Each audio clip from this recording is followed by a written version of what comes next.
Welcome to Discovery Tour by Assassin's Creed, Ancient Egypt.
Welcome to Alexandria, planning of the city.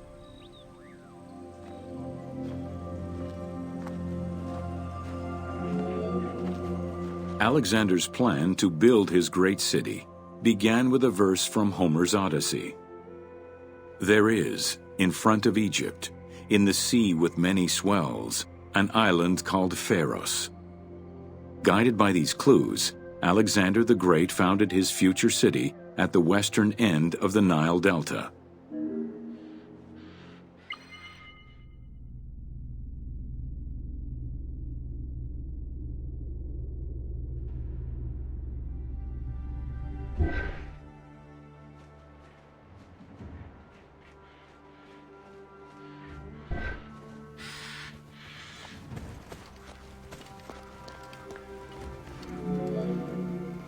Though Alexander considered this location ideal for his great city, it presented considerable challenges.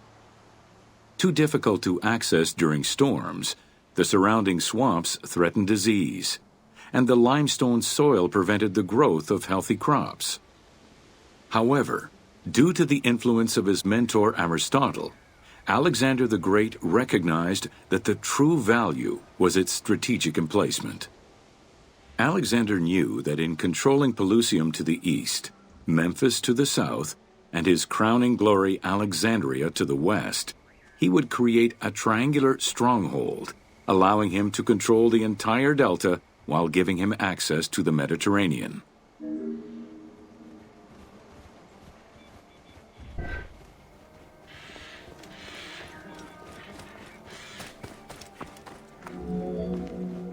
The Great Walls of Alexandria had a humble beginning.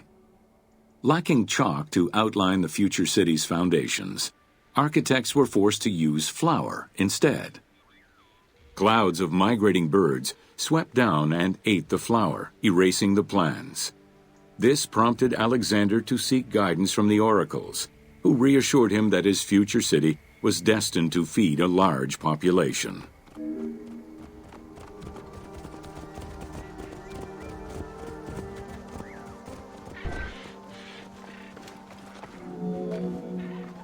Excavations led by Mahmud Bey el-Falaki in the 19th century revealed that the wall enclosure measured approximately 5.2 kilometers in length and 2.2 kilometers in width.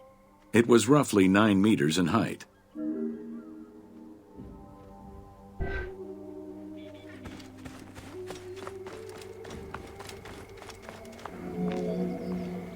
These formidable ancient walls would resist a number of attacks, including fending off the king of Syria in 169 BCE.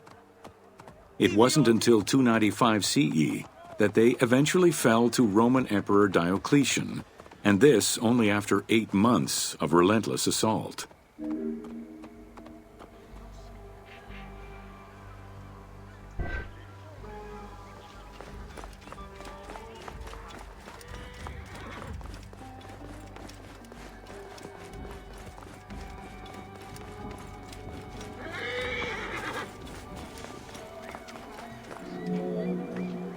Alexandria's principal architect, Dinocrates, chose a Hippodamian grid plan.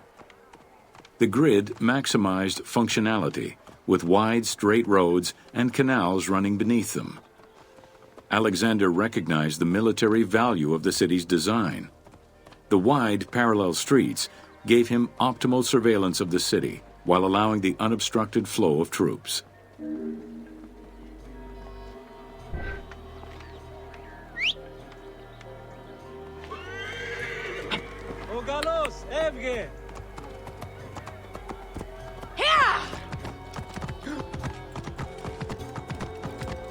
Whoa! A central corridor ran from the Mediterranean's north port down to Lake Mareotis to the south. This thoroughfare acted as an unobstructed link for commercial trade and travel between the two ports. Many of the streets were bordered with grand buildings and parks, including Canopic Street, with its impressive gate bordering the eastern end.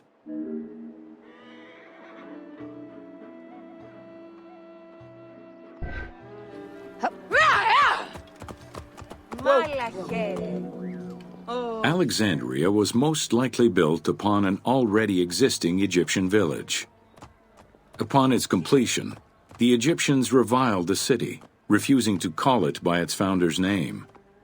Instead, they called it Raked, the building, as a mark of disdain, which was later Hellenized into Rakotis. Despite this, the name Alexandria would remain.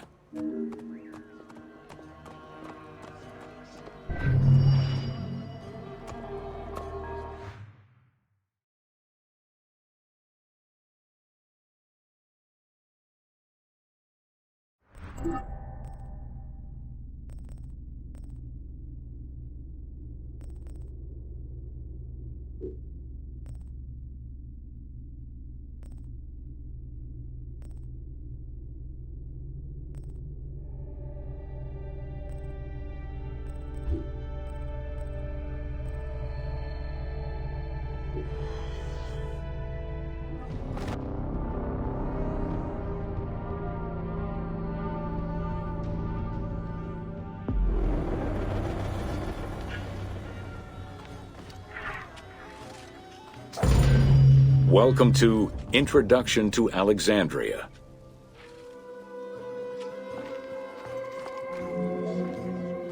After conquering Egypt in 331 BCE, Alexander the Great decided to build a new city, which, as per his habit, he named after himself. After his death, Alexandria quickly became the capital city of the Ptolemaic kingdom and the most important city of the Greek world.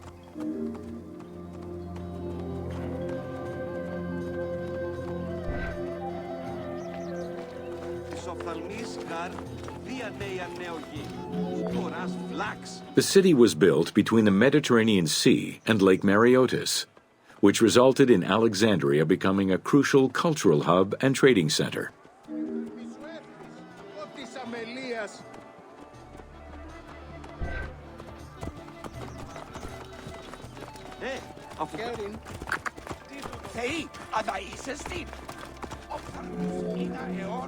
Sumptuous buildings could be seen wherever one turned their gaze: the royal palaces, the many temples, the gymnasium, lush public gardens, and large avenues.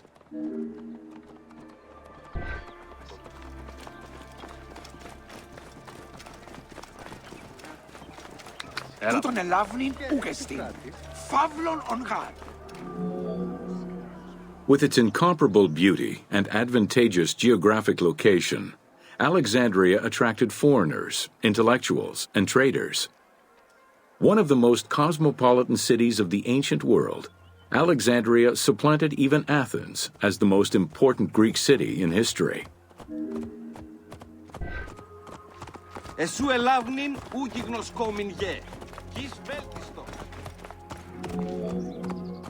Egyptian obelisks were highly prized by Roman architects. While Roman design previously favored the use of a single monument, Egyptian obelisks tended to come in pairs and were generally located at the entrance of temples. Several ancient Egyptian obelisks are still in existence today, though many are spread out across the world in locations such as Paris, Rome, New York, and London. All of this shows that Alexandria was significantly influenced by the rich past of Egypt.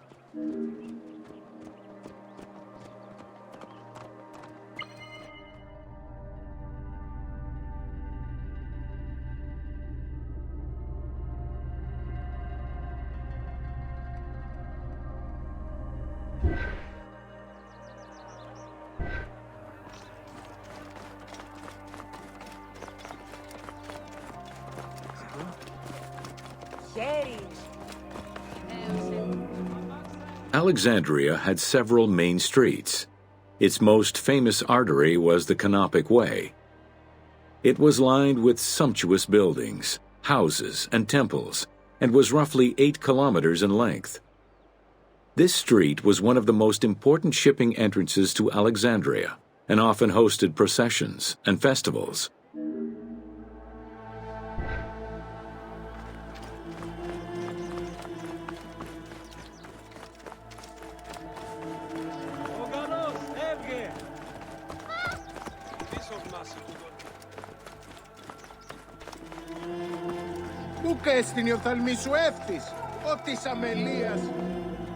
The width of the street, 30 meters, was abnormally large even by Greek standards. This is likely because the Canopic Way was made in a short span of time and based on an urban plan, as opposed to being slowly built over time, as was usual for the era.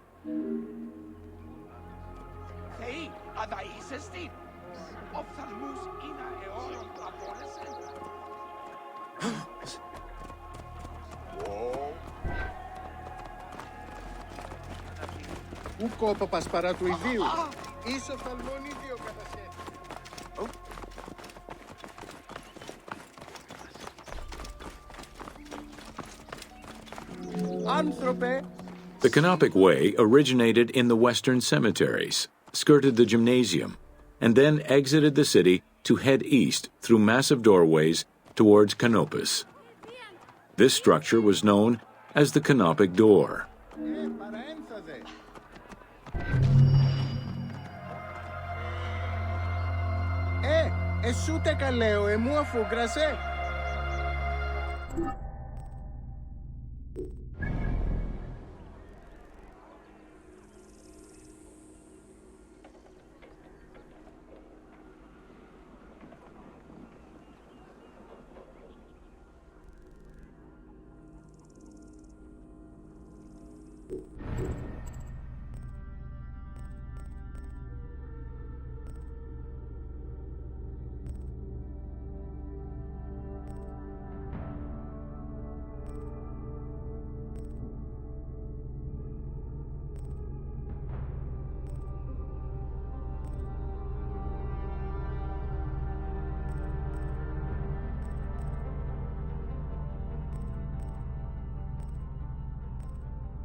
Welcome to Alexandria.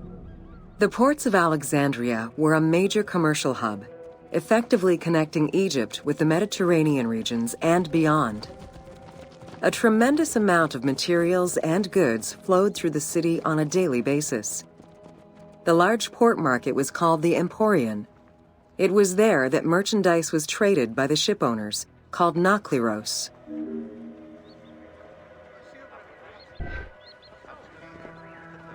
Χέριν. Καλώς έχω. Κατόπιν, τι γεγονά της αγωνισμός παρά το πολύ. Όταν σου ανέωξε, άνθρωπε, εσού έχω. Καλώς θα ήμασταν εγώ συνέξω. Εγίγναστε γραφτό. Χέρι. Ακούς με καλώς γίναστε. Και τα δραχμίατε και ενδύματα επίδρα. Έω, τι είστε κήθε. Σήμαντε δούνε, απήντησον. Food and other artisan work streamed out of Egypt. Ceramics, glass, golden rings, and minted coinage. The local potters, using traditional Egyptian techniques, competed with those from abroad, and the textile industry flourished. What Egypt did not produce itself was acquired through trade, using local resources such as wheat and papyrus. Most sought after was pine wood from Syria, iron and marble from the Greek islands, gold from Spain, and exotic fruits from Europe. All this commercial activity contributed to the already decadent wealth of the city.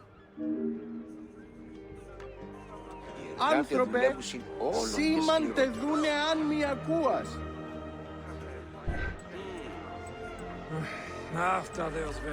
Άνθρωπε αγαθέ, άνθρωπε καλέ, εν.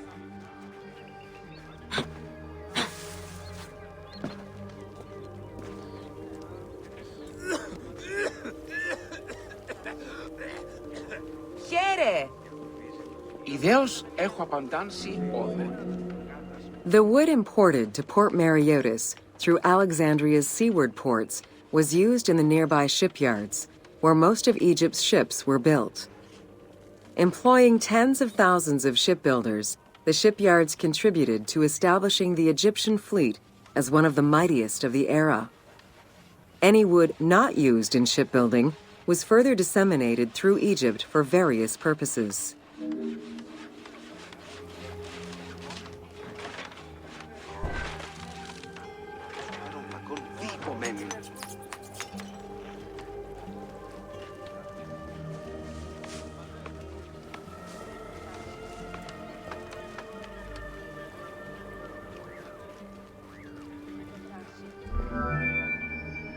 The southern port of Lake Mareotis was the biggest in Alexandria.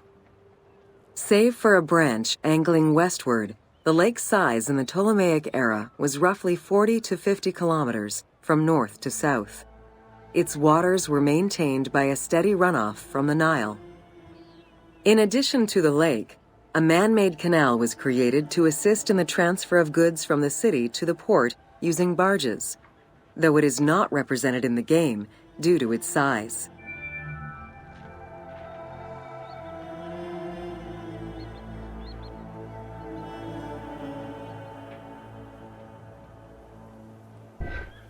Χαίρε.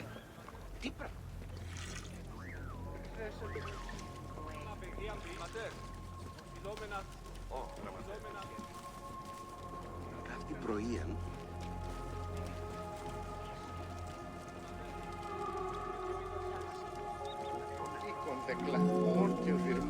Banking was one of the most distinctive innovations brought by the Greeks to Egypt. The centerpiece of Alexandria's wealth was the royal systematization of taxes on almost everything. Basic items such as salt, oil, beer, wheat, and linen were heavily taxed. As a result, the royal treasury of Alexandria was able to ensure the economic stability of most of the administrative areas of Egypt. Πέδας δε γαρ επατάχθη δεινός. Ιου, κακής τι πράξεις. Οργήν κατάσου. Ου λέξιν τεινός λέξιν. Εντάξει.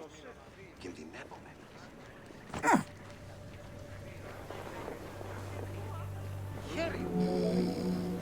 By the late 12th century, the channel feeding the lake from the Nile silted up. Lake Mareotis lost its connection to the Mediterranean, as well as most of its water, as the lake slowly evaporated to a fraction of its former size. In modern times, Lake Mareotis is being kept alive through irrigation. However, only about 17% of its original size remains.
Welcome to Alexandria, City of Celebration.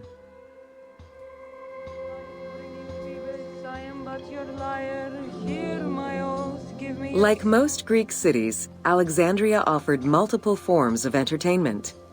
Most were related to cults, religious practices, and the festivities surrounding those practices.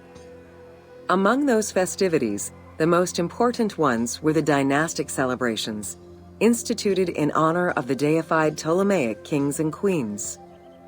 These celebrations could go on for many days and included sacrifices, offerings, processions, and public banquets.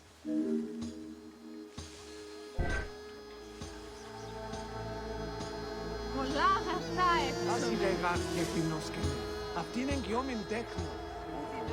Άου καθογίγνωσκες, εγώ συλλέξω. Ήκεντα Αδαείς εσύ, γνώσιν ελάμεν, ουδε πόποτε κατέχεις. Θεοί, αδαείς. Games and competitions were organized whenever possible in locations such as the stadium, the hippodrome, and the gymnasium. The residents of Alexandria favored such events where athletes, poets, and musicians from Egypt and other cities of the Greek world competed.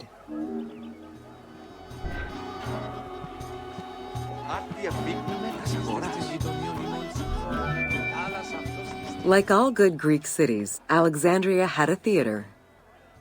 The architecture of this structure is Roman in style.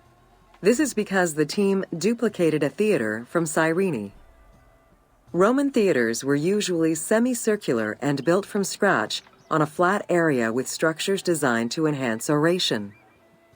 Greek theaters were more oblong in shape, similar to a horseshoe, and favored the slopes of natural hills to support their acoustics.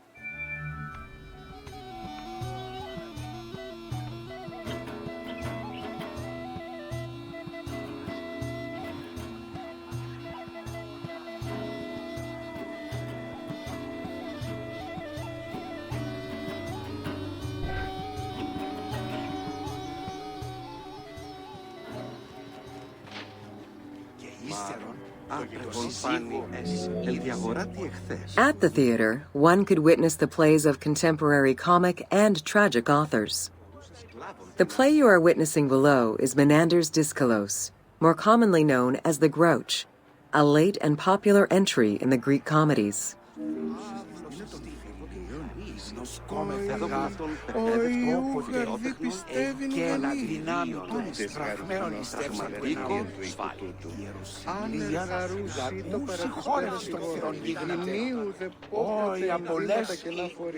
Και τόσον φλούτον έγωνε μου, ούκαρι σου δίνει, ορχαίωση των θεών. Σίγαρε εδώ, δια την ενδιαφέρον σύζυγον δε καταλήψαστε τάχα, σαπφούς νήσος πλέψη. Ποιος έστειν τούτος, αλλά θηρή φύσεως γάρ. Μα άφραπον πάνι έστε τόπιν, Τα αγαθά η ώρα σου παραδοχωρητήριο μετά πολύμνηστε των γονέων και γονιδιός και γόρια αυτού πάλις ουστεδρά και δάνεισαν επανέμαλες τεριμία της εκκλήγης καλλίλους πάνω του τάλας αιματικός αιώνου. απέτρεψον λογοφορούσα σκλάβων την άδικη παγωνά στην εσάφριο θήκνη. Το γεγονός είναι Η πόλη πάσα αυτός εκείνη ανηρέχεται. λέξαντα ου πλέον ότι έβρον ευτύχημα άργαρους παιδεύε και επεξήγησαν τίνα αυτή ου ουδέα τι ερήνη. Ότι αληθεία λοιπόν ούχι γνωσκόμη λέξην βουλής επό της ρήμασης της τίνα των φιλίων και σύζυγος ο δημούσα μετά τις τέχνης μετά των δραχμών. Καλώς τα ήκουσες, εγώ σε έψολος εγίγνα στέλνω αυτό, απορρίψει αυτόν.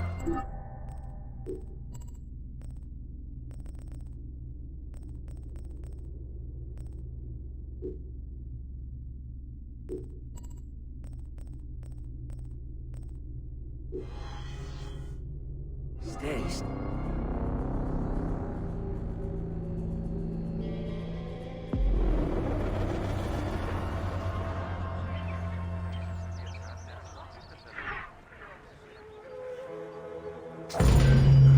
Welcome to Education in Alexandria.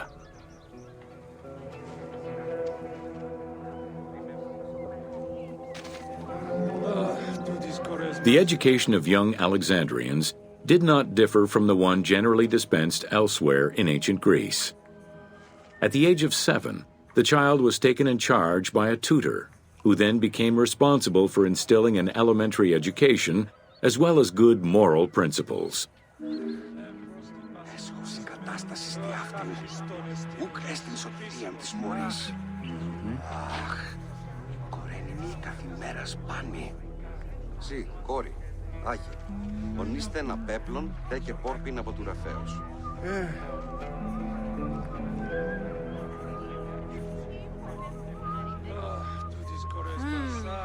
Ω, γραμματεύ, πού έστειν η σφραγής μου. Θέλω σημειώσω την δέλτον αποστολής. Εγώ. Καλώς πράττω. Φαύλοι πάντες εις συγκάρ.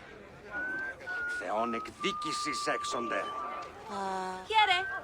Λαμπρός Βοηθέτα, Άγιε, φέρε τον ημών γειτόνα και τα υποδείγματα. Ή να ενδυθώ, δε και υποδηθώ. Χρήμε φυγήν πάρα αυτά από τις οικίες, προς συνάντηση μετά του άρχοντος. Έλθον!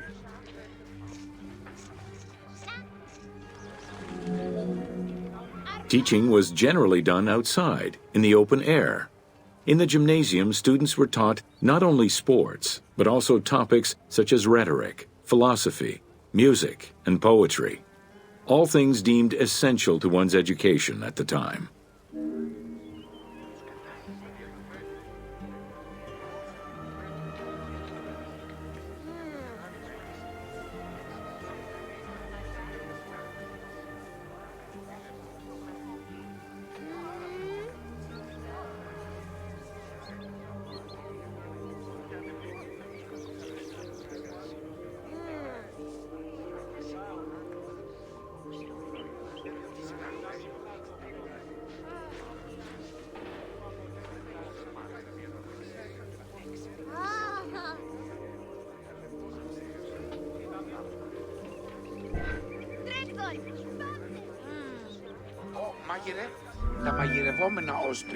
Here, both girls and boys are shown attending a class given by one of the rhetoricians of the era.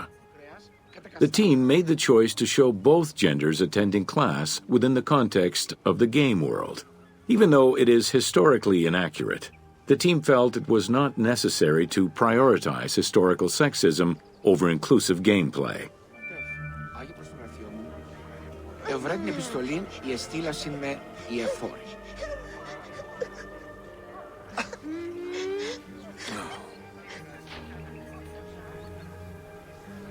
Ω διδάσκαλε, τους πέδας μου διδαχθήν ποίηση και όργηση και μουσική. Όχι μόνο γεωμετρία και ρητορική.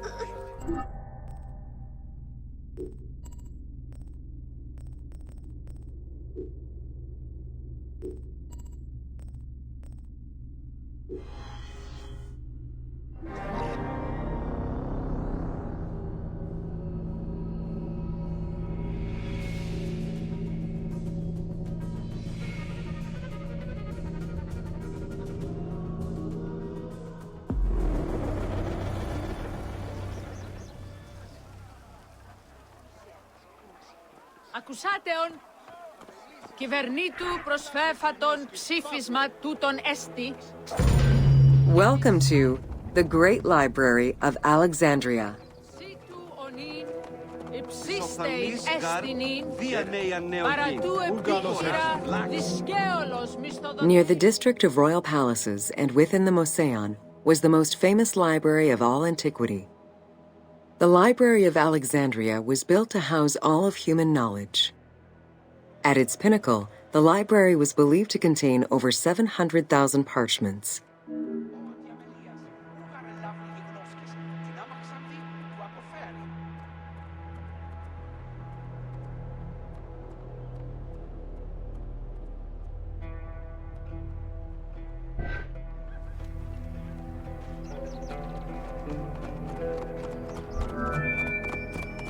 Throughout the centuries, fires and wars between Christianity and paganism destroyed the library, leaving nothing behind. The loss of the building, and more importantly, its vast collection, is immeasurable. As no descriptions are available, the team's rendition of the Library of Alexandria was inspired by the visuals of the Library of Chalcis at Ephesus.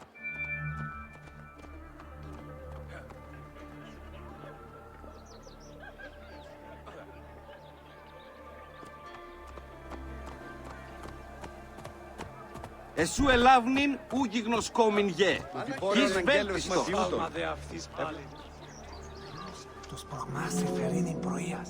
While much of the collection was purchased at the government's expense, the library also obtained books through other means. Any books owned by travelers coming through the city were seized to be copied for the library. The copy would then be returned to the owner, and the original entered into the library's collection. Αυτά δεν σβαίνω, πάλι είναι ιδιώτη,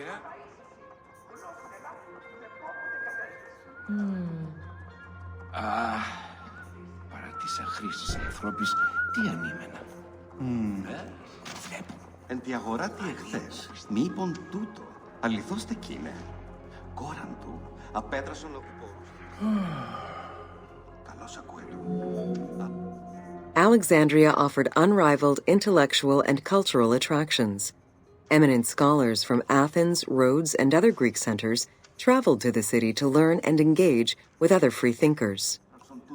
Both the Moseon and the library were at the center of groundbreaking ideas and creative expression.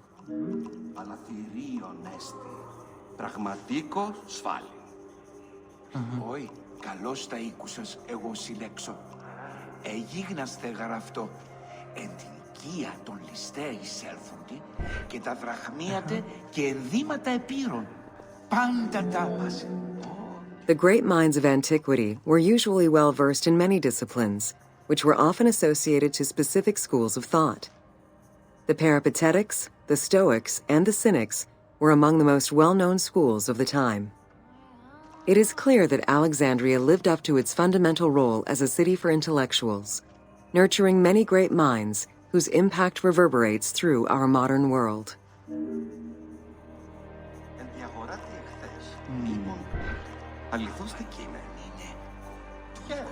Ουδής πιστεύσες τι αυτήν φαυλότην. Ουδής εώρα και τι αυτήν. Hypatia of Alexandria was a Greek mathematician, philosopher, astronomer, and inventor.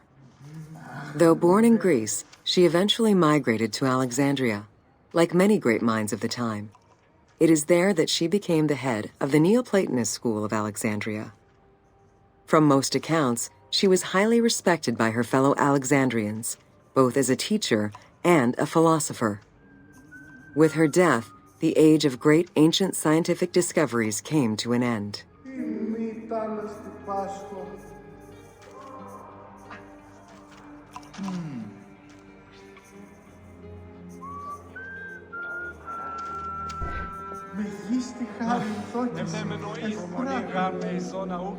Callimachus was born in Cyrene and educated in Athens. After his studies, he moved to Alexandria to work in the Great Library. A poet and a critic, he strongly rejected the epic format of Homeric poems and instead fervently supported a shorter, more judiciously formulated style of poetry. His epigrams and elegiac poems were emulated by later poets. His work was extremely popular, second only to Homer's own works. Πάντα έβησαν καλώς. Πού πίστεστε μου, άντρες.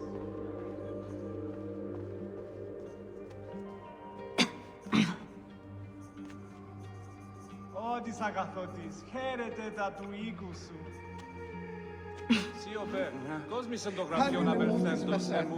It was in Alexandria that mathematician Euclid, the father of geometry, wrote the Elements, laying out the foundational work of what would become modern algebra and number theory. Euclidean geometry would become one of the most influential systems in the evolution of mathematics.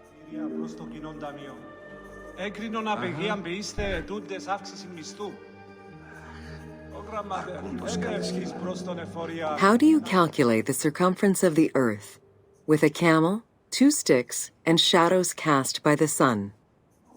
This is what Eratosthenes of Cyrene described in his principal work, Geography, while he was director of the Great Library of Alexandria. He is credited for the invention of the armillary sphere around 250 BCE.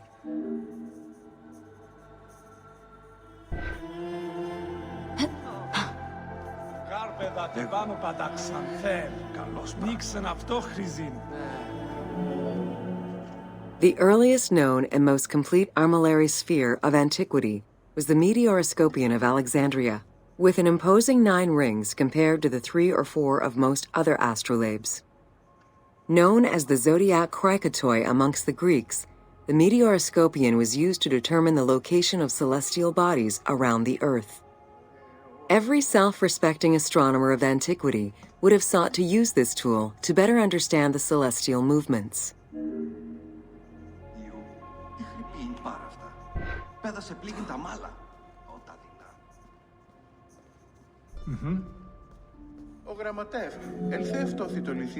Pythagoras of Samos was a well-known and respected philosopher and mathematician. He is best known for the Pythagorean theorem. However, there is proof that the theorem existed in Babylonia and India long before Pythagoras was born, casting some doubts as to who exactly originated the theorem.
Welcome to the Moseion of Alexandria. Τι γεγονή εν της αγώνης πάλεως. Τι ήκουσισε. Και κατόπιν.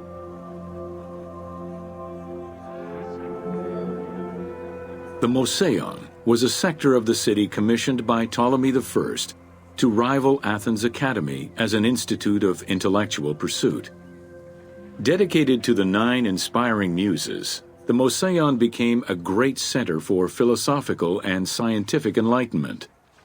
It welcomed scholars from many kingdoms, inviting them to share knowledge in literature, science, and geography.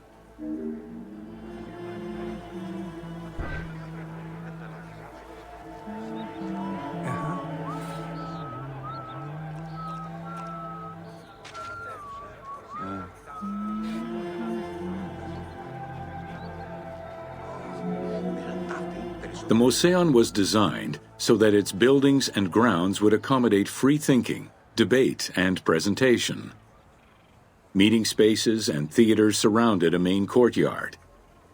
Expansive gardens were filled with exotic plants that aided in the study and supply of herbs and medicines. A zoo offered the study of animal behavior and physiology.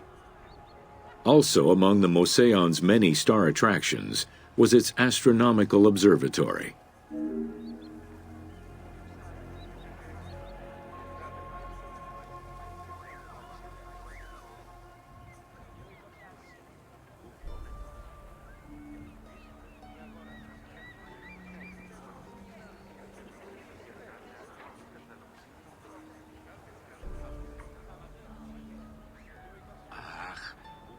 Μωρία πανταχώδεν.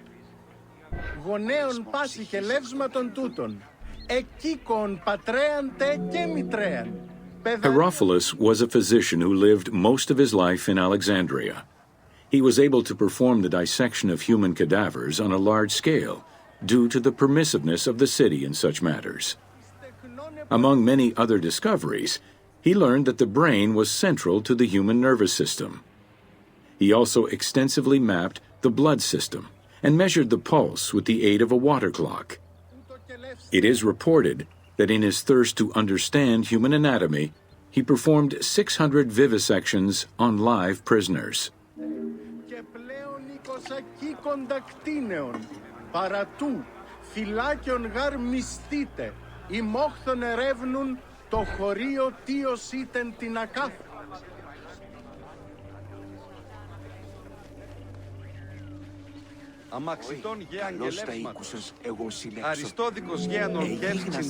In order to be free to pursue their research, scholars were fed and housed at the Mouseion at the government's expense.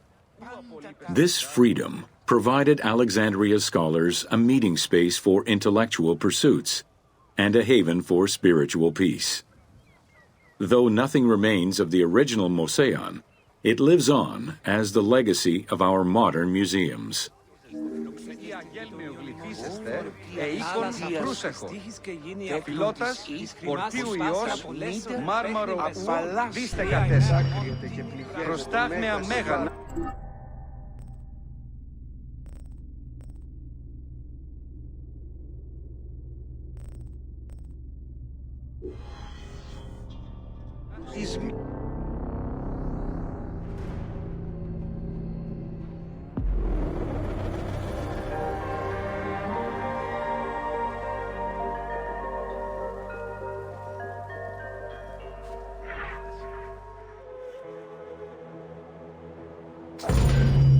Welcome to the Serapeum of Alexandria.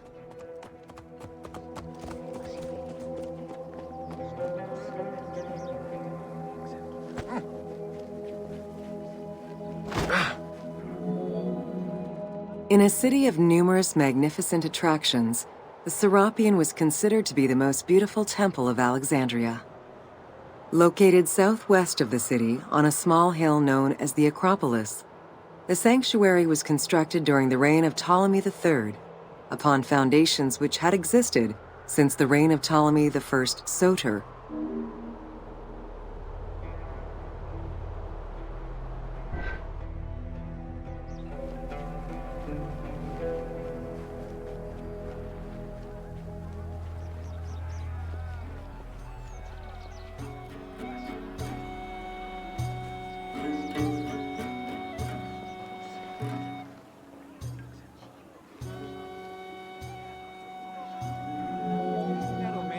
Visitors of the Serapeum climbed 100 steps to reach the courtyard.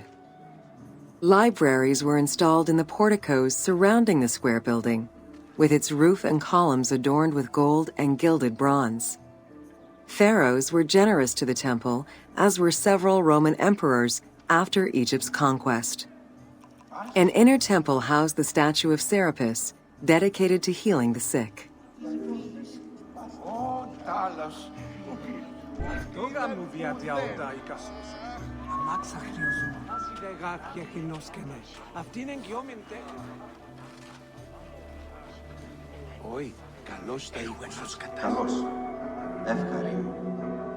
Since the 26th dynasty, Greeks in Egypt had gradually integrated the Egyptian cult of the Apis bull to their own rituals. With the establishment of the Ptolemaic dynasty, the cult of Apis was further integrated into Greek religion. During his rule, Ptolemy I chose to merge Egyptian and Hellenic gods into a syncretic divinity named Serapis. This name was the result of the amalgamation of Osiris and Apis. With this new deity, the Ptolemaic dynasty managed to accommodate similar belief sets for two different cultures, bringing about a new dynastic cult.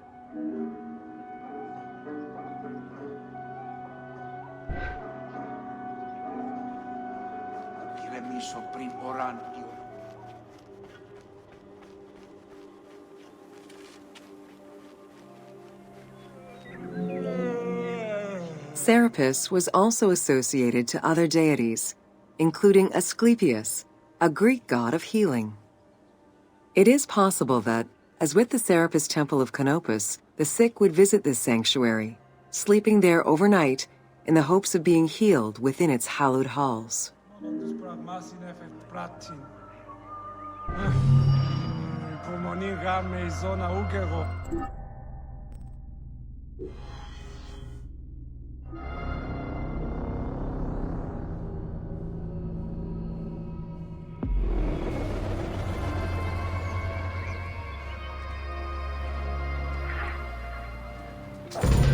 Welcome to the Islands of Pharos.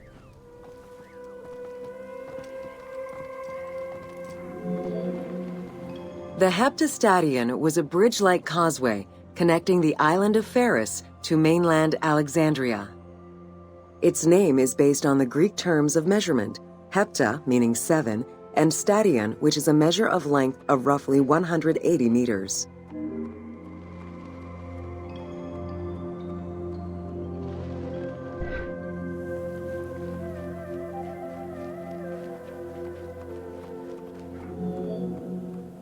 Since its construction would separate the Grand Port to the east and the Port of Eunostos to the west, it was designed with channels at each end.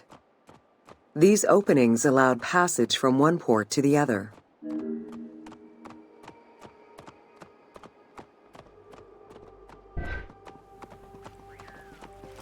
Οφθαλμού σου κατέχεις ή τι του οίκου σου.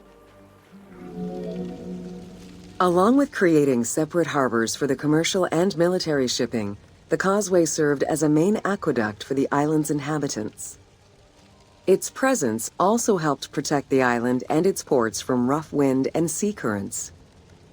At the end of antiquity, the Heptastadion disappeared under layers of silt and soil, which formed an important sedimentary deposit.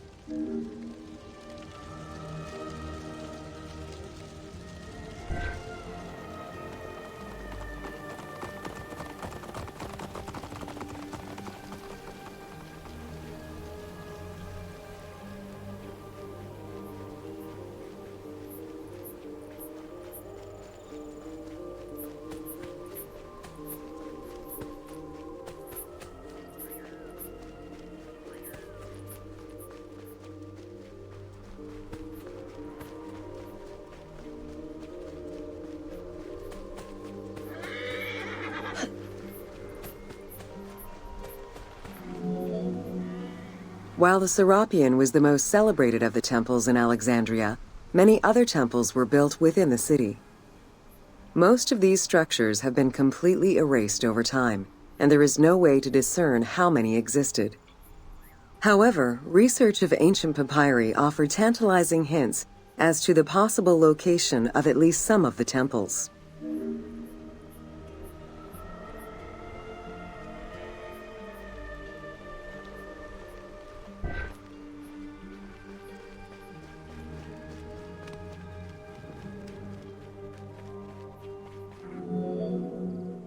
Both papyri and coins reveal evidence of many temples built for the gods. Poseidon, the god of the sea, likely had an edifice in his honor west of this island as well as on the mainland. This temple next to you is dedicated to Efreeta, the divine protector of the lighthouse.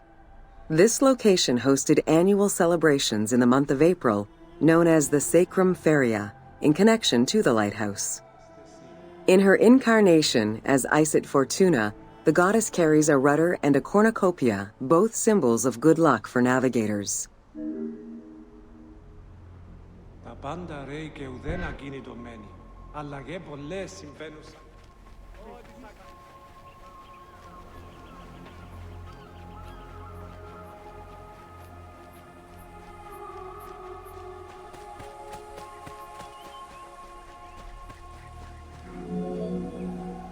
Considered one of the 7 wonders of the ancient world, the Lighthouse of Alexandria was a source of great pride for the inhabitants of the city. Construction began under Ptolemy I's reign and lasted 15 years. It was completed during his son's rule. Once completed, the lighthouse was dedicated to the gods for the salvation of those who sail the sea.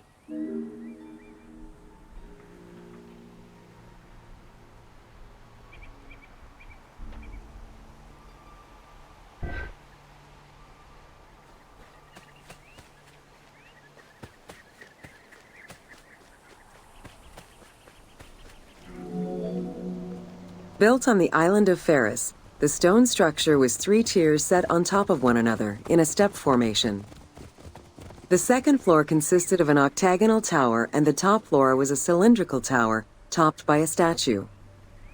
The interior provided space for staff rooms and a ramp which allowed the transport of fuel to the upper floors.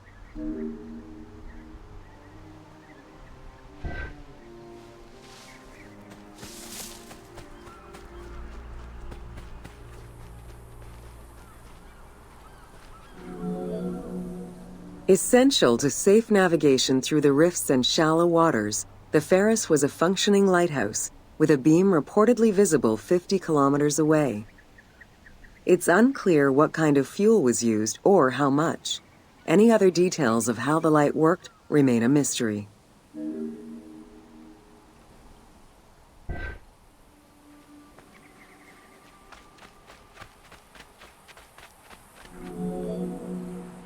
For several centuries, the Pharos was one of the highest monuments ever built by man.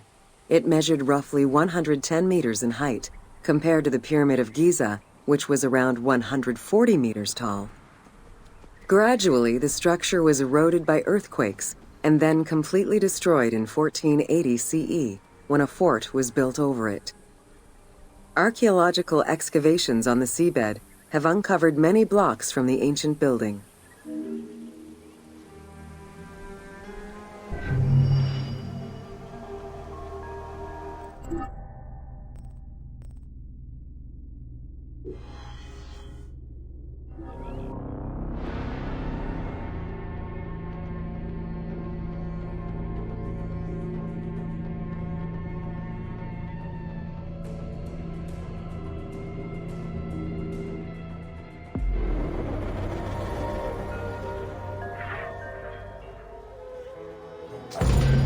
Welcome to the Panean.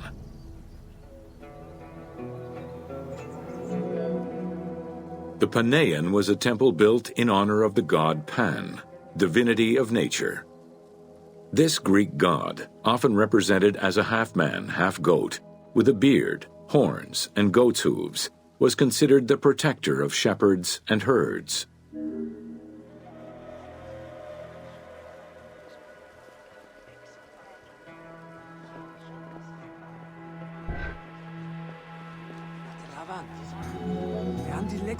Pan's attribute was his namesake musical instrument, the pan flute.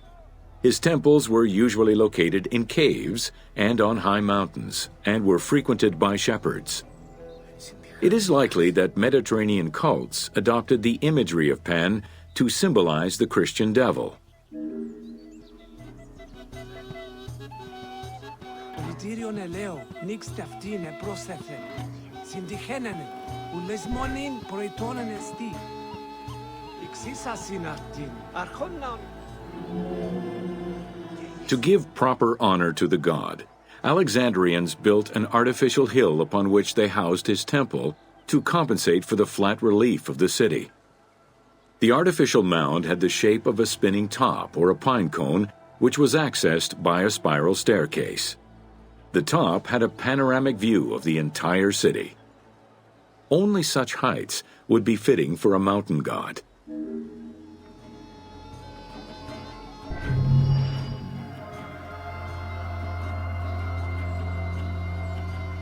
Άρτια φύκνουμε τα σαγόνα.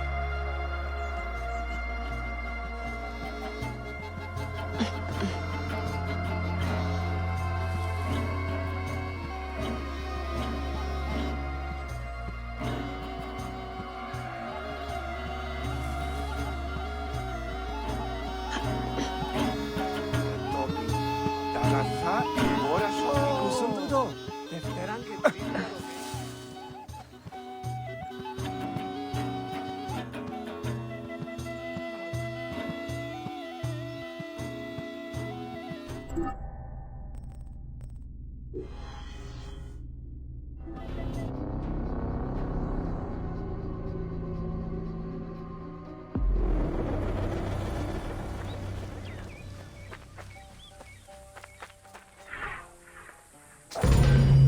Welcome to the Hippodrome of Alexandria.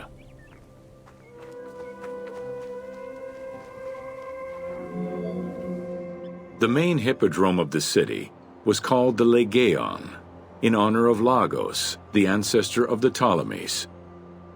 Alexandrians were great lovers of horse racing.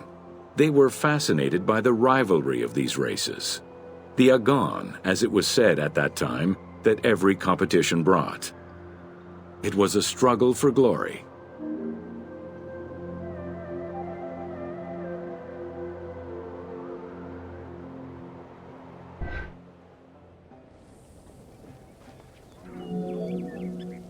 The most important chariot race was the Tethrapon.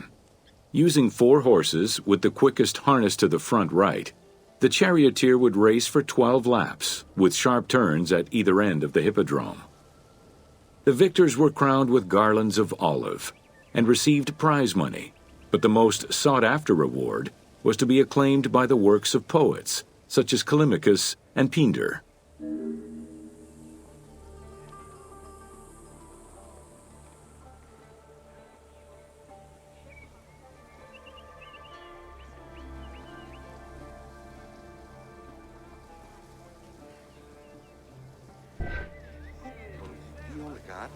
Πρόρησης.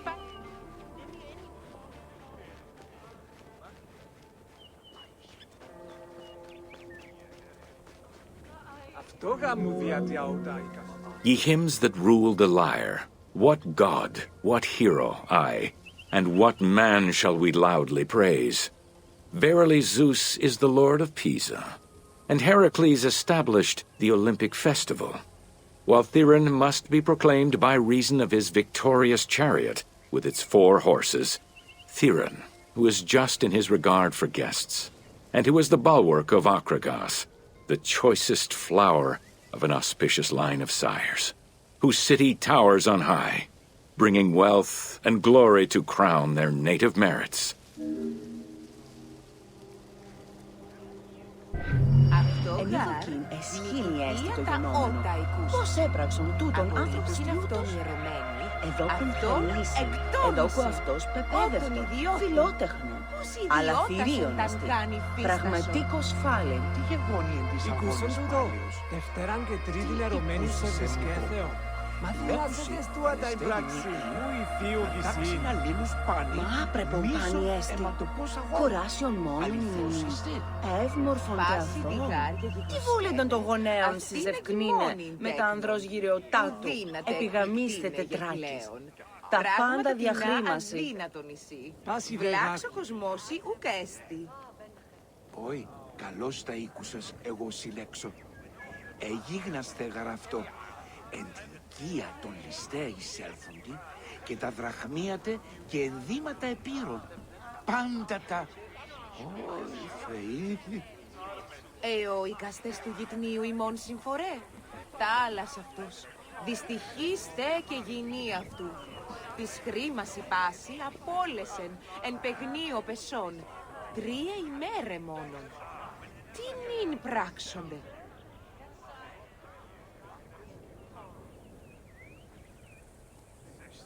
Ήκουσον τούτο. Δευτέραν τε και τρίτην ερωμένη σε βρισκέθεον. Μα δίνησε της τι αυτά πράξην. Ο ήθιου κυσίν. Λεξίσας άσυν άρτην. Άρχον ναόν οικοδομήν, τάχα νεοτάτων, τη Αρτέμιδα θεάν. Πόλης χρημάτια ουκάτεσχε. Τι βούλητε δείκνινε. Εγωιστήστε μέγαση. Ο οικαστές του γυτνίου ημών συμφορέ. Τα άλλας αυτούς. Δυστυχήστε και γυνή αυτού. Της χρήμας η πάση απόλεσεν εν παιγνίο πεσόν. 3 ημέρε μόνον. Τι νυν πράξονται. Λεξίσας άσυν άρτην. Άρχον ναόν οικοδομήν, τάχα νεοτάτων.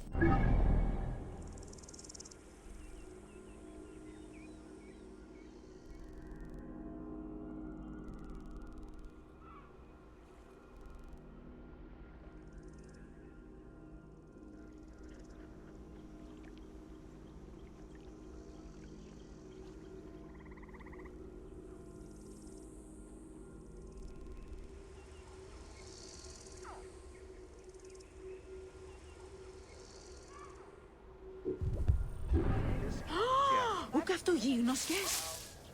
Εγώ συλλέξω. Η κερταϊκίατε και ο σύζυγος ειδipούσα ειν μετά.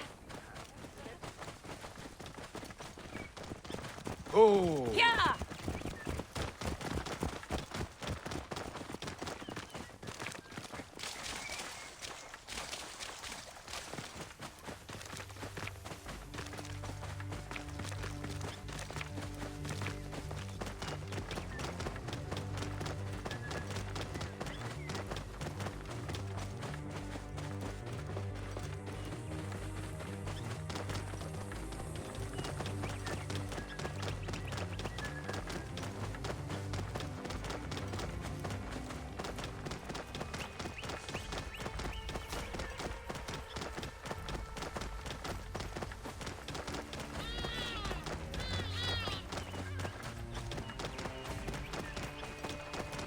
Wow!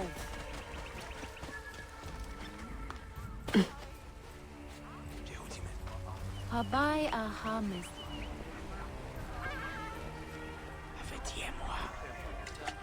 Faites une forgerie.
Welcome to the Greek Pharaohs.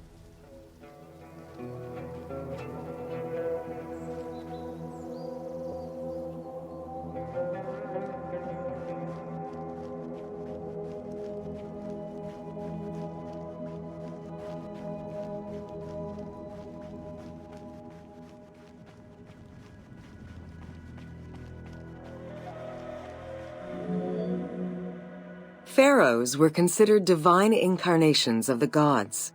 As an avatar of the gods living on earth, the pharaoh's role was to preserve fundamental values and universal harmony by removing chaos, Isfet, and ensure that justice, Mot, prevailed. The pharaoh, by divine ancestry and through multiple offerings, was the bond that unites the world of men to the world of the gods and allows the maintenance of the cosmic order.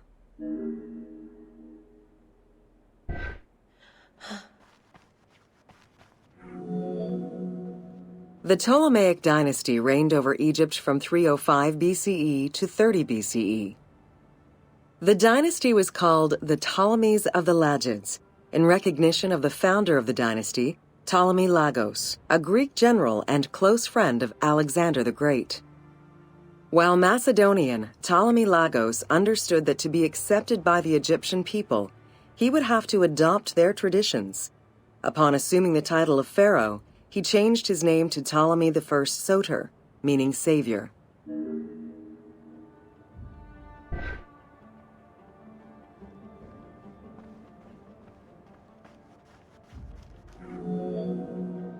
Born in 356 BCE, Alexander the Great went through a hasty education in the affairs of the kingdom before integrating into the Macedonian army, where he quickly rose through the ranks.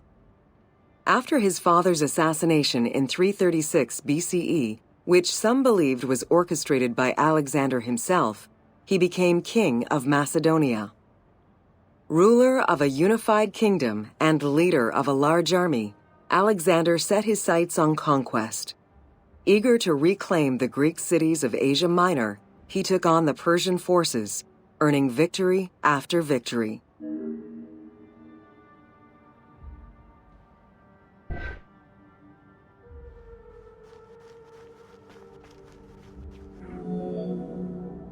Ever victorious, Alexander the Great marched on, laying siege to city after city until he reached Egypt, where the Persians were defeated yet again. Viewed as a liberator by the Egyptian people, Alexander decided to become pharaoh in due form. He traveled to Thebes to make a sacrifice to Apis, then went to the oasis of Siwa, where he was proclaimed son of Amun. Officially pharaoh of Egypt, Alexander spent much of the winter there and founded the city of Alexandria. Perhaps not coincidentally, being pharaoh allowed Alexander to spread propaganda to prepare further conquests. He resumed his military campaigns in 331 BCE.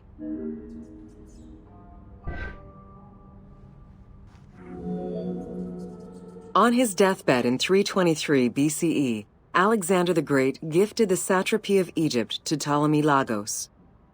Perfectly aware of the value of Egypt, Ptolemy ensured not only the stability of the country's borders, but also its economic and military development. At the same time, he worked with the Egyptian elite to maintain the internal order of the country. By 305 BCE, Ptolemy, well respected both in Egypt and in the Mediterranean, was at the head of the largest fleet of the Hellenistic world. Ptolemy officially took the title of Pharaoh of Egypt in January 304 BCE, on the anniversary of Alexander the Great's death.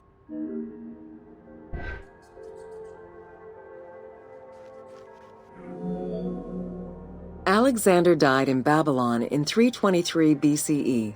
His remains were placed first in a solid gold sarcophagus, and then within another.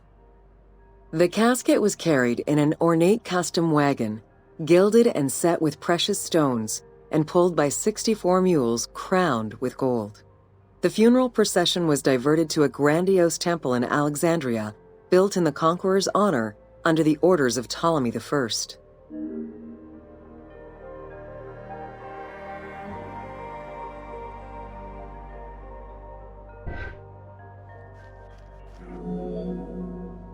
Julius Caesar visited Alexander's tomb at the capture of Alexandria, and the Roman Emperor Augustus reportedly placed flowers there. However, though many powerful leaders claim to have visited it, the tomb's location has gone missing from history.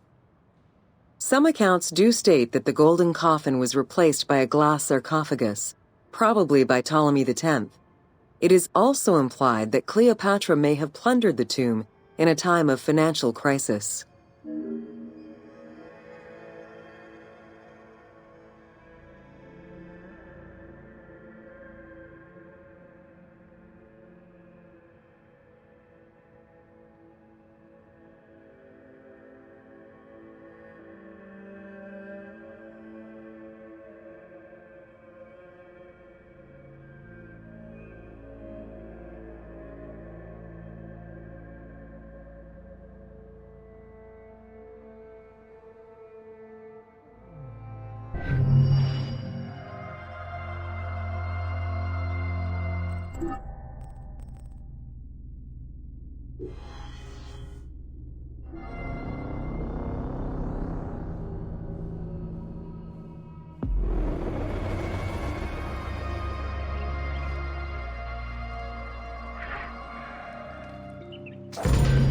Welcome to Cleopatra, Queen of Egypt.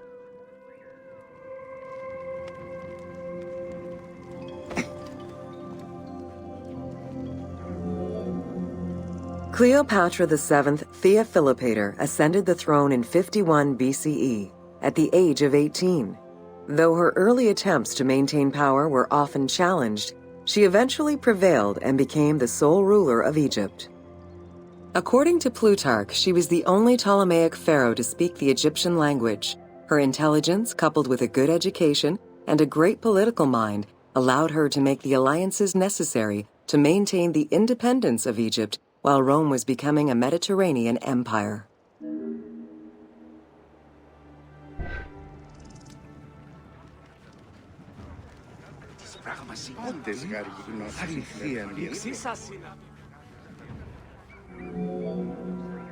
It is important to understand that Cleopatra's knowledge of Egyptian language and keen understanding of the culture allowed her to make powerful ideological reference that resonated with ancient Egyptians. By associating herself with the goddess Isis, the divine mother, great of magic, and repository of divine essence, Cleopatra firmly established herself as the protector of the two lands and legitimized her place on the throne.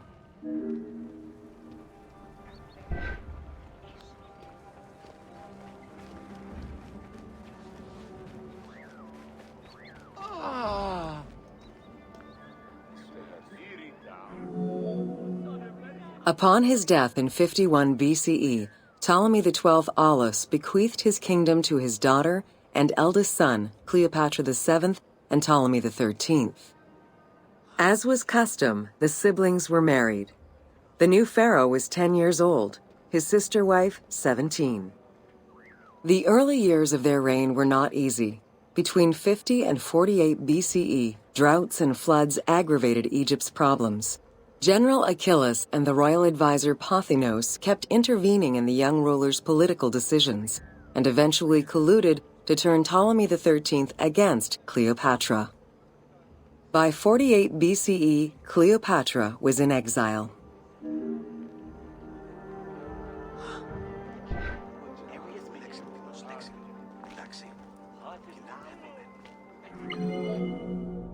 During Cleopatra's exile, the Roman Empire was not without its own internal conflict.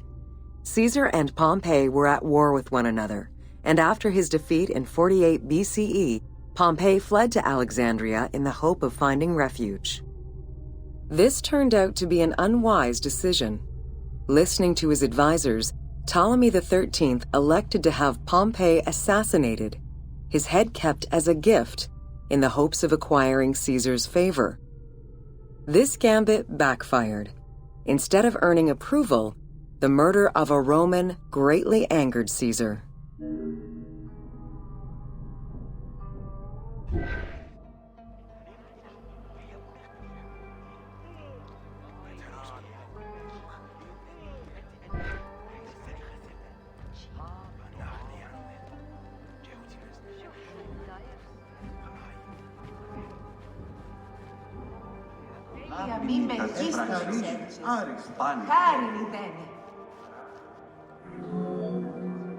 Cleopatra, aware of Caesar's anger against Ptolemy for the murder of Pompey, decided to take advantage of the situation.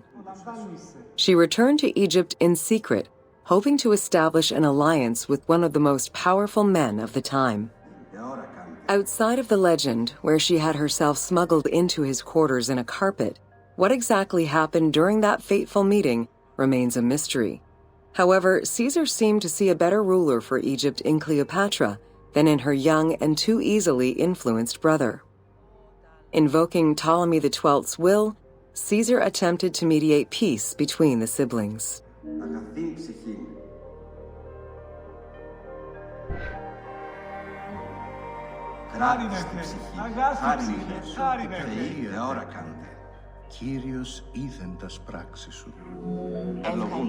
Ptolemy XIII was enraged by the turn of events, and his advisors were none too happy to see Cleopatra return. Urged on by General Achillas and Pothinos, the young pharaoh plotted against Caesar and Cleopatra, resulting in the siege of Alexandria in 47 BCE. It was in March 47 BCE that Caesar defeated Ptolemy XIII's forces. The young pharaoh drowned in the Nile after having fled the battlefield. With her opponents dead or powerless, Cleopatra married her other much younger brother, Ptolemy XIV, and finally claimed the throne of Egypt for good. The end of the Alexandrian War also cemented the romantic and political alliance between Cleopatra and Caesar.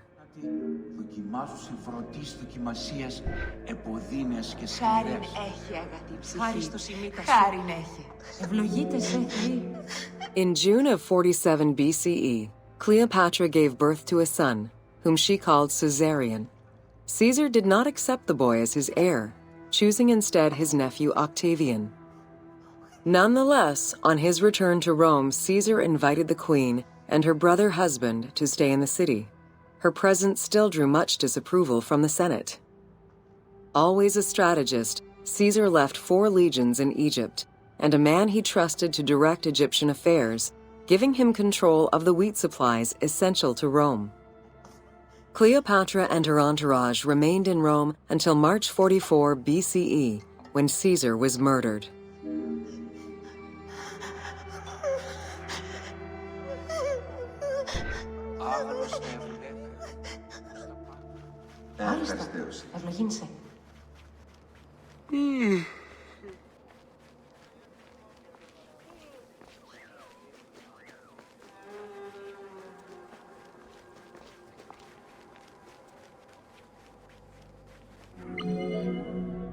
Caesar's most faithful ally, Mark Antony, often visited the Queen of Egypt during his stay in Rome.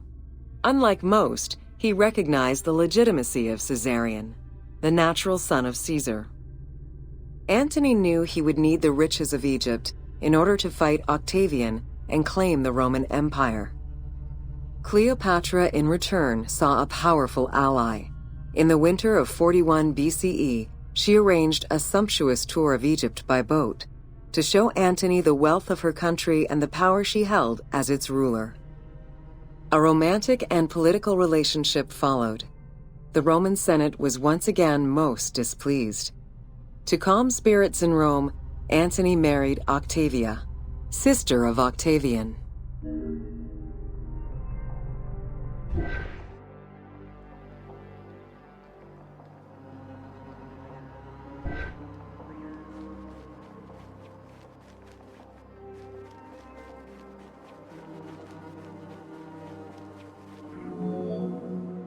Despite his marriage to Octavia, Antony remained Cleopatra's lover, and she gave birth to their children. Cleopatra increased her kingdom's territory and started a political propaganda alongside her lover in Egypt and beyond. She hoped to create a Ptolemaic federal empire with Alexandria at its center. Antony eventually repudiated his Roman wife for the Egyptian queen, much to the dismay of the Roman elite. However, while Mark Antony focused on Egypt, Octavian carefully gained military and political ascendancy over him in Rome.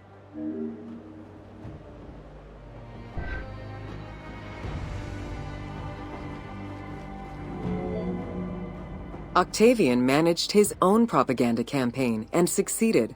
the Roman people hated Mark Antony and Cleopatra. To avoid the censure still inherent in attacking a fellow Roman, Octavian simply declared war against Egypt. Rome's power still reigned supreme.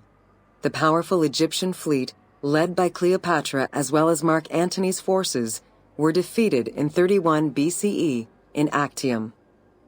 Octavian arrived in Egypt in 30 BCE to formalize his victory.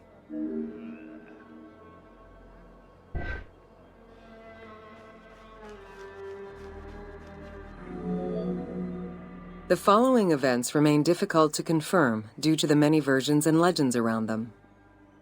It is believed that after hearing a rumor about Cleopatra's suicide, Mark Antony committed suicide himself. He was brought to the queen as he slowly passed away. Knowing that Octavian would have her chained and paraded through Rome in defeat, Cleopatra planned her own suicide. She most likely killed herself with arsenic, though admittedly the version where she uses an asp to deliver a fatal bite may be considered more dramatic. What happened to the body of Cleopatra is still a mystery.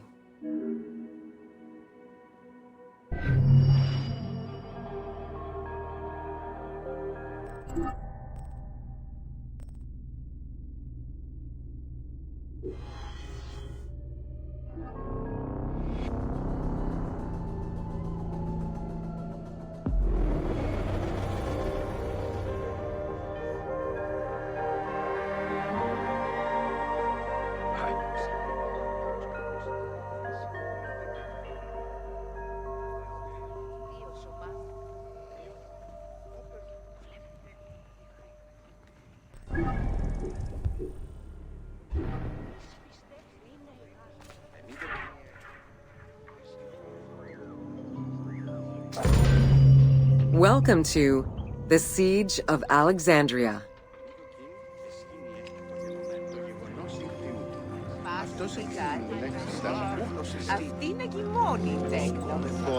Among the collection of writings attributed to Julius Caesar are his descriptions of the Siege of Alexandria, the Gallic Wars, and the commentaries on the Civil War. These archives contain information on different campaigns, the Wars of Alexandria, Africa, and Spain. Each of them recounts Caesar's military activity from 58 BCE to 45 BCE. Though Caesar's documents remain a main source of information, it's important to note that the perspective is limited. It is necessary for other historical documents to be taken into consideration to provide a better understanding of events.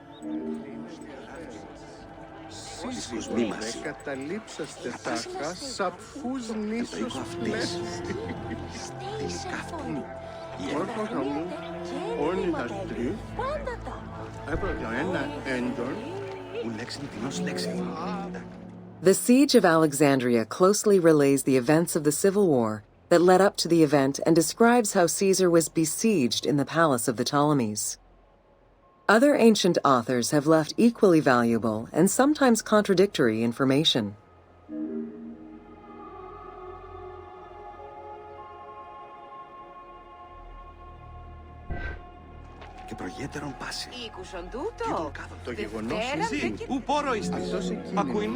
In the events leading up to the Siege of Alexandria, Cleopatra VII and her brother were fighting over control of Egypt. Young King Ptolemy XIII's regent, Pothinus, had firm control over the young pharaoh, and an outmaneuvered Cleopatra soon went into hiding. This set the stage for Pompey's arrival in Alexandria.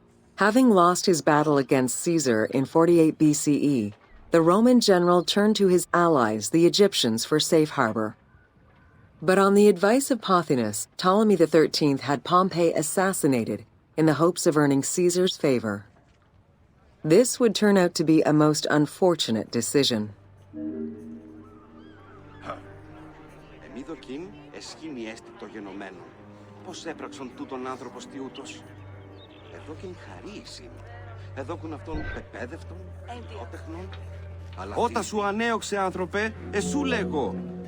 Upon his arrival in Alexandria, Caesar was presented with Pompey's head. The sight of a Roman murdered by Egyptians did not sit well with him.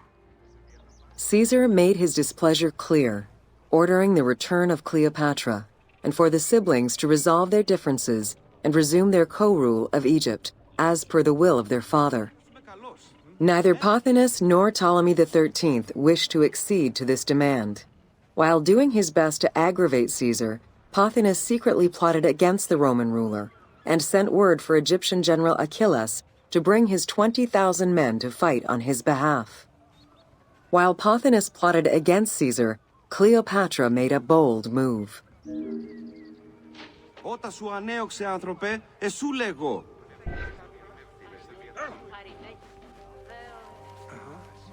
Έω. Τι είστε εκεί.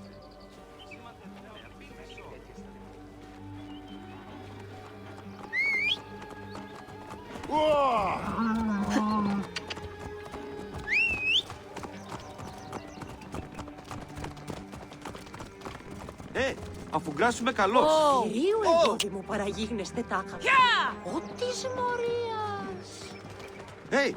Ακούν με καλώς δυνάστε.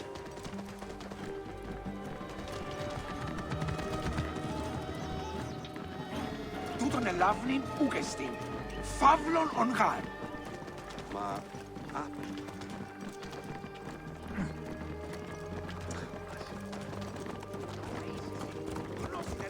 Πότε κατέχεις.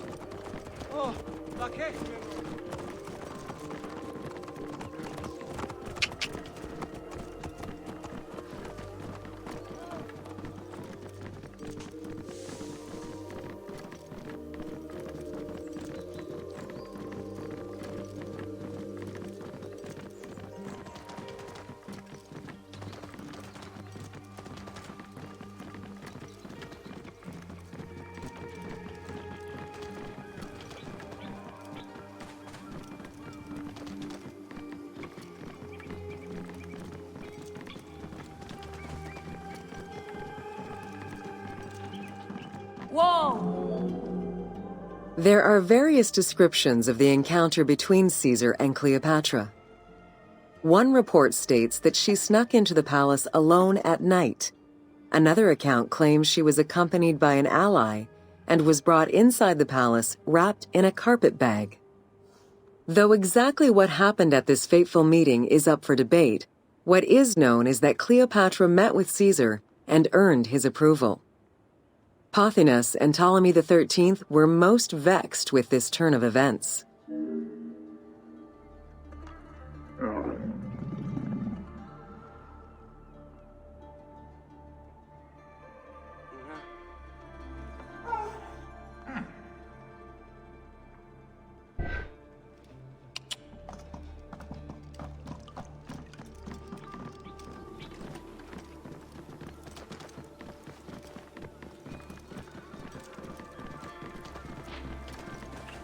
Whoa!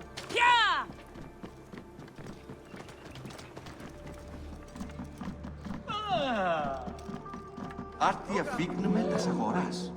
With Cleopatra finally present, Caesar chose to act as mediator between the siblings in the hopes of a peaceful resolution.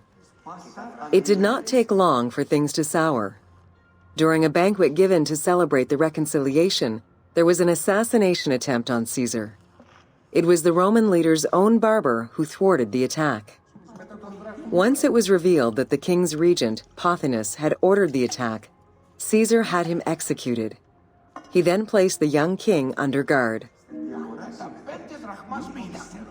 Άπιστον, ο φίλε, άπιστον. Απέδωσε ολοκληπορούσα σκλάβων την Θεός τον κλέψει.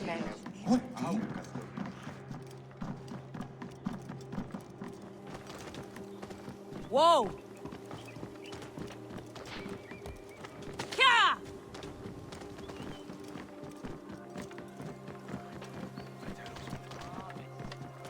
Whoa! Yeah! Caught within the palace with roughly 4,000 troops, and with the knowledge that the arrival of enemy forces was imminent, Caesar sent for help from Syria, Rhodes, and Cilicia. He ordered his men to dig a ditch around the palace and build a wall leading to the harbor. This would ensure Caesar's access to the sea. When Egyptian General Achilles arrived in the city with 20,000 men, the battle for Alexandria began.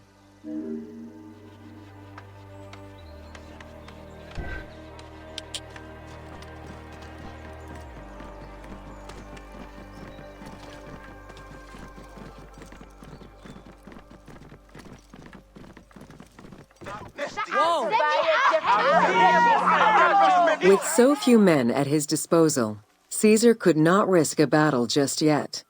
He sent ambassadors to Achilles in the name of Ptolemy to propose a truce. Knowing that the orders did not come from the young king, and angered by the pharaoh's imprisonment, Achilles had the messengers assassinated. With Caesar confined within the palace, Achilles positioned his troops around the city. Skirmishes broke out throughout the streets of Alexandria and went on for several days and nights. Though they were outnumbered, Caesar's men were able to hold the enemy back. This prompted Achilles' next move: capture the Roman fleet stationed in the harbor.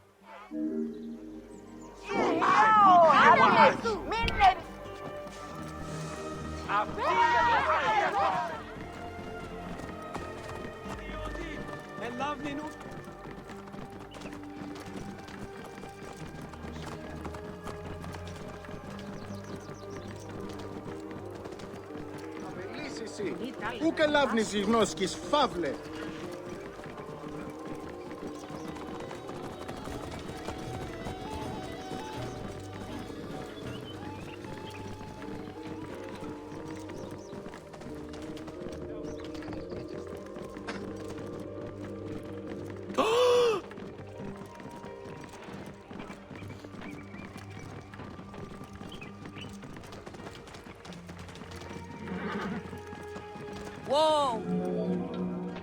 Although the palace offered protection, losing the port meant the end of help and supplies. Caesar knew he had to protect the fleet.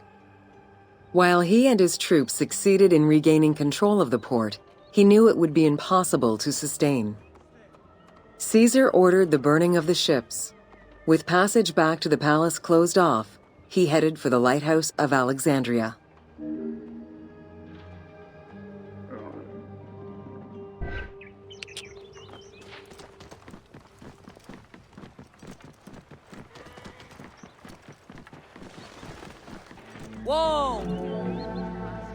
Fighting their way through the Egyptian troops, Caesar and his men eventually reached Pharis Island. There, they took refuge within the lighthouse.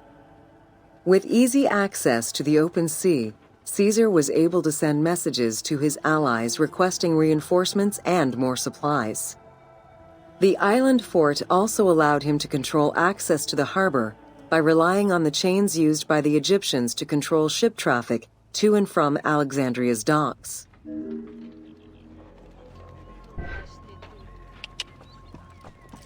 Whoa! Yeah! Το γεγονός είναι ότι αυτός εκείνην λέξαντα ου.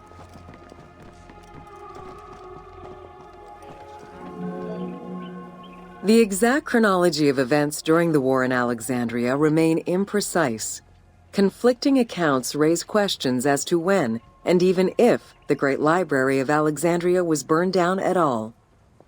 One account states that during the fighting, docks and warehouses were burned, and this was the fire that spread to the library.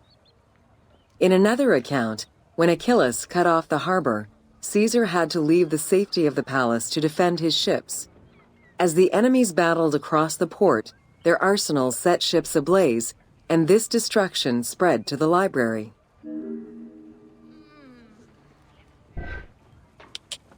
Whoa!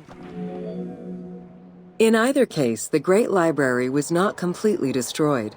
Experts point out that its location was too far from the harbor, and much later texts refer to the Great Library as being intact. Warehouses near the harbor contained manuscript copies awaiting export, and it is more likely that these documents were destroyed than the Great Library itself.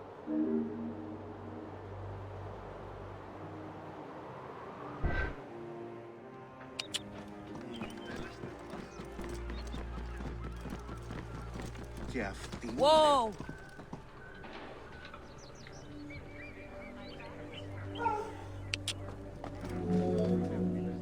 The destruction of the Great Library may have been due to a number of fires over the ages. Its end was probably closer to the 4th century CE, when the Christian Emperor Theodosius I ordered the closure of all pagan temples. While some documents survived after being moved away, it remains unclear just what knowledge may have been lost.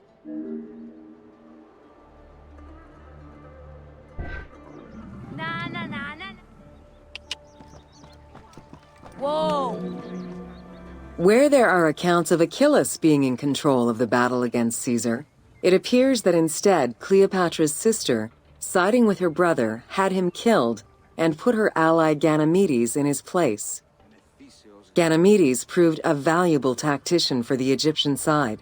It was his idea to cut Caesar's access to the harbor, thus trapping Caesar at the palace.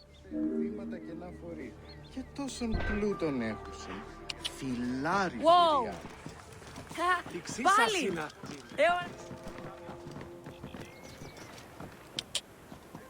Whoa! Yeah!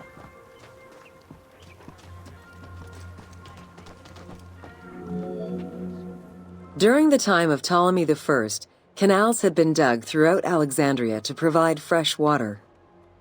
Ganymedes had his men take control of these canals. After isolating their own water supply, he had his men pour salt water into the canals and cisterns that led to Caesar's camp.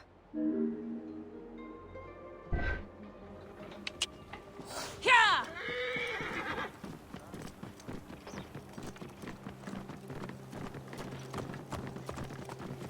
Whoa! Panic erupted in Caesar's men. They wouldn't last long without fresh water. Recognizing that the porous limestone could help them, Caesar and his men dug wells to restore their water supply. Days later, the 37th Legion, comprised of Pompey's soldiers, arrived by ship. Unable to come ashore due to the winds, Caesar risked going out to meet them on the peninsula, Cape Chersonese. When the enemy learned Caesar's location, they rushed to intercept. Despite an obvious advantage for the Alexandrians, Caesar, with a Rhodian ship full of skillful sailors, emerged victorious.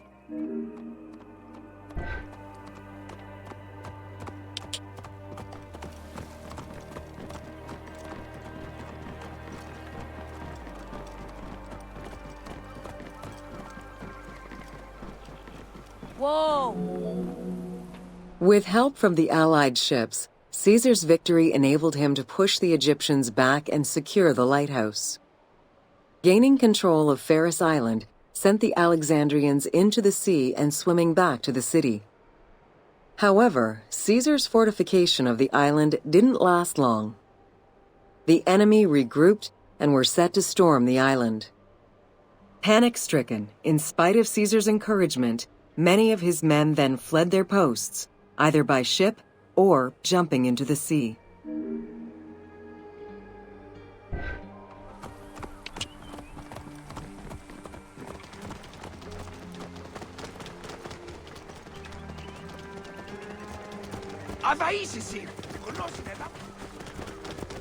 Whoa!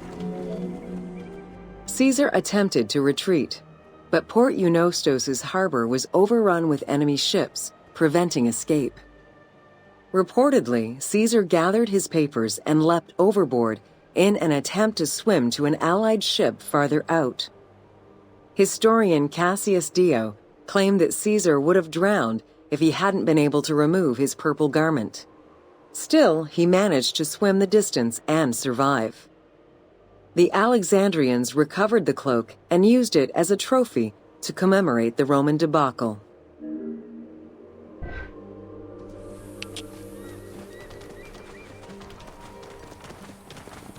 Ha! Whoa! Unhappy with Ganymedes and wanting their king restored, the Alexandrians approached Caesar with a compromise. Caesar agreed to release Ptolemy XIII after entreating him to spare the kingdom and remain loyal to Rome. Once freed, however, the king defied the agreement and continued the war.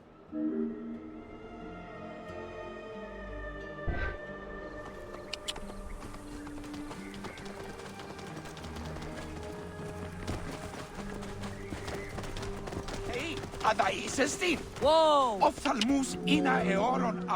By this time, a faithful ally of Caesar's, Mithridates, arrived in Egypt, clashing with Ptolemy's troops at Pelusium. Outnumbering the enemy, Mithridates secured the region between Pelusium and Alexandria. Ptolemy, warned of Caesar's ally marching on Alexandria, sent his troops to prevent passage over the river.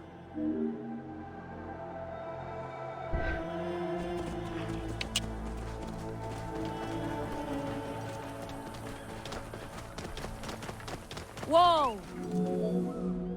Mithridates warned Caesar in time, and the two groups confronted the armies of Ptolemy in the Delta. In the Battle of the Nile, the Romans gained the upper hand, sending the Egyptians fleeing. In the tumult and panic, King Ptolemy XIII drowned in the Nile.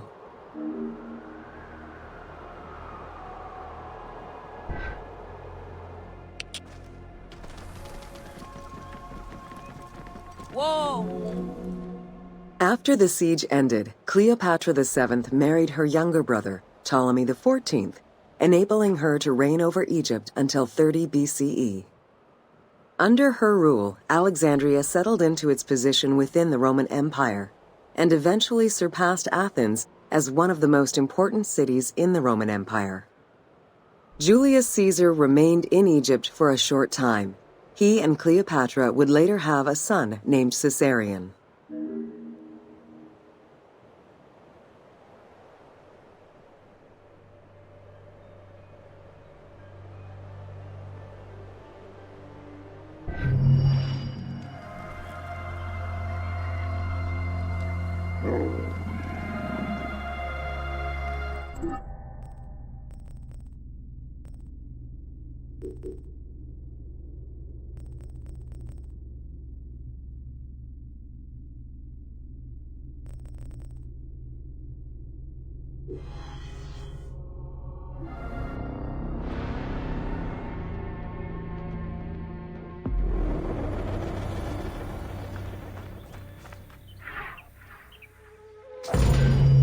Welcome to Osiris, the first mummy.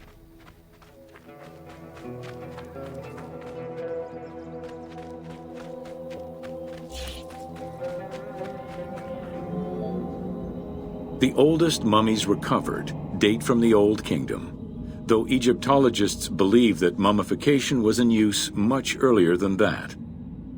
At first, the body was mummified through environmental desiccation, by leveraging the dryness of the environment and the heat of the climate.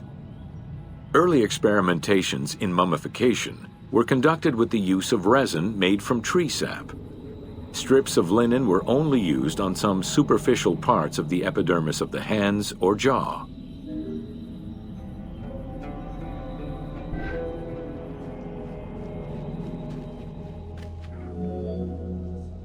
Ideologically, the will to preserve the body is not explained in any way until 3600 BCE. This is when the Egyptian belief that the body housed the soul was finally documented for modern Egyptologists to eventually decipher. It was not until the arrival of the myth of Osiris in the Egyptian religion around the 5th dynasty that mummification was thoroughly conceptualized. The practice was thereafter grounded in both a mythological and ideological point of view.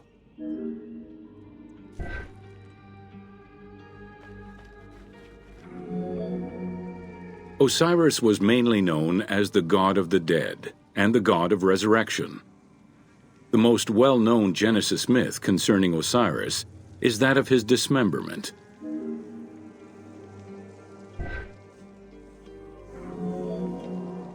It is Plutarch who gives the most simplified and complete summary of the story. Within Egyptian mythology, Osiris represented the first king to rule Egypt. Jealous of his power, his brother Seth attempted to usurp his throne.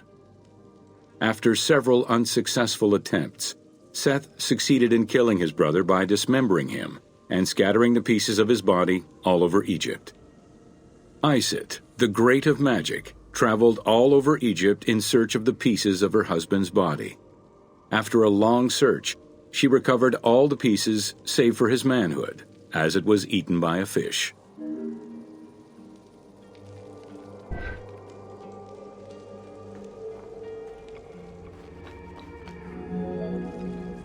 Iset then reassembled the body of her husband by binding it together with strips of linen. Aided by her sister Nephthys, another powerful magician, they gave Osiris the breath of life. This not only brought him back from the dead, but also allowed him to recover his virility long enough to impregnate Iset, thus ensuring his succession before, once more, dying. Thus Horus was born.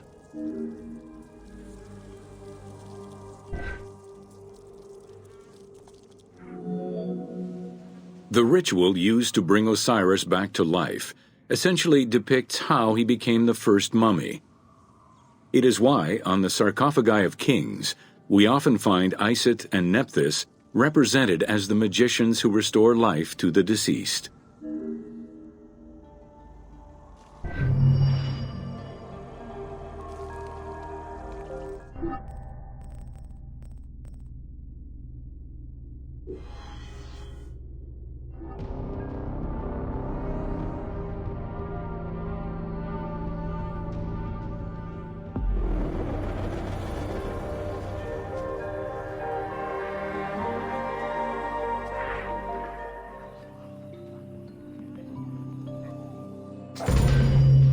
Welcome to Mummies of Ancient Egypt.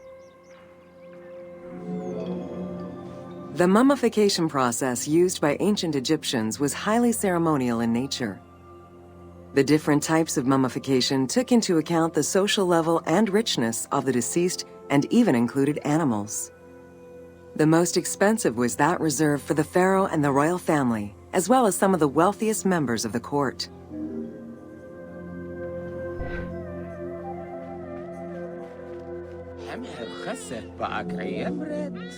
The first step was cleaning. Once bodies arrived at the mummification site, they were placed on inclined tables while the bodily fluids drained away. They were then cleansed by priests until they were deemed ready for the purification process.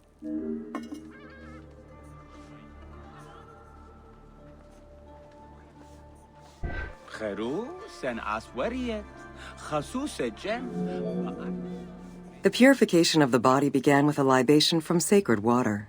The priest then fumigated the body with terebinth resin.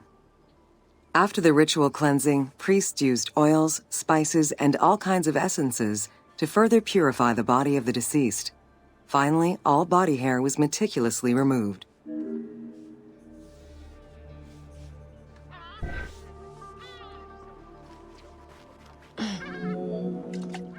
Once the body was properly purified, embalmers removed the organs, following very specific procedures. First, the brain was extracted by inserting a spoon through the nostril to break the ethmoid bone. Then, using a spatula, the pieces of the brain were removed as thoroughly as possible. What matter remained was extracted after a process of liquefaction, achieved through the use of a caustic liquid. The cranial box, once emptied, was rinsed and disinfected with palm wine, and then stuffed with strips of linen cloth and liquefied resin.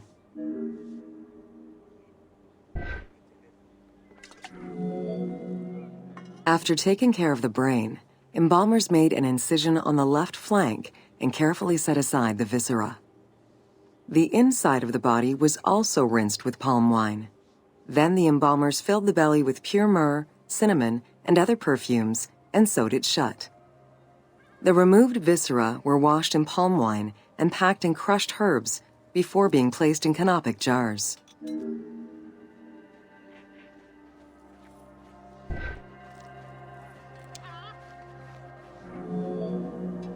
Canopic jars were placed close to the sarcophagus or kept in a chest nearby. At first, the viscera were wrapped in tissue and placed in the vases. As the ritual requirements became more elaborate, ointments, spices, and even water and natron were added to the process.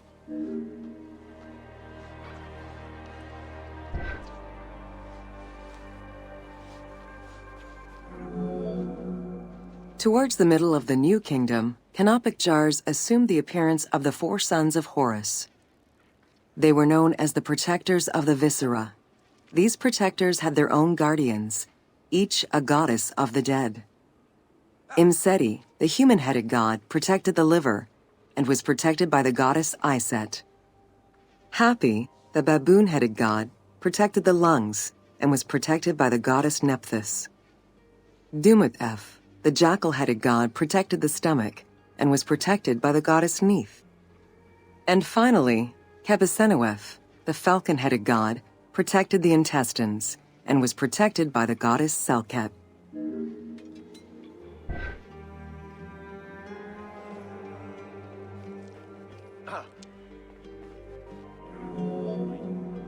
Natron is a naturally occurring mineral found in evaporite.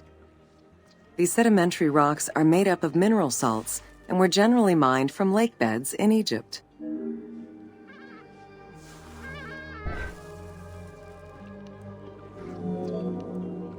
Embalmers used natron as a desiccant to dry the flesh and stop the corpse's putrefaction process.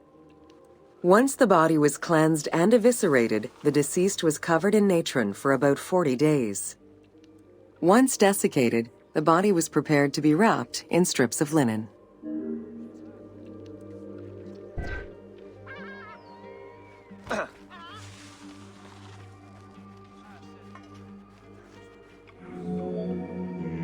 Once the body was fully desiccated by the natron treatment, embalmers oiled, painted, and sometimes even added hair extensions or a wig. They often used a henna-based antiseptic preparation to give the body a more colorful and lively appearance while preparing it to resist molds and fungi.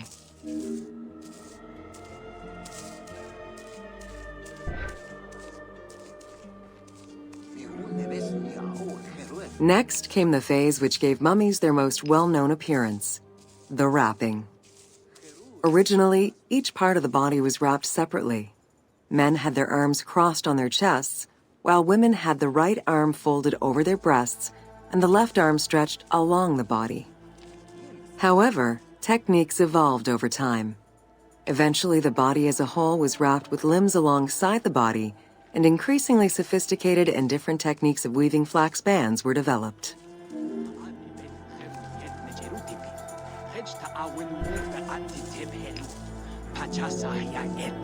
In addition to the jewelry and amulets arranged on the skin of the deceased, amulets were also carefully inserted into the weaving of the linen strips. Each amulet was linked to a myth or to an ideological belief related to rebirth.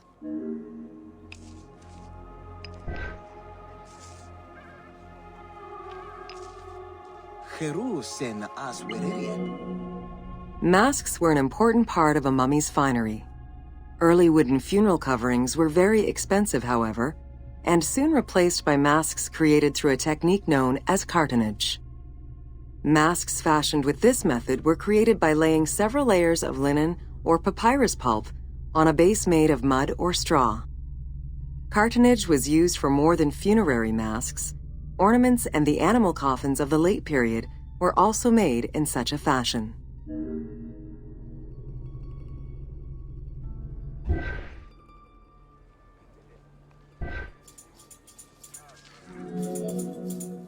Cartonnage evolved to cover the entire body of the mummy during the 22nd dynasty. The mummies were placed on a board inside a rigid envelope of cartonnage, which was laced at the back with a string. Extremely cost-effective and visually pleasing, this technique was very popular through all layers of the society.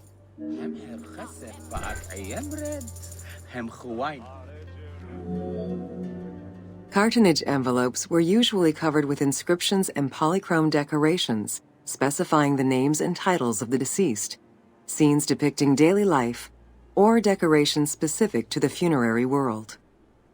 This was a true gift for Egyptologists eager to study the funerary rites of the ancient Egyptians.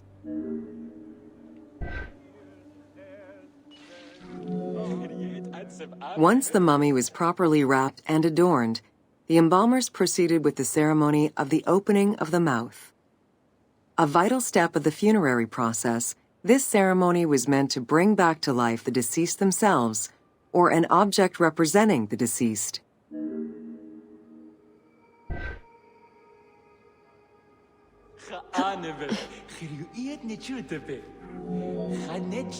There were no less than 75 different stages for the opening of the mouth. It required the application of the same oils, ointments, spices, and perfumes used during the mummification process. Makeup was sometimes part of the process as well.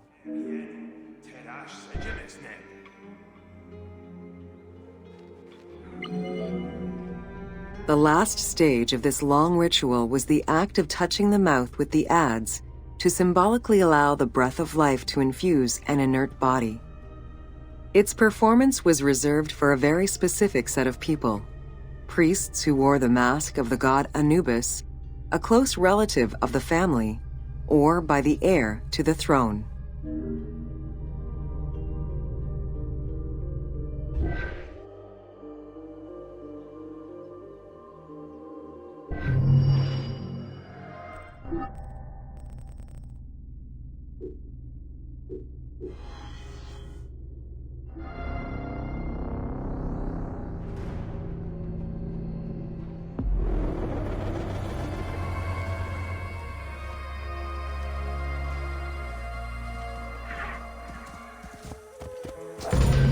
Welcome to The Importance of Mummies.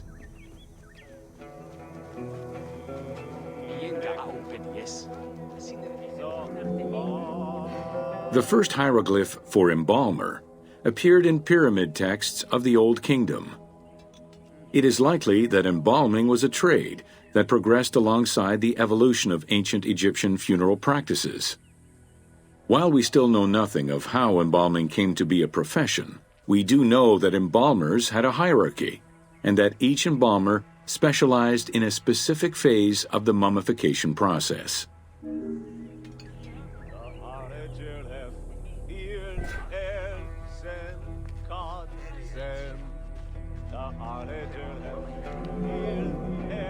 The mummification techniques were jealously guarded by embalmers from generation to generation.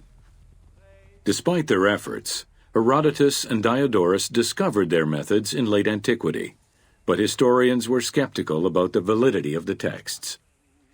It remained a mystery until two teams of modern medical legal scientists confirmed the process in 1994 and again in 2011.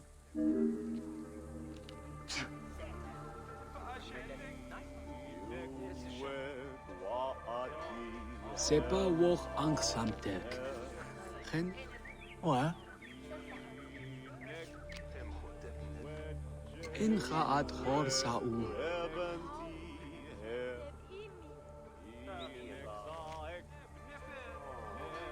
Keba medu necher. Muhib wi'i hori da ayu sep. In im. Ah. Anchnemi paneb. Buma'a.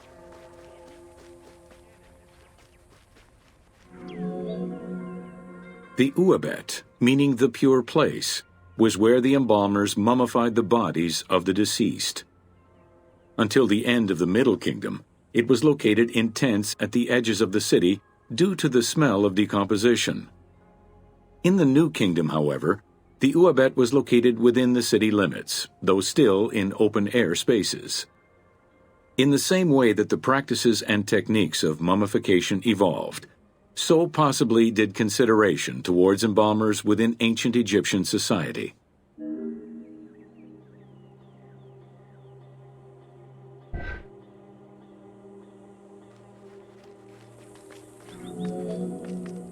The pharaoh had access to the most elaborate of mummification rituals. The richer citizens of Egypt also enjoyed complex embalming options, though none of them allowed for the removal of the brain or viscera. After purifying the body, embalmers injected a liquid through the rectum, sealed it, and allowed the mixture to settle. They then plunged the body into natron for up to 40 days. Once the body was dried, the seal was removed, and the entrails flowed out with the injected liquid, leaving the skin and bones of the deceased to be wrapped in linen and returned to the family for burial.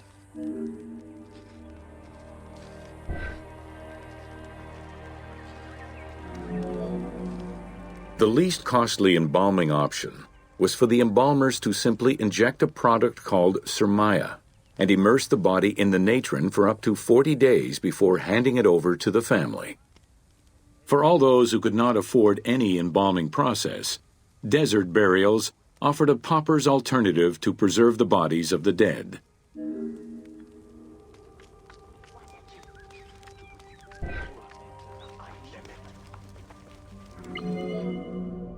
Egyptian civilization has always appealed to Westerners, even before the Greek and Roman invasions. As early as the Middle Ages, mummies discovered by travelers were often sent back to Europe. Curio cabinets, dating from the 16th and 17th centuries, usually included pharaonic artifacts in their collections.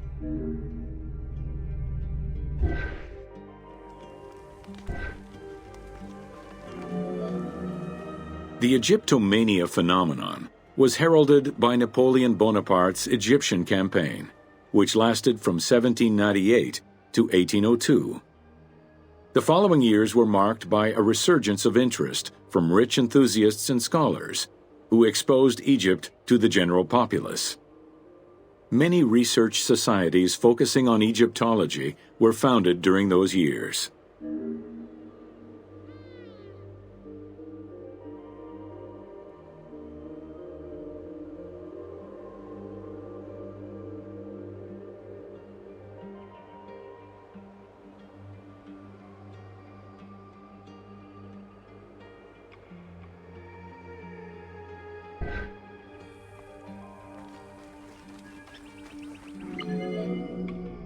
By 1868, mass tourism began in Egypt under the aegis of the Cook Agency. The rich would indulge in leisure trips to Egypt and bring back mummies. Upon their return, they would organize evenings that consisted of unpacking mummies and removing strips of linen and amulets layer by layer. These were considered the shining cultural events of the season. The Egyptian collections of many a museum were founded as a consequence of this mass pillaging.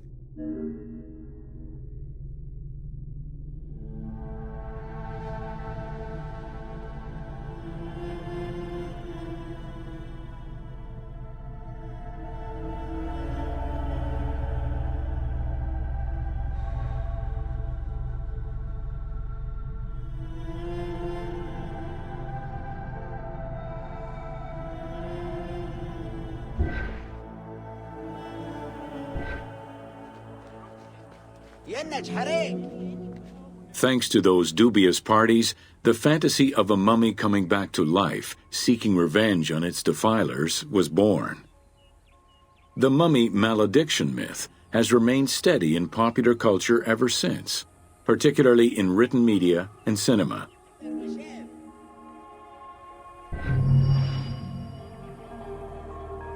Misen!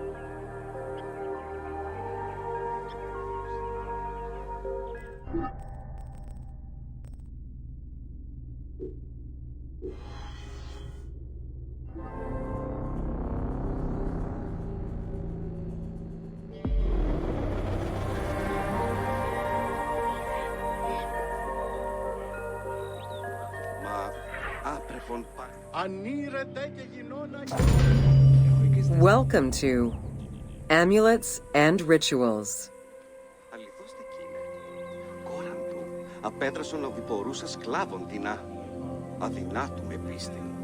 Τι είπας? Ancient Egyptians believed the world was a chaotic place, filled with supernatural forces. They knew that art and words gave life and power to things.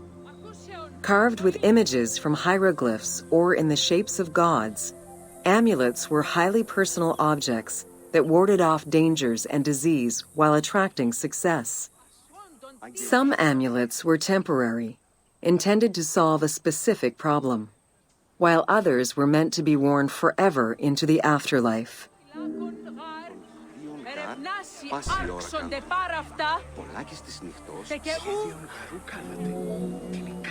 Priests would infuse amulets with magical energy during religious ceremonies, imbuing them with protective magic to safeguard against supernatural powers.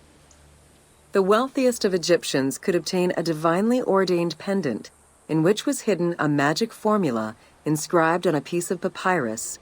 It would act as a unique spell tailored to the owner.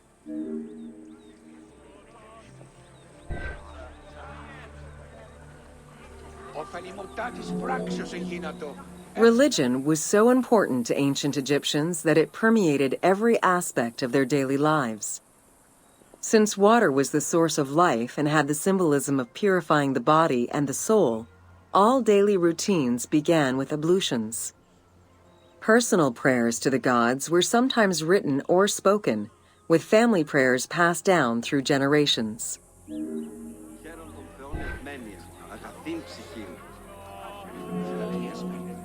There was a complete calendar of each of the religious days, both good and bad, illustrating the appropriate daily rituals.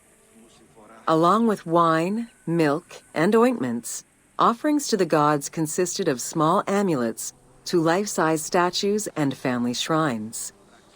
During the Greco-Roman period, offerings to the gods consisted of mummified animals, cats for Bastet, dogs for Anubis, and birds for Thoth. Χαίρον των Θεών ευμαίνεια, Ηρεμήσω πριν οράν Ιωνών. Διός, γιγνός.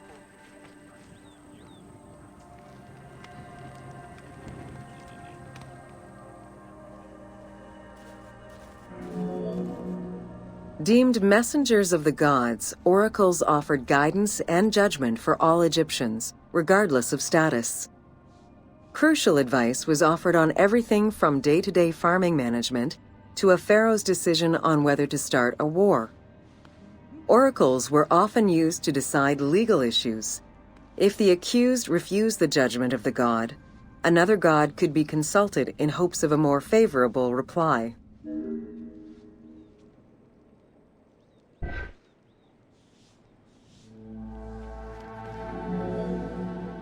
It was oracles that guided the Greek sailor Batos to the coast of Libya, where he founded a colony known as Cyrene. During Alexander the Great's campaign to conquer Persia, he consulted the oracle at the Temple of Amun within the oasis of Siwa, and was subsequently ordained a divine being.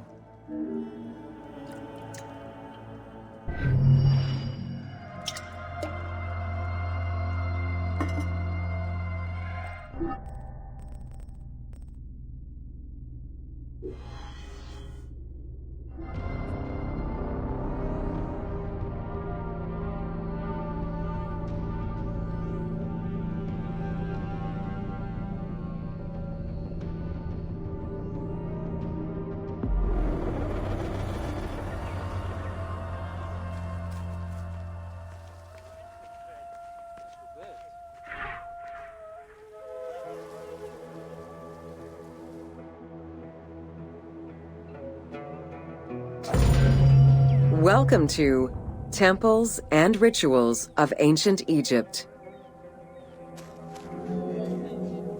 During rituals and festivals, the god was carried on a solar barge between the areas of a temple or the temples of different cities. Funerary carvings and paintings covering thousands of years, as well as the Book of the Dead, depict the same ship and oar design. Solar barges have been uncovered near or within several pharaohs' tombs. They were intended to carry the pharaoh into the afterlife.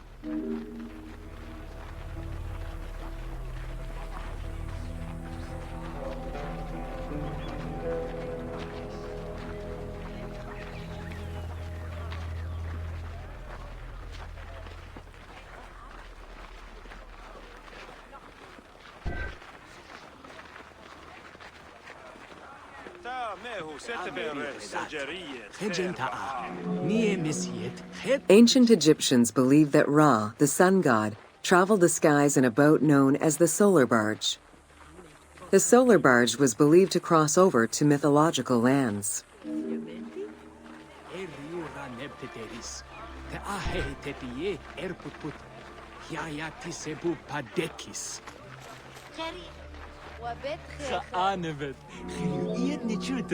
The god Ra believed mankind was conspiring against him. He ordered Sekhmet, the lion-headed war goddess, to kill all humans. To his chagrin, Ra quickly realized that with all humans gone, there would be no one left to worship him. In order to stop the rampaging Sekhmet, beer was brewed and dyed red with pomegranate juice to resemble blood. Sekhmet drank every drop of the brew she could find, eventually passing out drunk. When she awoke, she was calmer, and her lion visage had changed into Bastet. The festival of drunkenness was celebrated in honor of that myth.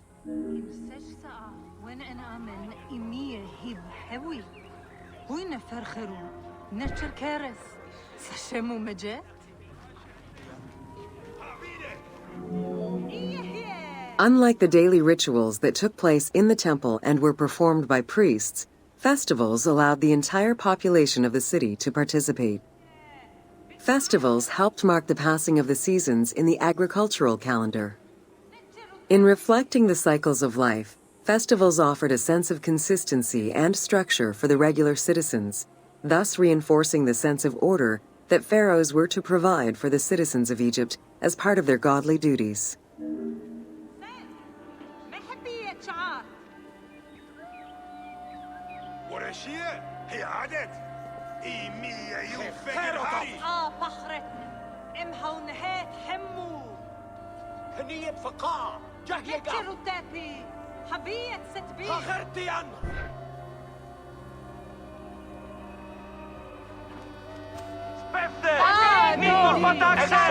The importance of these festivals is demonstrated by their longevity. Records show that Osiris festivals occurred for more than 2,000 years. Some festivals serve to reinforce state control and promote the king's reign.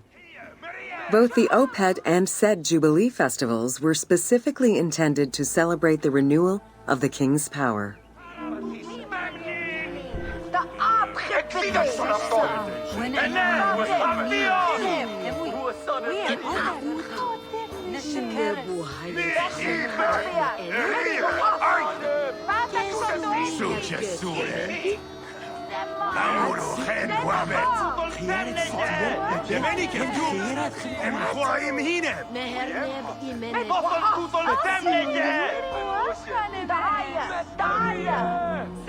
The temple hierarchy consisted of high priests, several types of priests, scribes, and servants.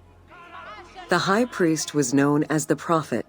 Some divinities had up to 4 prophets, and they were the ones to perform the most advanced and complex rituals.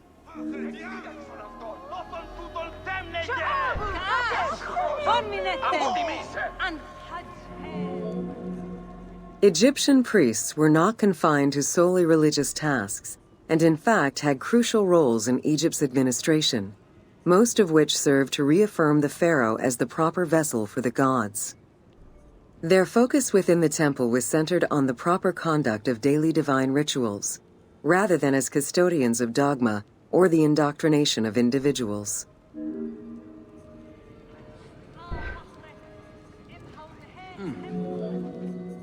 Scribes were custodians of the sacred sciences.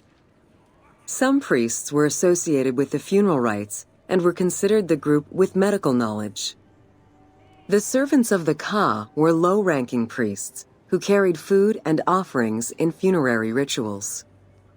Lector priests were distinguished by their ability to read, and their main duty was to recite specialized religious texts in both temple and funerary rituals.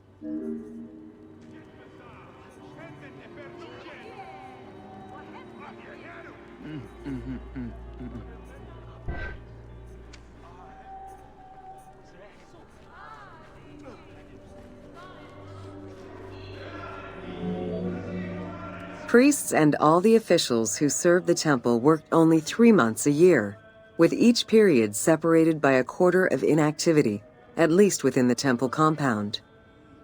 Each outgoing group handed over the temple and their tools to the newcomers. Only the high priesthood remained in permanent office within the temple.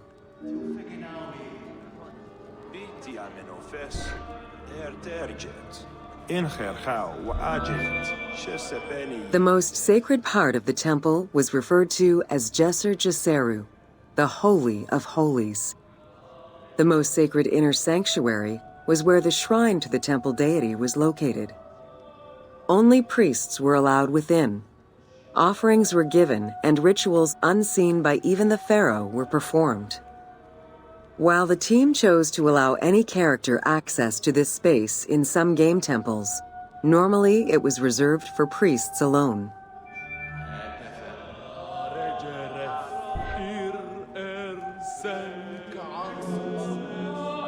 Pharaohs and their priests often chose the site of these sacred temples because of some mythological connection or an alignment with the cardinal points and certain stars.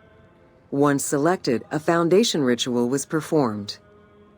The pharaoh was required to complete 10 steps in the ritual, which required a mix of offerings as well as specific construction techniques. Once the temple was complete, construction of the chamber containing the shrine, or naos, began.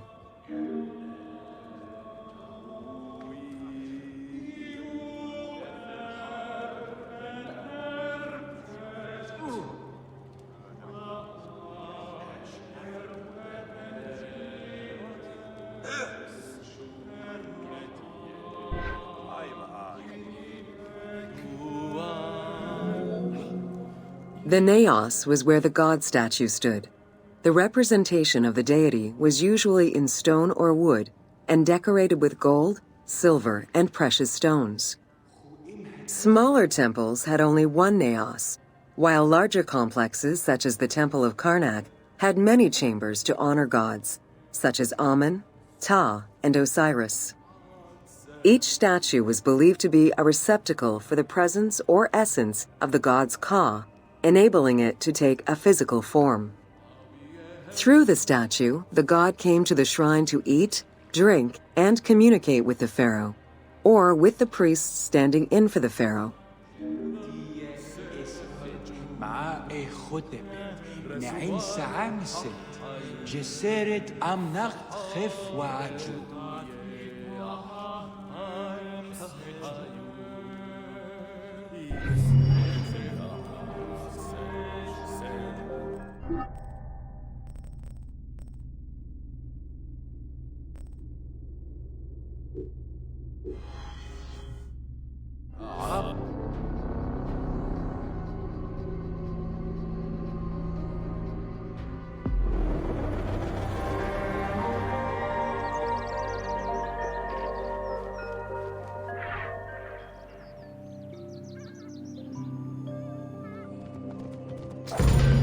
Welcome to Temples and Priests.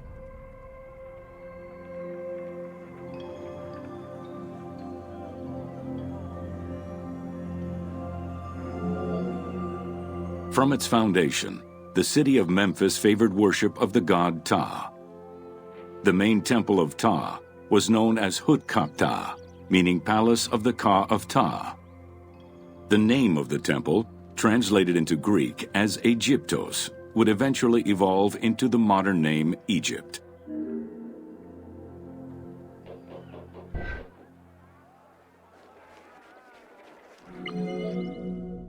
Temples were the center of religious, political, and economic life in ancient Egypt. These sacred places were viewed as the literal home of the gods and goddesses. As such, every aspect of them required care and reverence, all of which was accomplished through elaborate ritual.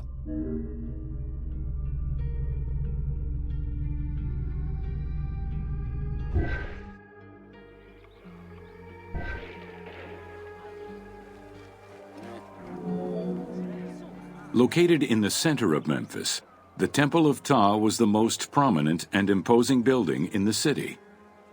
The long walkway leading toward the temple, known as the Dromos, was guarded by rows of sphinxes. The entire sacred area was designed to keep the statue of the god protected, deep within the sacred enclosures that surrounded it.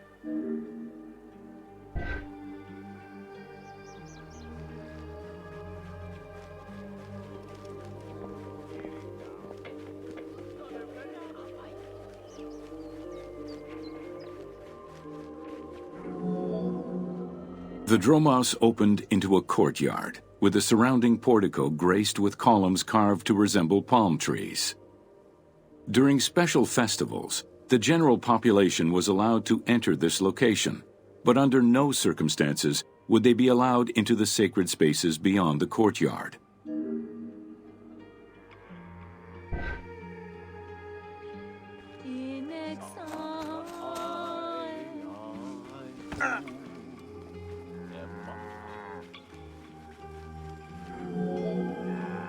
The Memphis Alabaster Sphinx was discovered in 1912, almost completely buried in water and sand. 8 meters in height and weighing in at roughly 90 tons, it is still mounted on its original pedestal. Though it is called the Alabaster Sphinx, it was in fact carved from common calcite rock, which is similar in appearance and texture to alabaster.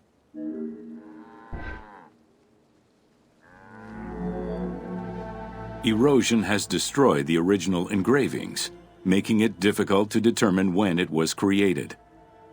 Egyptologists believe that its facial likeness resembles Amenhotep II, and so it could have been sculpted somewhere between 1700 and 1400 BCE. It is believed that this monument once stood outside of the Temple of Ptah and was integrated into subsequent extensions to the complex.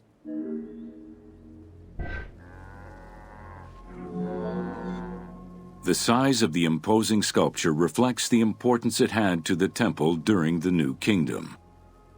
This Sphinx is one of the few remaining artifacts from the ruins of Memphis to survive.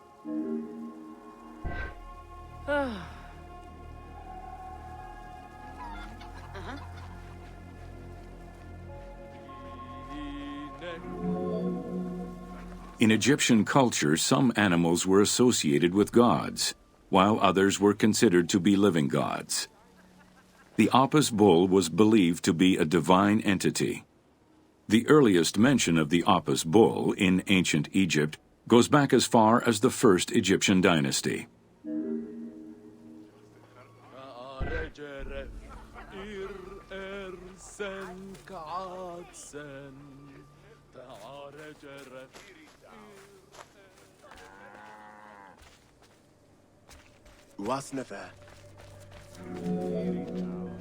Originally the symbol of fertility, the Apis bull was linked to the god Ra, with the image of the sun carried between its horns. Later it was associated with Osiris, the ruler of the underworld, thus becoming the funerary divinity Osiropis. During the 18th dynasty in Memphis, the Apis bull's association with the city's deity earned it the title Herald of Ptah. The Apis bull was so revered that even Alexander the Great, upon his arrival in Memphis, gave honor to Apis.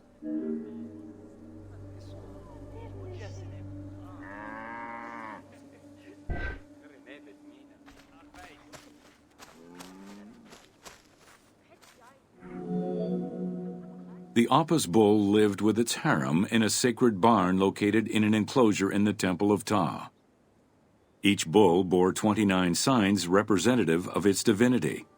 Among them, the bull had an eagle-shaped mark on its back, a double tail hair, and a scarab-shaped mark under the tongue. The signs were intended to correspond with the lunar cycle. After its death, Egyptians would search for its reincarnated form among the livestock.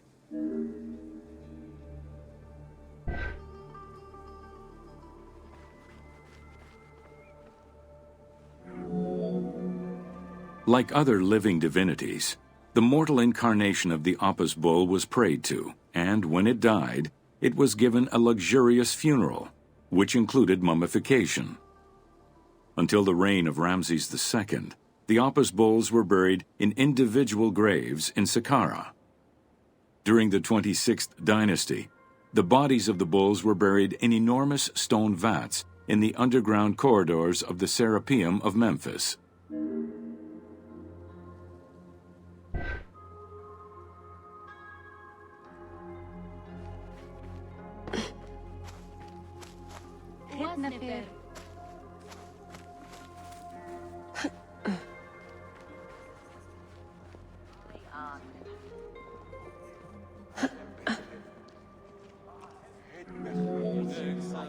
Ancient Egyptians believed that temple rituals were essential to maintain order in the cosmos and allow communication between humans and gods.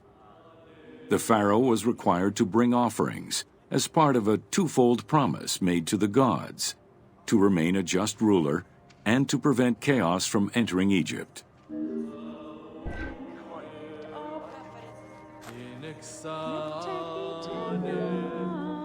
Details of the ceremonies found on temple walls provide a thorough overview of the stages of the daily ritual.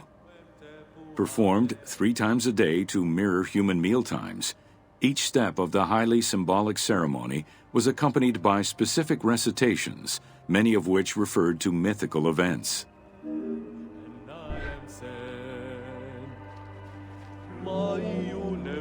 The high priest would first awaken the sleeping god with a chant. Then the seals of the shrine's doors were broken and the bolts drawn back. The act of swinging open the doors was a symbolic gesture, where sight was granted to the deity. The priest would then bow and kiss the ground.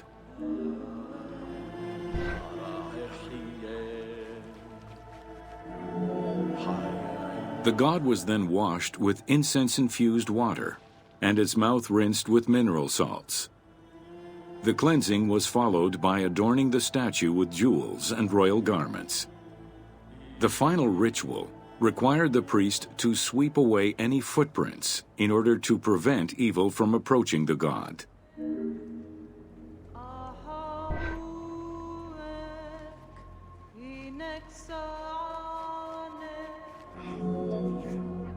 Heredity was the primary source of new recruits. Rarely was an outsider allowed this position. At the top of the temple hierarchy was the high priest. Each temple dedicated to a god had at least one high priest devoted to its care and service. During the Ptolemaic dynasty, one family held the position of high priest in Memphis for almost 300 years.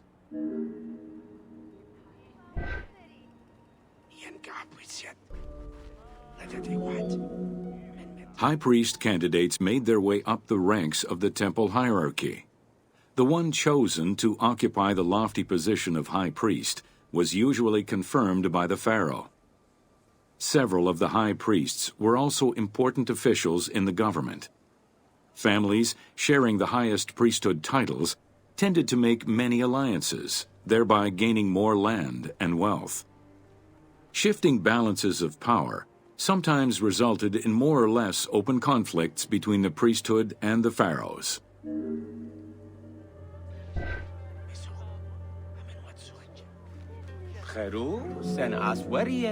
In the 21st dynasty, Thebes became the capital of an almost entirely theocratic government. The city was headed by king priests who spoke and governed in the name of the god Amun, in open opposition to the ruling pharaohs. These king priests caused a massive decentralization of power, known as the Third Intermediate Period.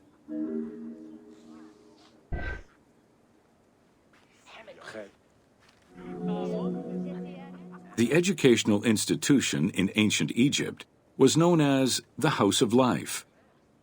Attended by the offspring of the elite and the clergy, it was a place tailored to the social status of its attendees. The earliest references to this type of institution date back to royal decrees of the Old Kingdom.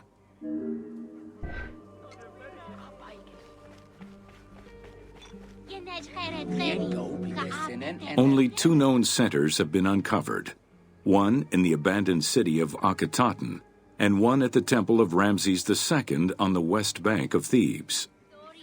Inscriptions uncovered in those locations mention the names and titles of people who were connected with the House of Life, such as a chief physician and many scribes. It is presumed that by the late kingdom, every temple had a House of Life.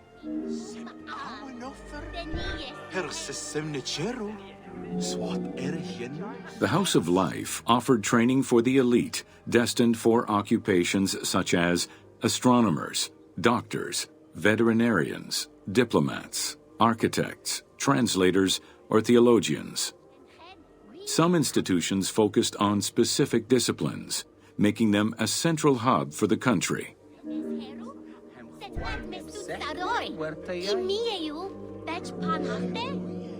Not limited to instruction for young students, the House of Life was a source of reference for many scholars, with rooms dedicated to papyri of many disciplines. Because papyri were preserved there, the Greco-Romans referred to the House of Life as a library.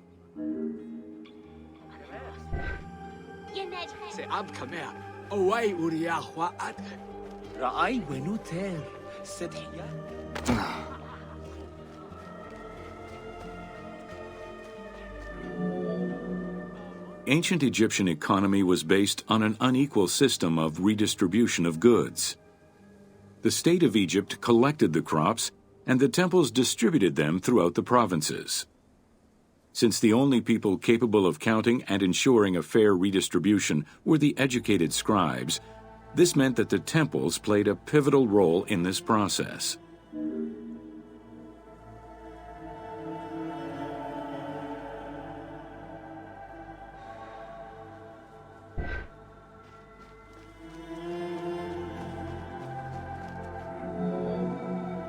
There are records of pharaohs making offerings of large tracts of land and animals to temples in order to maintain their favor. Ramses III offered generous gifts to the temple of Amun in Karnak in such a manner.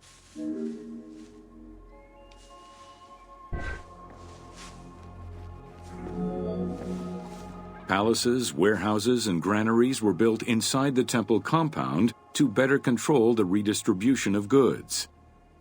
The size of the recorded numbers of goods, combined with every other function filled by temples, only serves to confirm their might as economic, religious, and political centers of power within Egypt.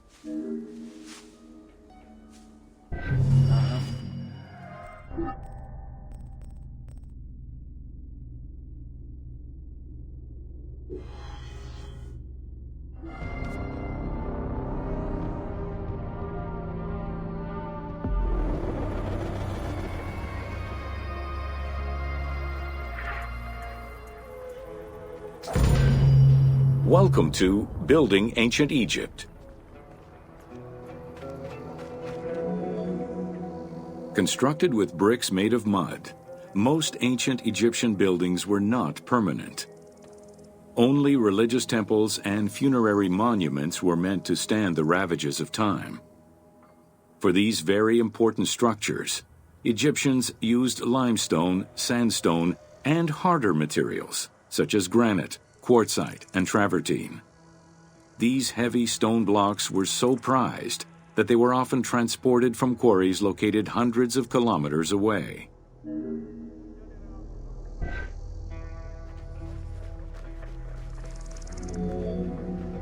Limestone was common and easy to extract from quarries on the east bank of the Nile. This particular limestone had marine fossils in it, however, preventing it from being easily decorated and polished. Used as the main building material, the structure would then be finished with a finer limestone that was polished smooth and decorated as needed. Limestone was used for the building of the first pyramids and for most of the religious buildings of the Old and Middle Kingdoms.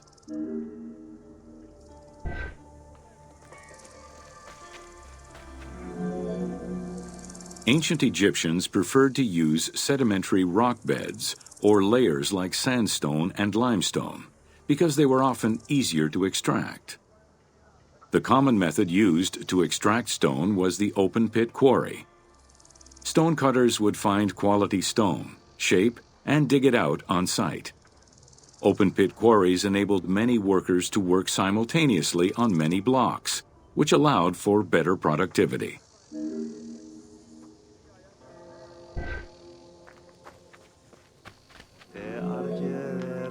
Workers would draw a large grid directly on the stone's surface, taking care to leave a space between the blocks.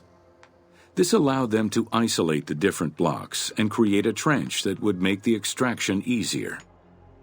Stoneworkers used iron chisels for hard rock and bronze or copper tools for softer rocks such as limestone. Removing material between each block created a trench line. In some quarries, that trench was wide enough to accommodate a worker, who would then cut the block entirely on site.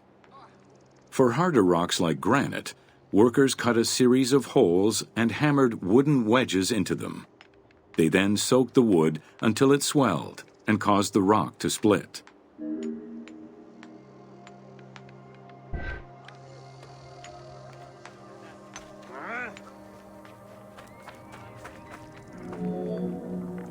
The gallery extraction technique was used when the desired rock was buried under layers of rubble. This method was often necessary in order to find the whiter and finer limestone required for a smoother finish. The first step was for the stoneworkers to create an access pit that would allow them to reach the desired wall of stone. Once a wall of quality stone was exposed, workers could then cut out smaller blocks. This pit required a descending platform. Designed like a stairway, it allowed them to free multiple galleries of blocks.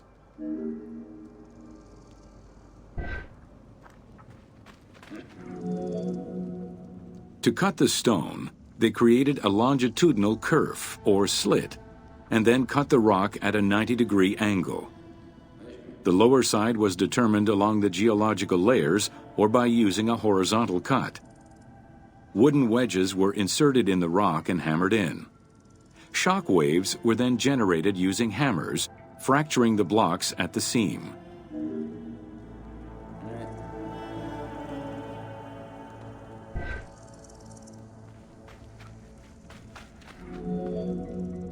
To maintain the stability of these mining pits over the course of quarrying, workers would leave support sections of unexcavated rock.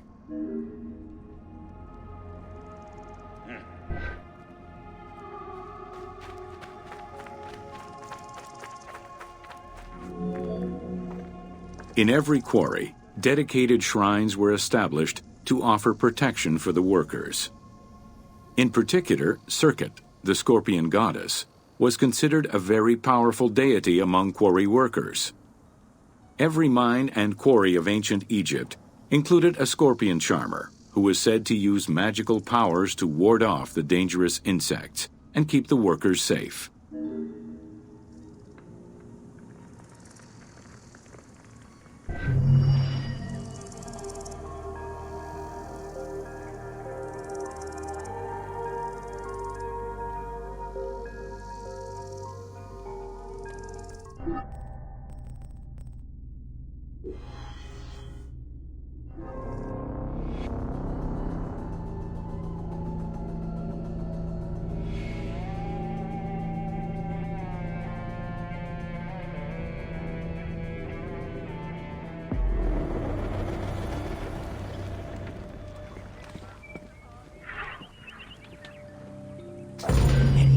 Welcome to Workers and Transport.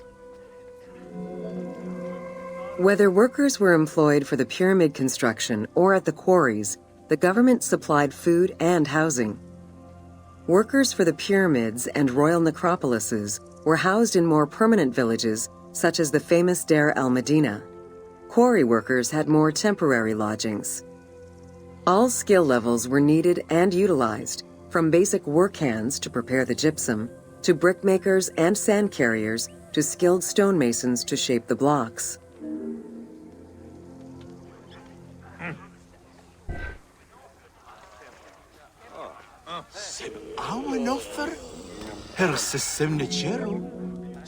Skilled architects and engineers were employed year-round, while support labor were often farmers who worked on the quarries or construction during the Nile's flood season.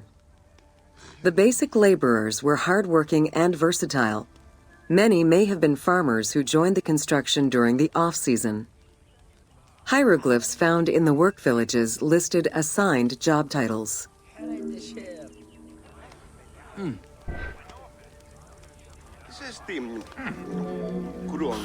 Archaeological research shows that no food was stored or prepared on site, but instead workers received abundant rations of bread, beer, and meat. These rations were taken care of by an administration outside the village. Medical treatment was also available for those who were injured.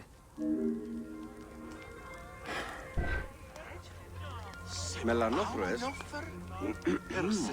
Díami. Νόστιμο. بقى حاج ستي عدت خين حبينت Όσο καμί, όλοι τα τρεις έπρεπε ένα έντον μέγιστο. باشات اميه ارخبو وينك سوق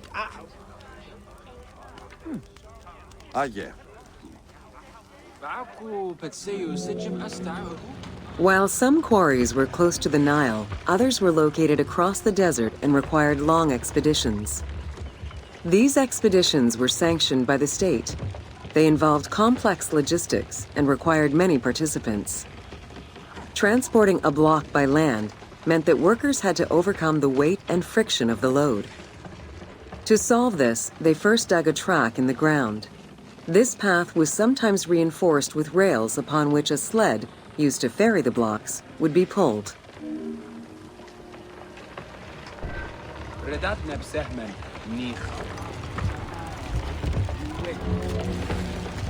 Whenever possible, blocks were toppled from a higher elevation onto the sled.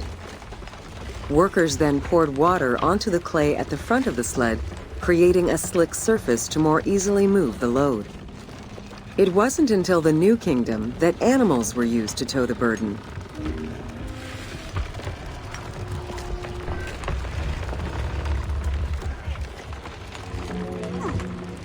During flood season, the Nile was at its largest and deepest, which allowed the transportation of the heaviest and biggest loads. Quarries close to the river had troughs dug out to deliver the stones to the shoreline. Harbors and wharfs situated at the river's edge allowed the transfer of materials and supplies. Harbor warehouses accommodated additional stocks of stone so that they were available for the winter sailing season.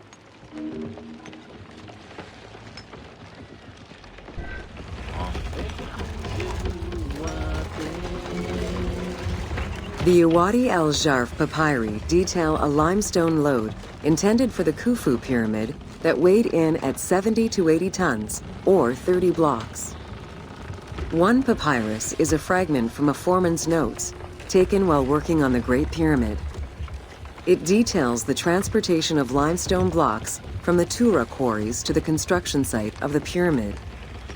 The other papyri are shipping logs containing archives of the sailors assigned to sail the Red Sea and the Nile.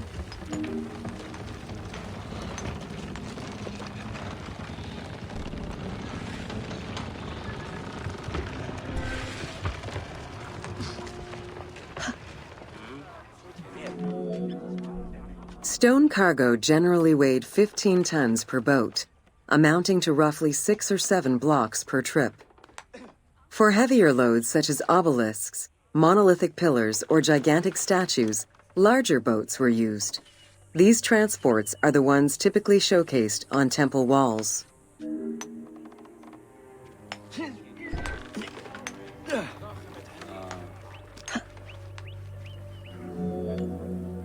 River transportation was the most efficient way to ferry stone blocks between the quarry and the construction site. Blocks were transported by flotillas of several types of boats. The most detailed illustration of transport by river is a relief of Queen Hatshepsut's barge with an accompanying flotilla.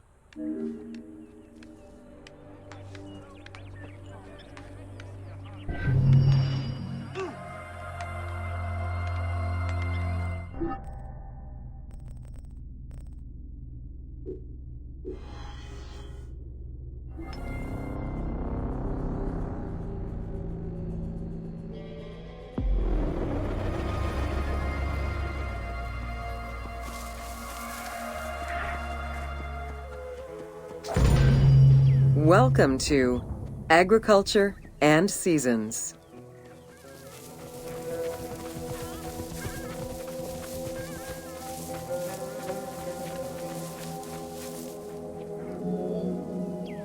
While crops were cultivated in different oases around the desert, most of the arable lands were near the Nile. Two types of cereal grain were cultivated: barley, and an ancient wheat known as emmer.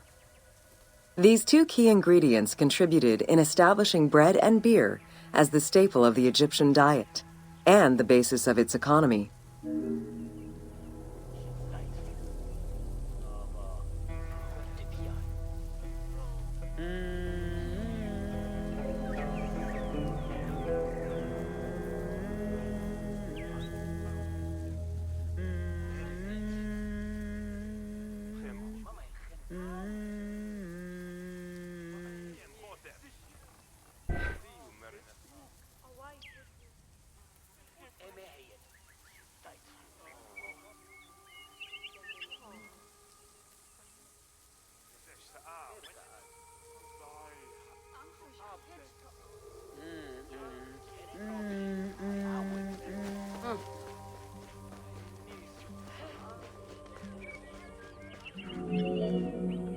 The Ptolemaic era created an agricultural revolution with the introduction of advanced agricultural techniques and new grain types such as rice, durum wheat, and pearl millet.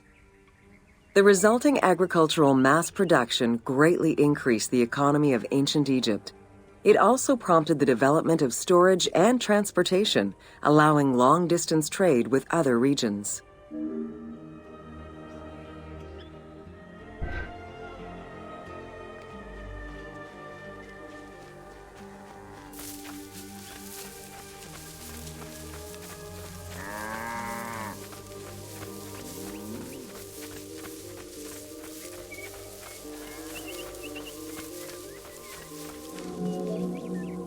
Both bread and beer rations were part of a system of barter payment. The state used those goods to pay wages for those who worked in the quarries and at the construction sites. Beer was so important to ancient Egyptians, they had a goddess of beer brewing, Tenenet. Tenenet is seen in many paintings and sculptures with beer, and women are depicted as the primary beer makers.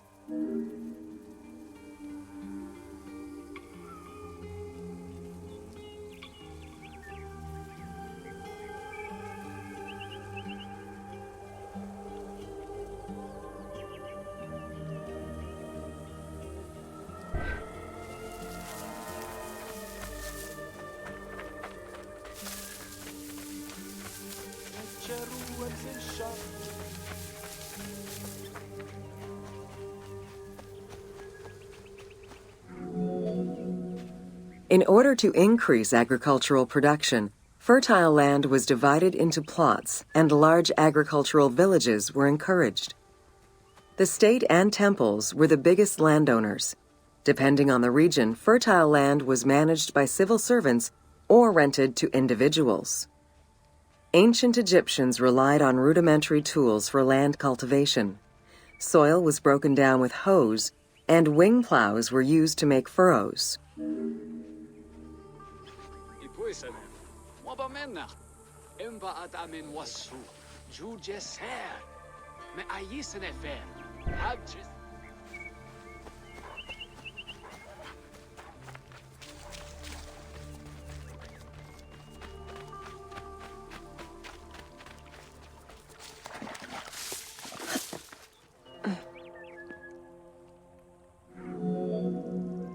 The three seasons known as Akhet, Peret, and Shemu corresponded to a specific phase of the agricultural process and the river's natural changes.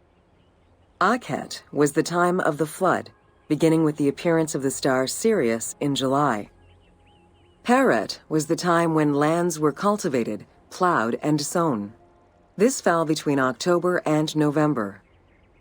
Shemu ran from May to September and was when harvesting and taxation began.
The pharaoh's duty was to uphold order against chaos and provide for his people.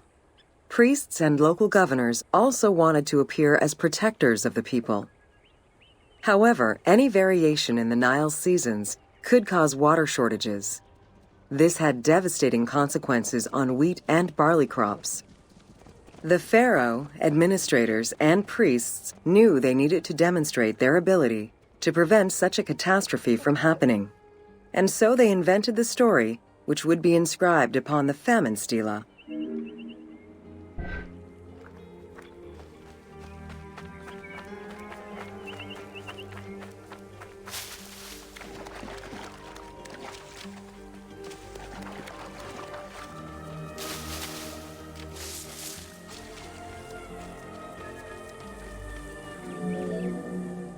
The story begins with the pharaoh worried for his people.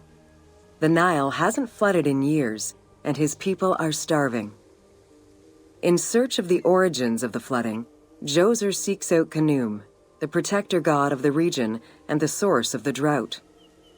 Djoser gives the god offerings and orders his priests to restore the temple of Khnum.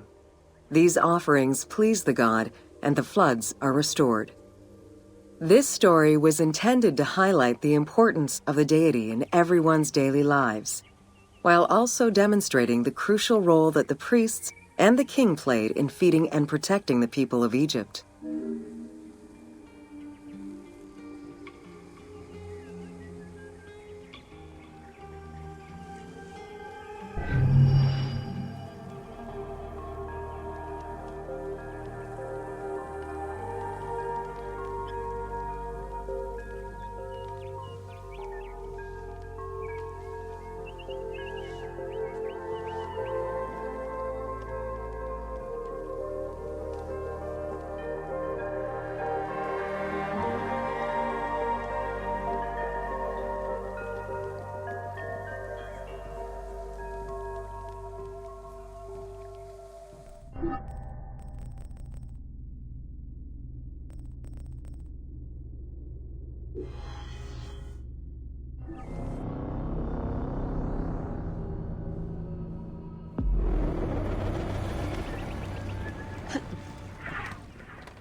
Welcome to Ancient Egyptian Cultivation.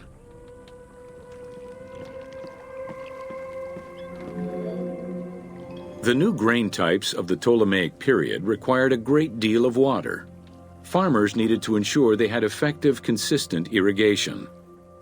The Nile's rising and receding waters naturally irrigated most of the crops.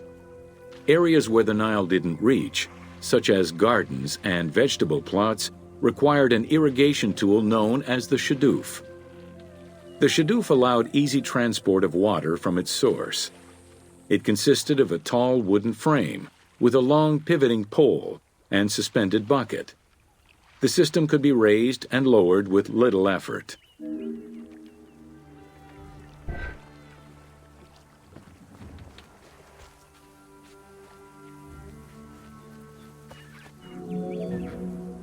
Later, a sakya, or water wheel, was invented.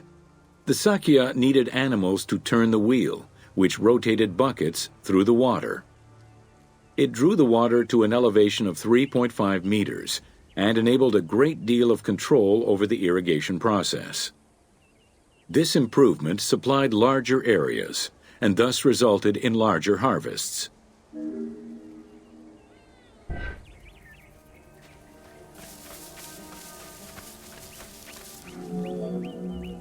The threshing process separated the grain from its husk. Workers would spread the ears on clean ground. Oxen, cows, or donkeys were then guided back and forth to trample the grain. This continuous movement worked the grain loose while preventing the animals from eating it. Unwanted chaff and straw were swept away, or gathered and added to the mud used to make bricks, to make them stronger.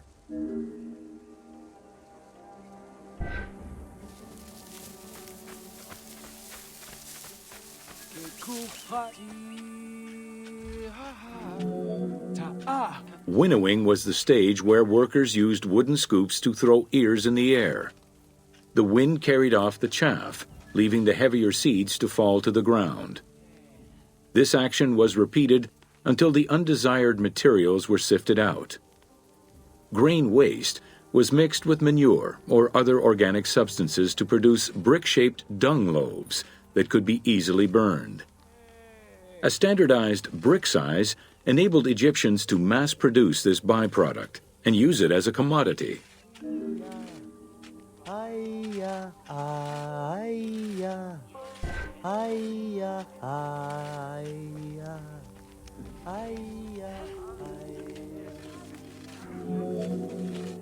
Transporting large amounts of grain required ships equipped to carry heavy loads. These goods were moved during the Nile's flooding season, when the river was deep enough for large ships. The transports stopped at checkpoints to accommodate customs and police controls, as well as for technical requirements and weather conditions.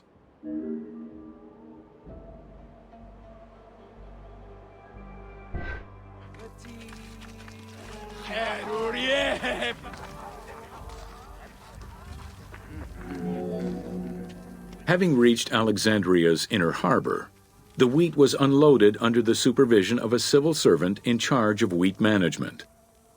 Portions were distributed to Alexandria's city market, and the remaining stockpile was either exported or stored in warehouses.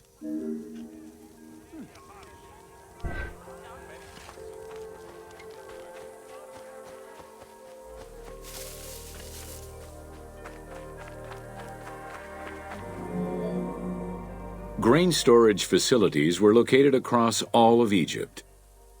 Temples and institutions had large silos, while individual houses had storage sheds. In some houses, arched cellars were built into the foundations. These watertight chambers were accessible from the ground floor through a trapdoor. Royal granaries acted as the storehouse and distribution centers, and managed state payments to civil servants, soldiers, and the police. Though plastered on the inside, silos weren't completely sealed, and so remained susceptible to mice infestations.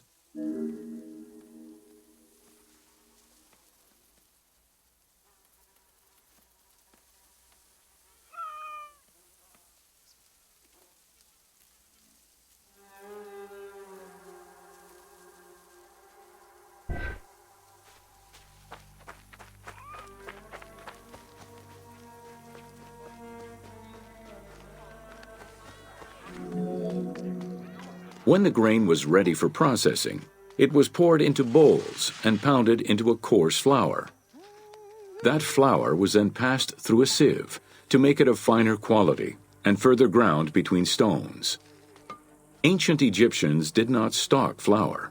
Instead, fresh grain was portioned out each time to produce flour as it was needed.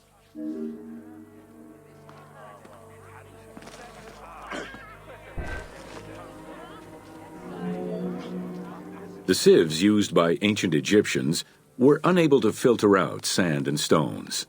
Grit often passed into the flour, causing long-term tooth abrasions among all classes of Egyptians.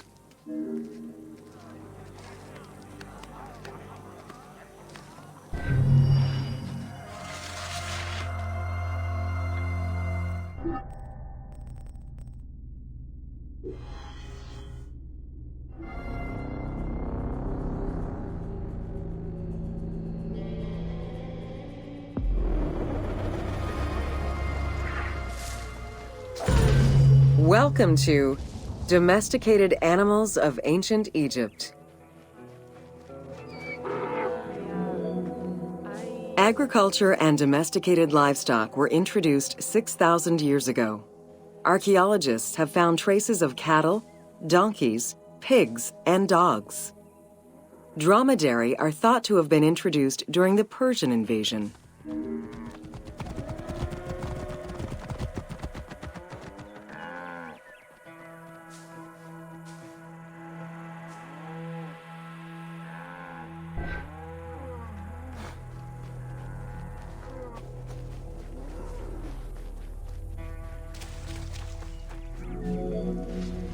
Pets were deeply cherished in ancient Egypt, Many illustrations of children often include a pet in the depiction.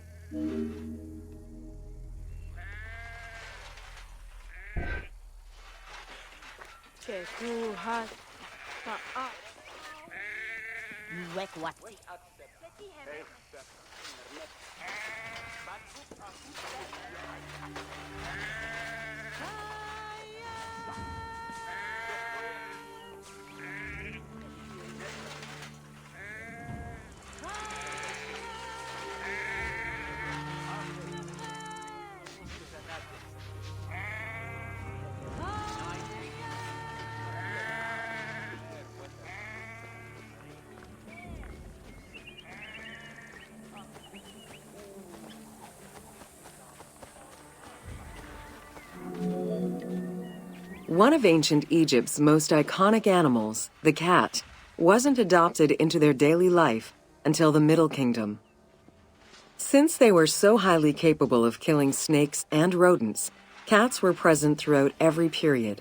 However, they only became pets sometime during the Middle Kingdom. Prince Thutmose, son of Amenhotep III, had his cat Tamu laid to rest in its own sarcophagi.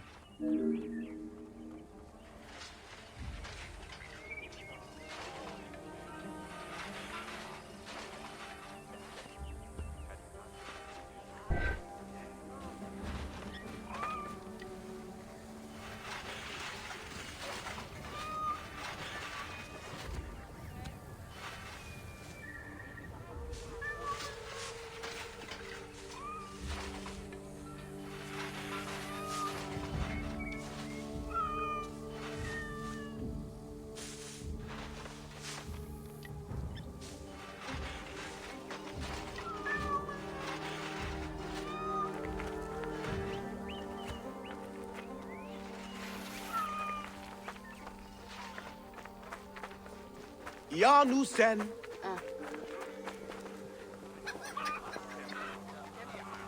Hanemes Nefer.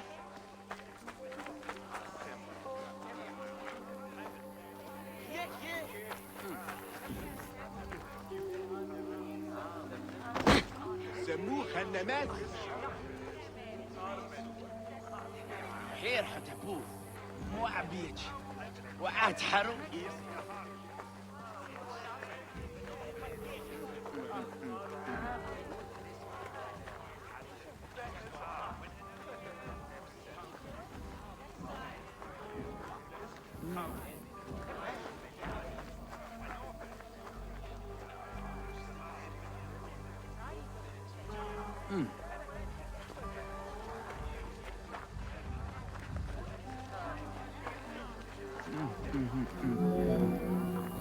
The earliest reference to dogs dates back to 5000 BCE. They were popular pets as they helped hunters and protected herds. They were closely linked to Anubis, the jackal-headed god. Baboons, monkeys, and even falcons were tamed as pets. Each was mummified and buried with as much ceremony as any family member.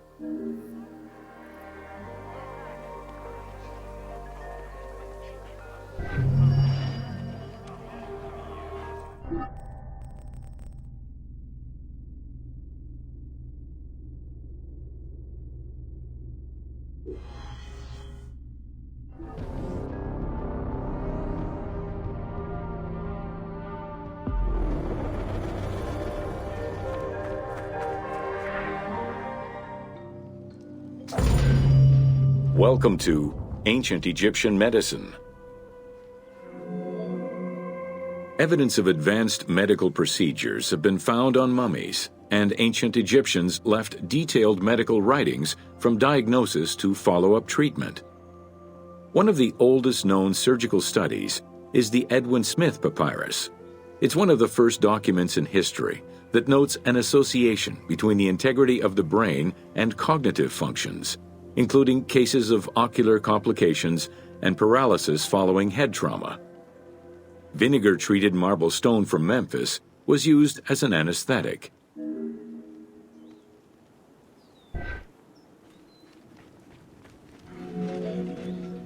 Another similar document, the Ebers Medical Papyrus, is over 20 meters long and 30 centimeters wide.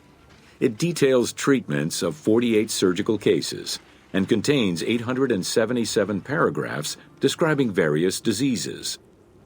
Alongside accurate and factual scientific approaches, the papyrus has more than 700 magic formulas and incantations to ward off demons and disease.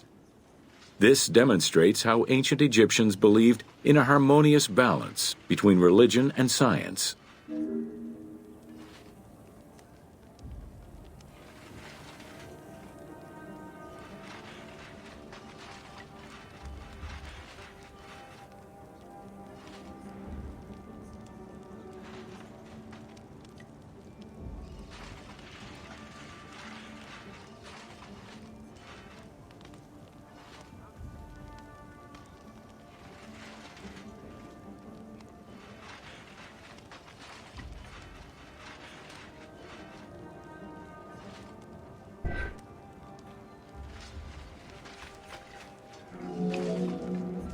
Remedies were considered as medicine and carried by doctors and priests.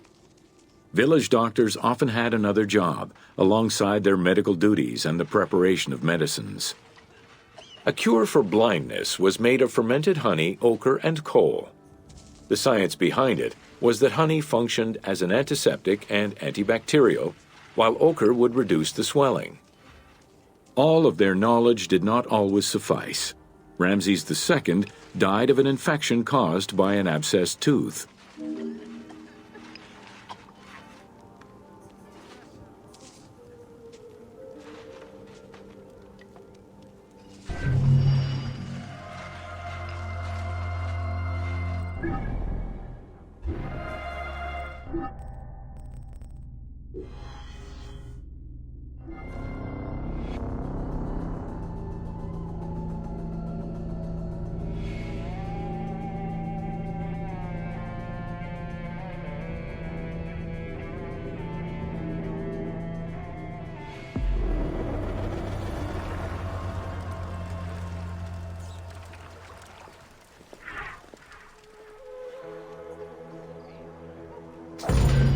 Welcome to Leather and Linen in Ancient Egypt.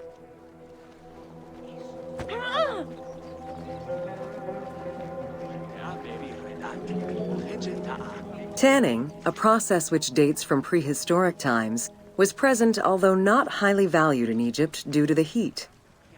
Leather was reserved mainly for things such as sandals, leather bags, dagger sheaths, quivers, and other similar items.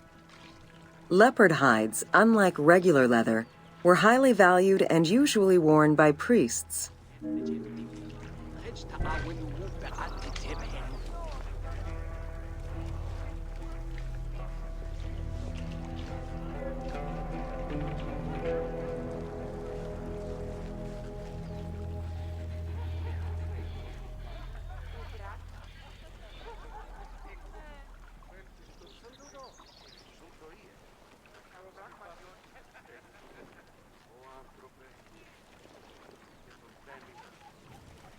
خروسن أصور هيرة خاء وسجم بقك إرهيلي هم هي كيس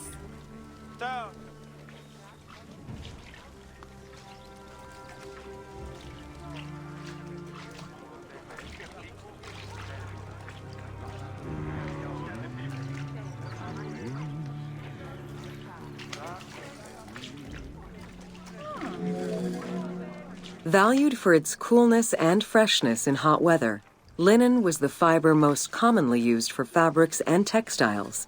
It was produced from flax, which was plentiful in Egypt. Fibers were usually dyed before weaving. While color was used in the production of textiles, dyes weren't commonly used for clothing, and most Egyptians wore white. The color represented spiritual purity, a goal to reach for every day of one's mortal life.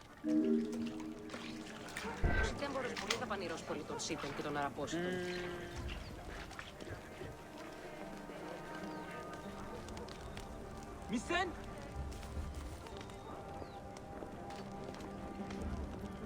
سامو خانماز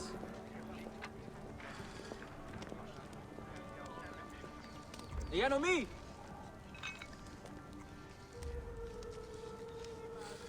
خطبت نفر!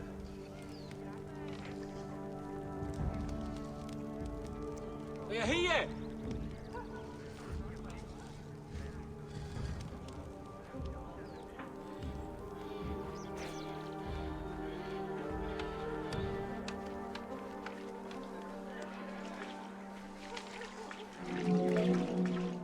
Various shades were achieved using woad, a dye produced from the leaves of Isotis tinctoria. The plant was cultivated for this purpose within the Nile Delta and allowed for the creation of various colors. For example, different maceration times of the leaves would result in colors ranging from red to green, while adding in limestone shifted it to blue. During the Greco-Roman period, other ingredients were found, resulting in a wider range of colors.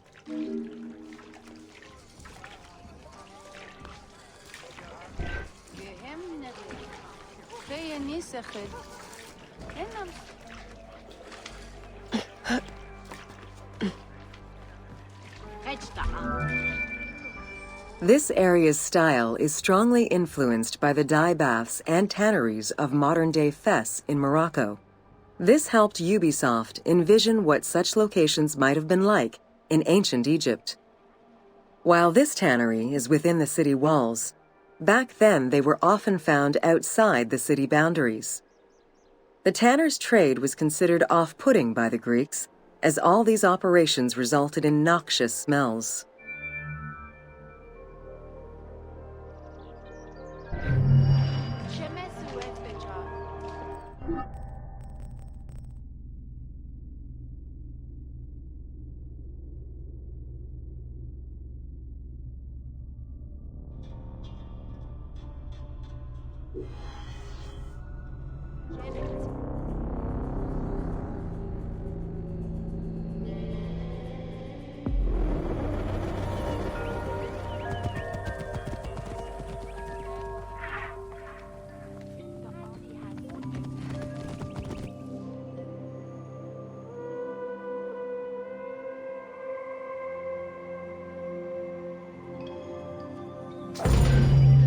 Welcome to Ancient Egyptian Fashions.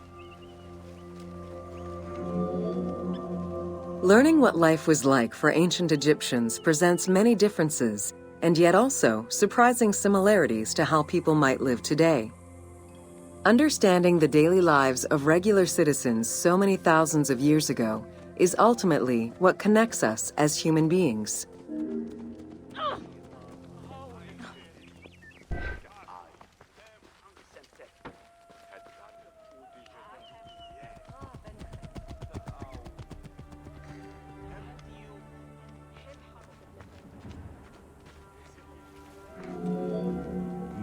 Jewelry was a popular item among ancient Egyptians of all social standing. Both men and women wore earrings, rings, and bracelets. Status determined how much jewelry a person wore and what it was made of. Common folk wore pearl necklaces, simple bracelets, and leather bangles.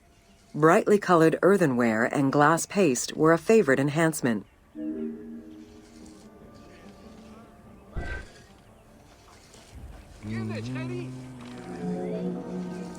The jewelry of the elite was made from gold, silver, and other precious stones. Because gold never lost its shine, it was considered akin to the flesh of the gods. Wide jeweled collars were a favorite. Made with rows of beads formed into patterns of animals or flowers, the soft chiming sounds they made were thought to appease the gods.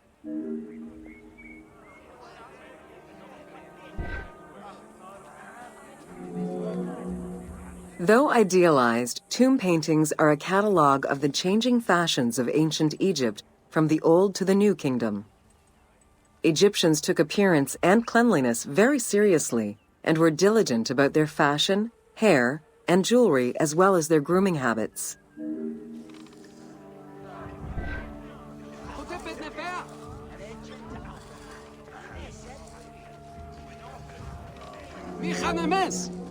The fabric of ancient Egyptian clothing was almost entirely made from various grades of linen. Linen was commonly white, draped over the body, and cinched at the waist, though some garments were sewn or tailored. Wealthy men wore long tunics, loincloths, or kilts, while poor men only wore loincloths. Women wore long dresses, with differences residing in the quality of the fabric, depending on social status. Egyptians commonly went barefoot, but could also wear sandals made from papyrus fiber or leather.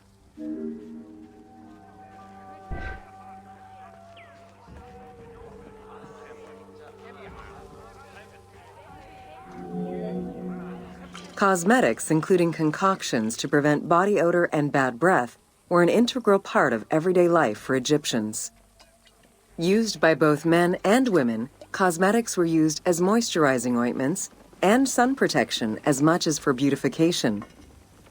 Red ochre, a natural clay, was the most readily available cosmetic to tint lips and cheeks. Henna was used on nails and lips, and as hair coloring. It was also favored by richer women to decorate their palms and the soles of their feet.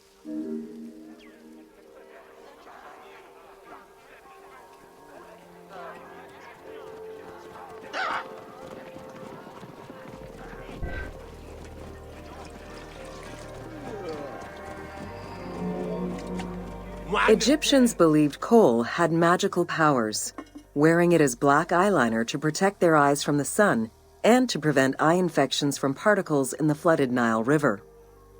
A special green kohl, made from ground malachite, was worn for ceremonies and religious rituals.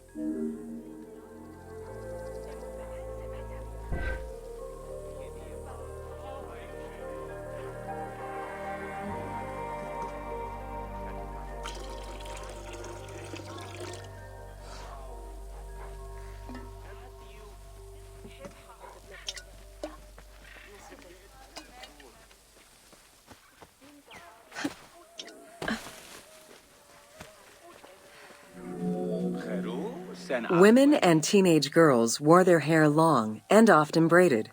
Wealthier women included carved combs or hairpins. The length of men's hair rarely dropped past the shoulders. They were mostly clean-shaven during the dynastic period, a trend began by the elite and soon adopted by the general populace. Queen Hatshepsut donned an artificial beard when she became pharaoh.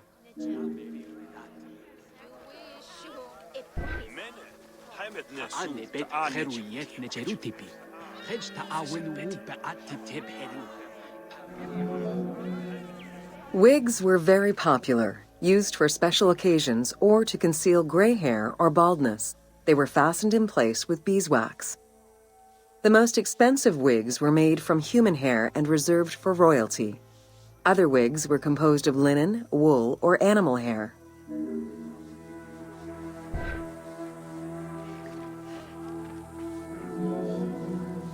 Prepubescent children generally had their heads shaved. Young girls kept some strands intact, while young boys had a braid worn on the side.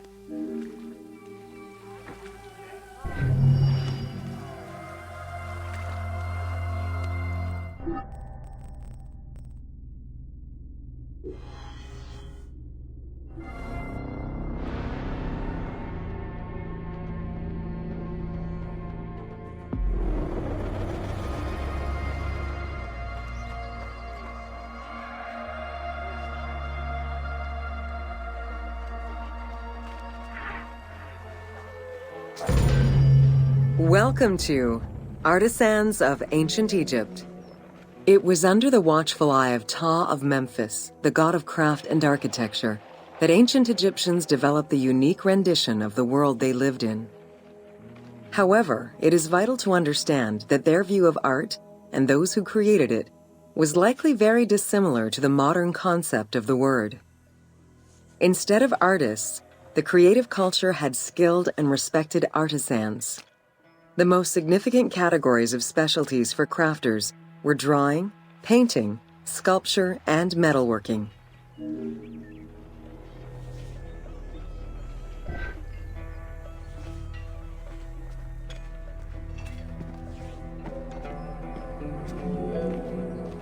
Ancient Egyptian craftspeople created both art and a wide variety of mundane, everyday tools. Every item created had a specific purpose and was produced by anonymous artisans who worked alone or with a team. Most crafts, such as pottery and metalworking, were utilized for everyday items. Luxury goods and artwork illustrations served temple rituals and were not meant for public display. Artisans rarely signed their names to the work, though they were clearly aware that they possessed a unique skill and talent for the task.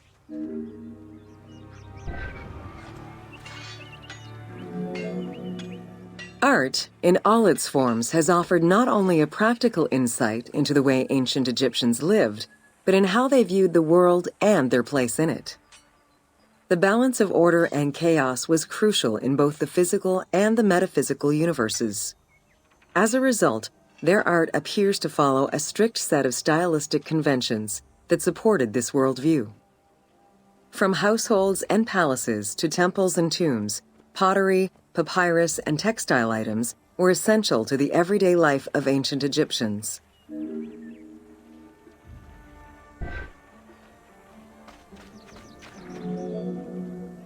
In ancient Egyptian culture, drawing was used as illustration, such as seen in the Book of the Dead.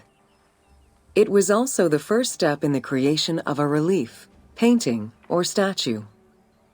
Two-dimensional representations were concerned with order and form, and were intended to honor gods and promote the transition of the soul to the afterlife.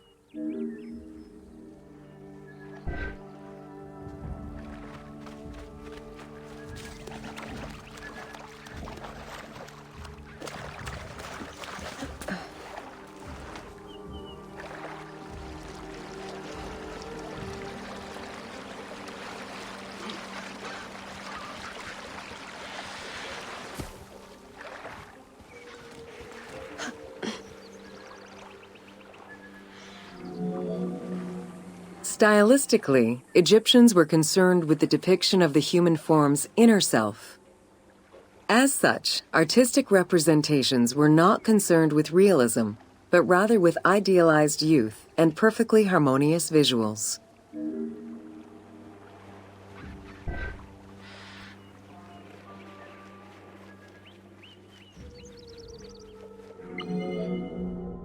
An exception to this were scenes depicting hunting and battle, where the environment and enemies moved in lively, even chaotic ways.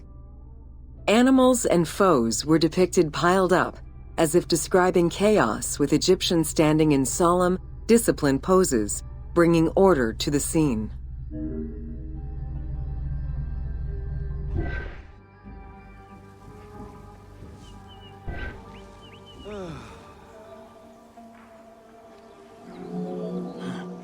Reliefs could be either in high relief or low relief.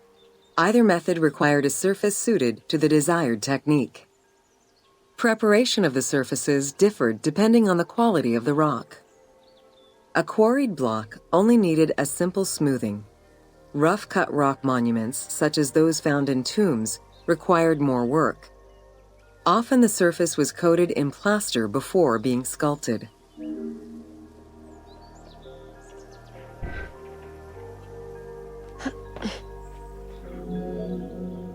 For reliefs, preliminary sketches were drawn in red, then framed with a red grid to position the elements of the scenes. Corrected sketches were in black, and once approved, the scene was ready to be carved. This method likely explains the name given to relief makers, the one who draws the outlines.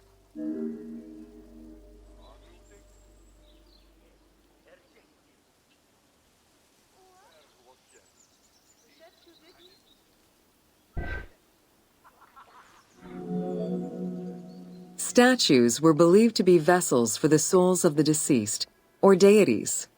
That is why a sculptor was called the one who makes it live. This divine duty earned them the utmost respect. As with a relief, creation of a sculpture began with a drawing.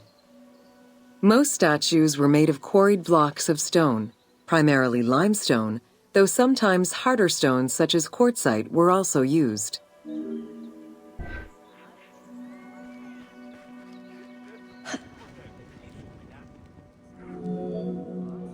In ancient Egypt, the profession of crafter was organized and relied on a specific hierarchy. Most artisans depended on an institution to provide them with raw materials. There were 3 working levels for craftsmanship: domestic, large estates, and within palace and temple workshops. Some royal workshops, at their largest, covered an area of about 2.8 square kilometers in size.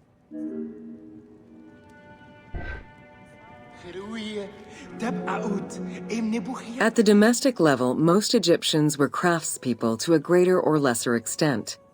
The ability to repair tools was a daily necessity. Crafted everyday items could also be bartered for at the local market. Artisans with skills but lacking in resources worked at large estates, where the elite provided them with space to work and raw materials. The most skilled artisans were employed in royal or temple projects and benefited from a special status. They were provided with good workspaces and considered to be highly skilled.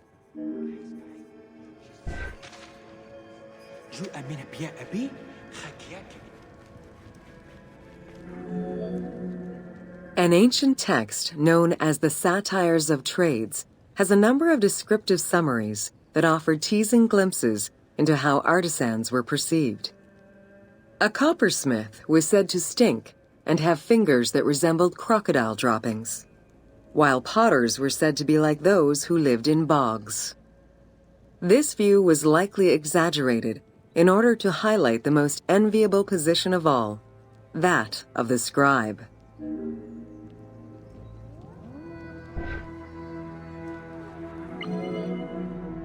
Located near the Valley of the Kings, Deir el-Medina was a settlement created by order of the king to honor the most skilled artisans. Its name translates as the monastery of the city. Allocated a house on the initiative of the king, these craftsfolk were regarded with respect and referred to as the royal artisans. Those who lived there worked on the tombs in the Valley of the Kings and its surrounding temples.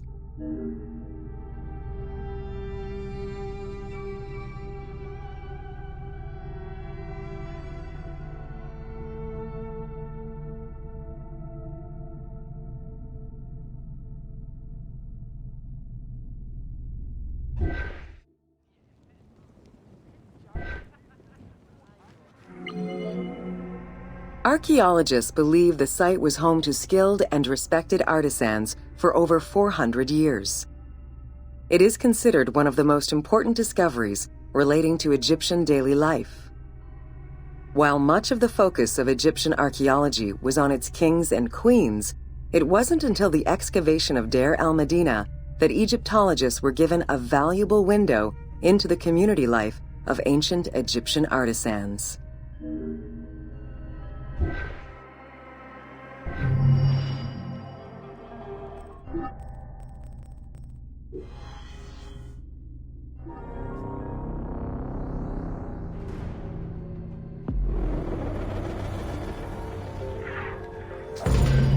Welcome to Excavations all over Egypt have uncovered enormous quantities of pottery vessels of all shapes and sizes.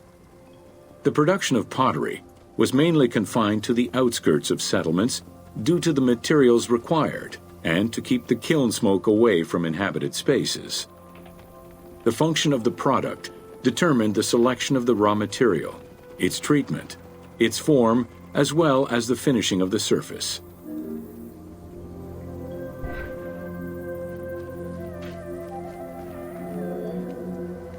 Pottery was essential to ancient Egyptians' daily lives.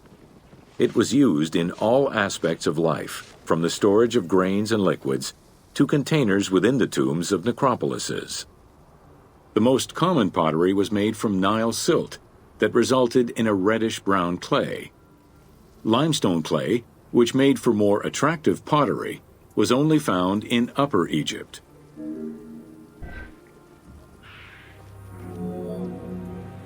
Early pots were made from pinched or coiled clay. Chopped straw, ashes, and other minerals were added, and the mixture was then smoothed and decorated before being put in the oven. Pots were fired in bonfires or enclosed within a brick kiln.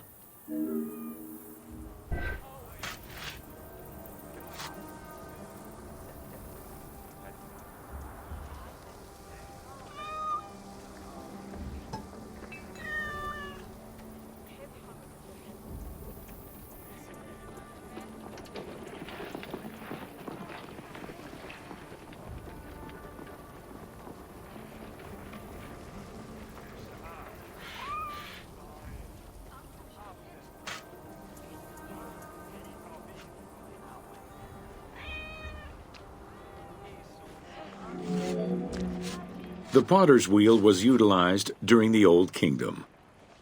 Pottery became smoother and more polished, similar to river stones. It was decorated primarily in red pigment, with the black color achieved by exposing it to smoke. Pottery workshops were attached to palaces or temples, and around the late period, specialized workshops began to appear.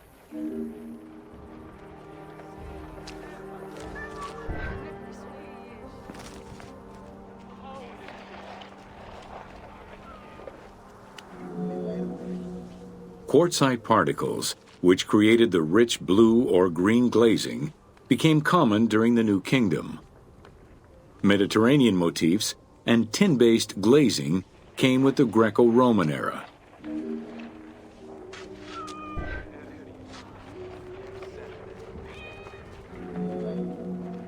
Potsherds could be found anywhere and were the most common canvas for writing or drawing, in comparison to the more expensive papyrus sheets.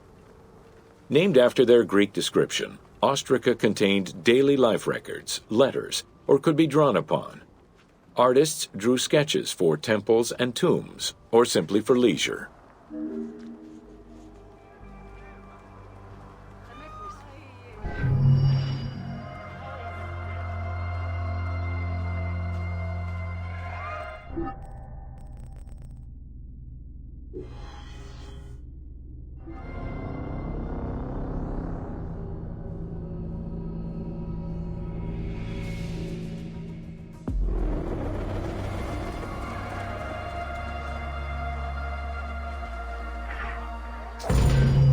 Welcome to the Egyptian household.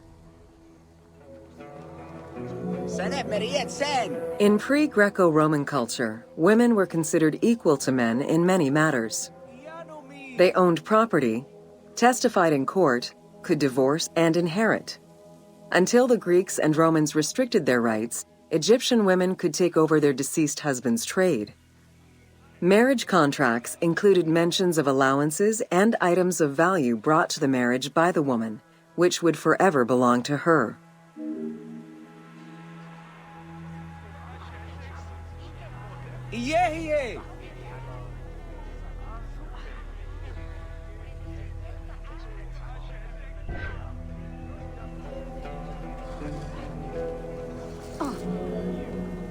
Certain professions were open only to women, such as weaving or professional mourning, while others were available to both genders, including working as servants for the rich households. Social status did have an impact, though. The higher in status, the easier it was to obtain education and access different professions.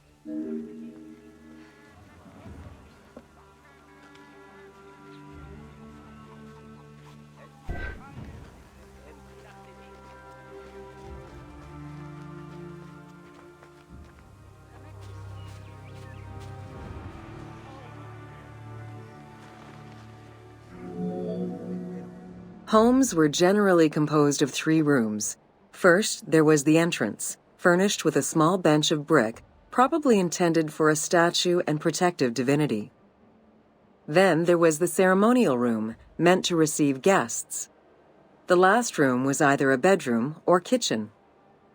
Furniture consisted of basic chairs, chests, and storage. Tables were not used for family dinners.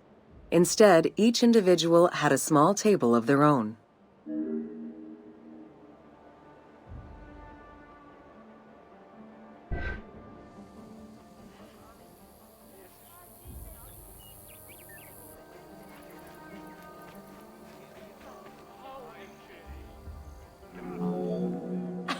Marriages were a social contract rather than a religious construct.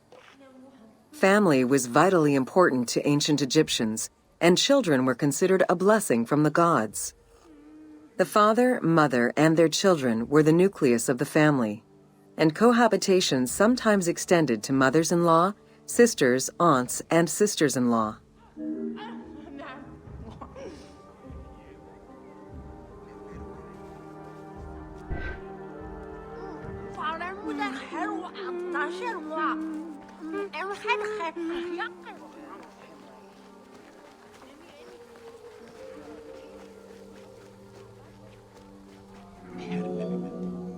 Status and wealth played a large role in the style and size of ancient Egyptian homes. Commoners' houses were built with sun-baked mud bricks. Wealthier homes were often painted in white and decorated with various motifs.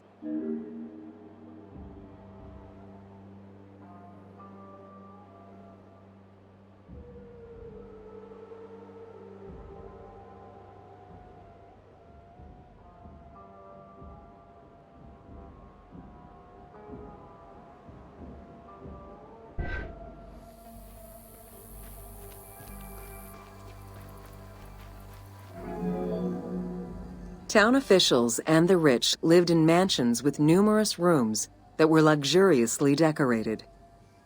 Only temples and tombs meant to last for all eternity were built with stone.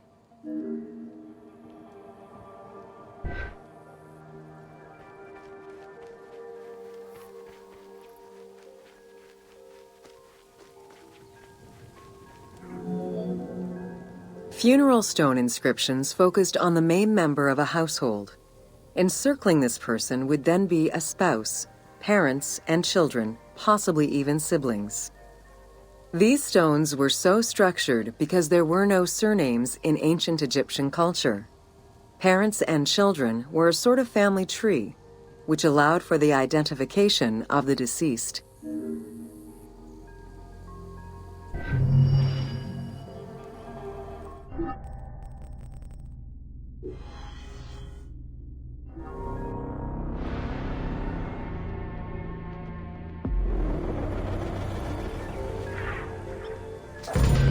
Welcome to Bread and Beer.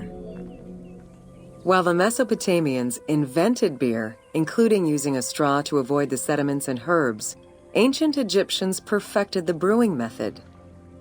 Egyptian beer's quality was determined by alcohol strength, color, and flavor. During the Pharaonic era, beer was the most commonly used and important alcoholic beverage. The state and temples used it, along with bread, as payment to workers, and it was included on the lists of food offerings to the gods and the deceased.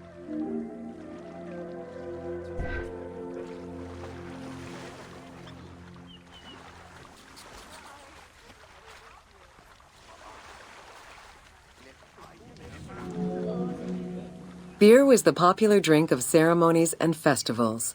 The Festival of Drunkenness was even dedicated to it. Considered to be quite nutritional, beer was also significant in the day-to-day lives of ancient Egyptians. Egyptian adults and children consumed beer with all of their meals, and medical texts include hundreds of remedies that contain beer. It remained the most popular alcoholic beverage until the Roman era.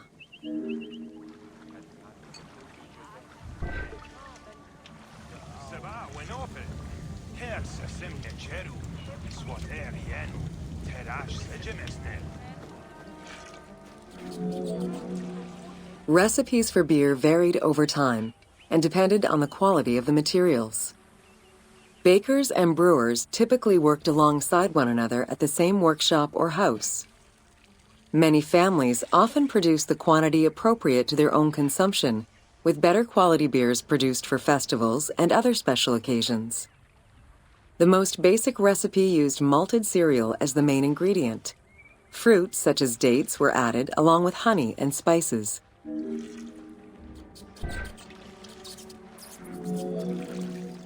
Once baked, bread would be crumbled into the brew to start the fermentation process. Adding grain enzymes would break down the starches, turning them into sugar and creating a thick mash.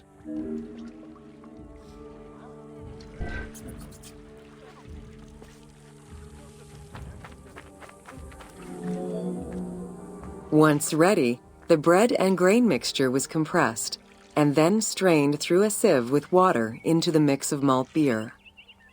Once fermented, the beer mash was transferred to large containers and again compressed by foot or with pestles.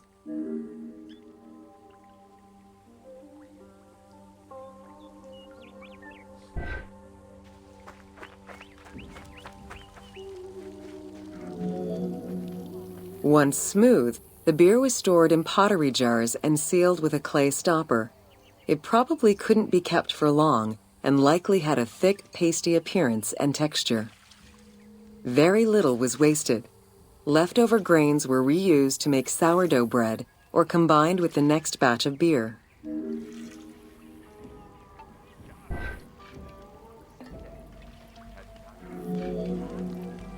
While there are many ancient accounts for making bread, most of the knowledge known about ancient Egyptian brewing comes from an account by the alchemist Zosimus over 300 years after Cleopatra's reign. More recently, Dr. Delwyn Samuel, an archaeobotanist, has proposed alternate antique techniques to brew beer.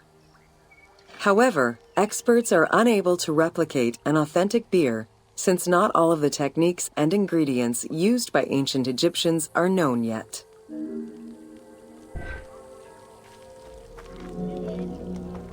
Food was prepared on the floor until the Middle Kingdom, when cooking benches were introduced. The introduction of durum wheat improved bread quality, meaning that the upper and middle classes ate better.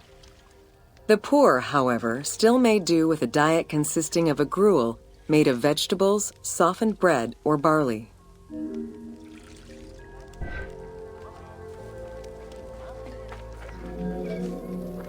Dough was kneaded by hand or foot, and when sufficiently blended, additional items were added, such as fruits, nuts, honey, and spices. To leaven the bread, they added sourdough or leaven from beer brewing. Ovens were circular or beehive-shaped and made with clay or brick. If there was no oven at all, a bread maker used the hot sand to bake flatbread, a technique still in use by some Berbers today.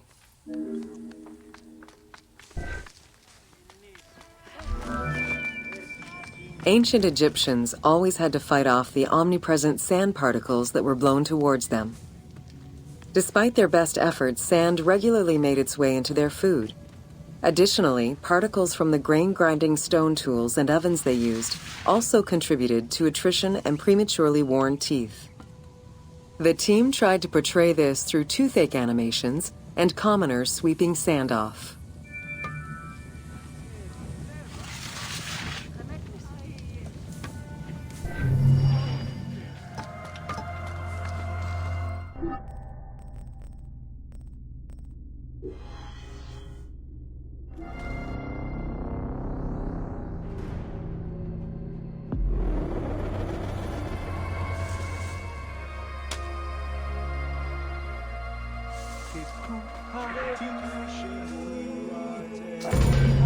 Welcome to Wine in Ancient Egypt.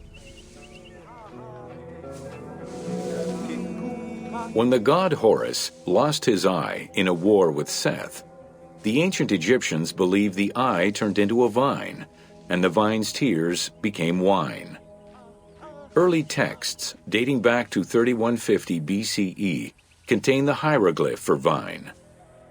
Regarded as extremely valuable, wine was highly sought after by the elite. It was also an essential part of many religious ceremonies.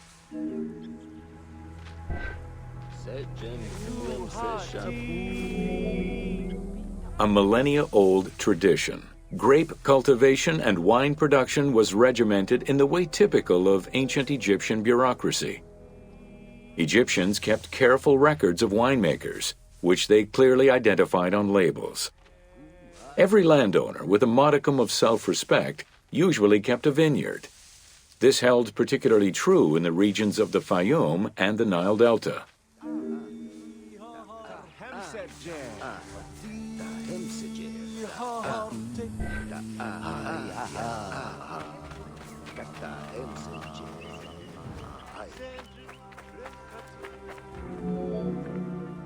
Documentation shows that only certain craftsfolk were allowed to provide the containers required to store and transport wine.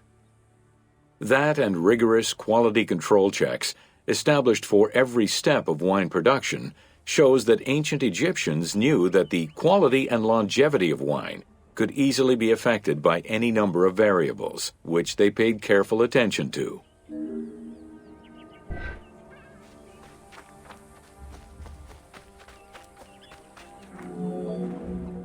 Egyptians had different kinds of wines, most of which ranged in quality from good to very good.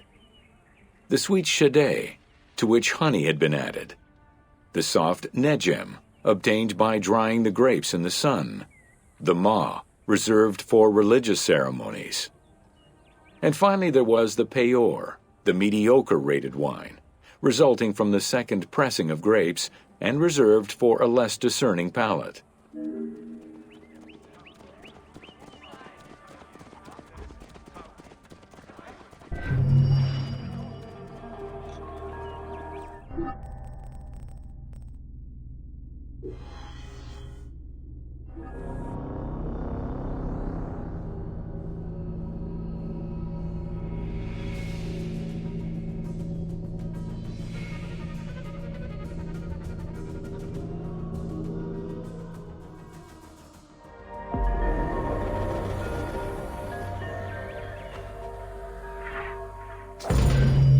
Welcome to Oil in Ancient Egypt.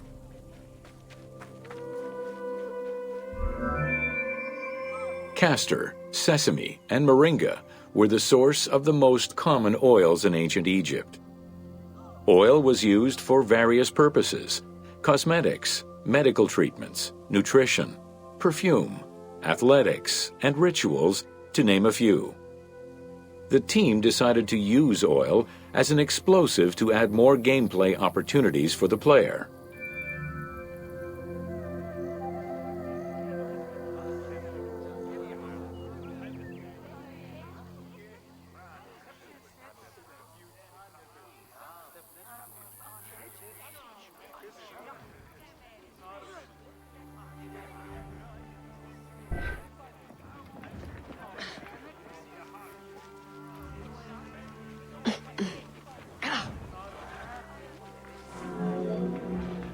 Ancient Egyptians originally used castor oil in wick lamps, but also for cosmetics, such as facial and hair treatments.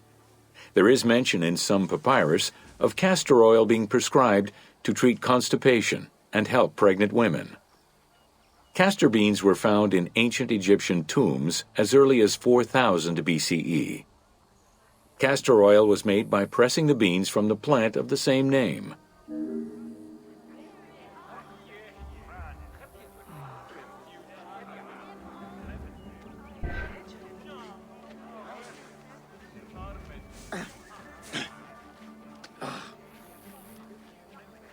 I wouldn't eat that.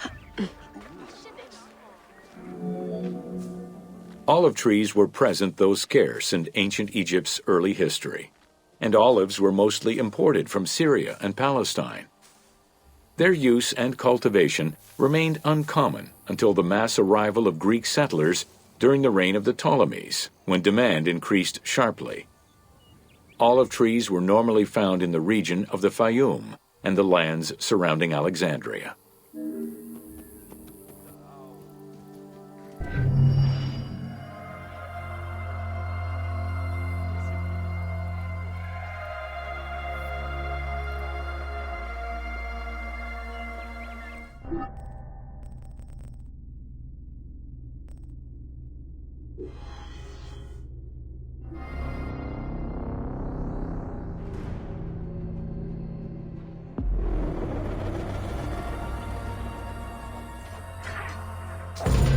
Welcome to Roman military equipment.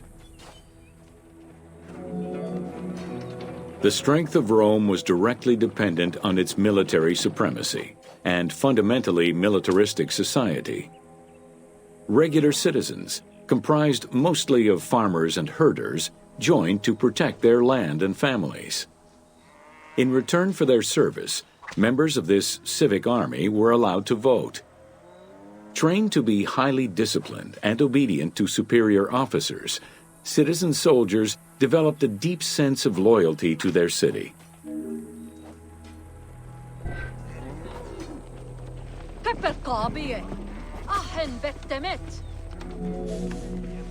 The quality of the armor of a Roman foot soldier was intrinsically linked to his social status and wealth. Chainmail was the most commonly used type of armor. Scale armor, made famous in today's media, came into use after Caesar's time.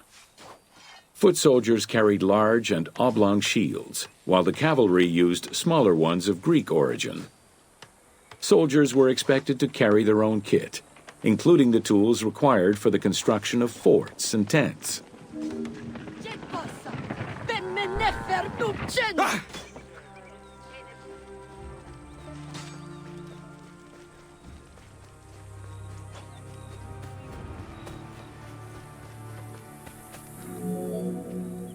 Roman soldiers used the same types of weapons. The stomach and face were the most targeted parts of the body. As such, a legionary was equipped with two close combat weapons, a dagger and a short sword, known as a gladius. One of the most ingenious Roman weapons was the javelin. Its pyramid-shaped tip pierced the body, while its iron shank was designed to break upon impact, stopping the enemy from throwing it back.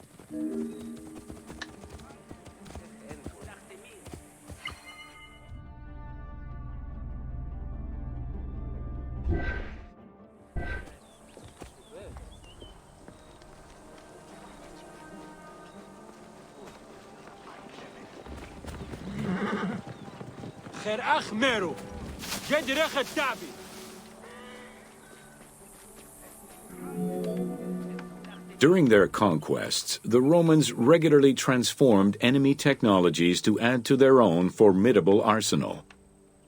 After capturing a Carthaginian vessel, the Romans adopted its better features and constructed a superior fleet of ships.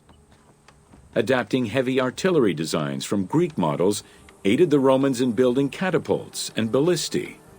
The latter became an iconic symbol of Roman warfare.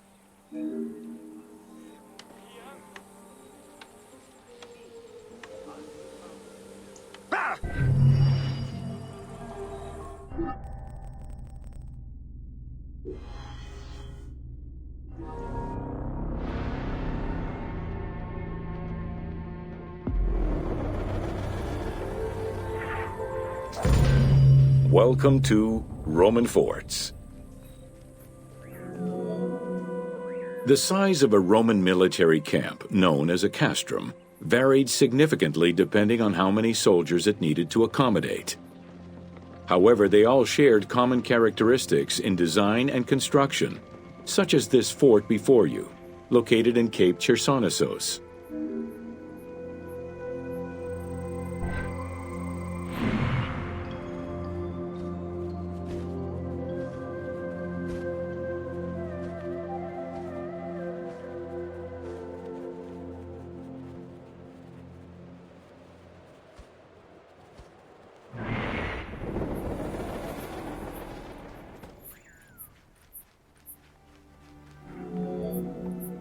Rectangular in shape, the forts were heavily fortified by ramparts and a ditch system.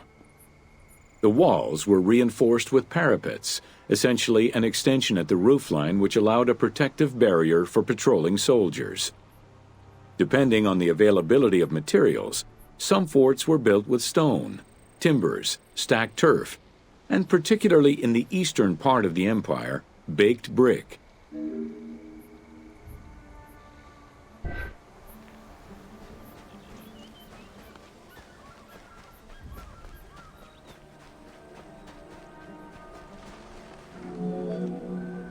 Access doors on all four sides were each flanked by guard towers.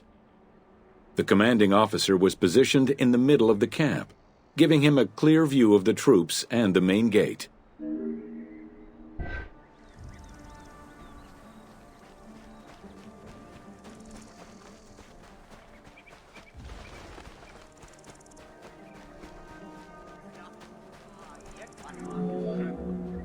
Along with sleeping barracks for the soldiers, The fort also had a granary that was expected to hold rations for a year or longer. To ensure the health of the soldiers, every camp was equipped with medical staff and a hospital. A clean water supply with conduits for a bathhouse and latrines was included in the construction of every fort.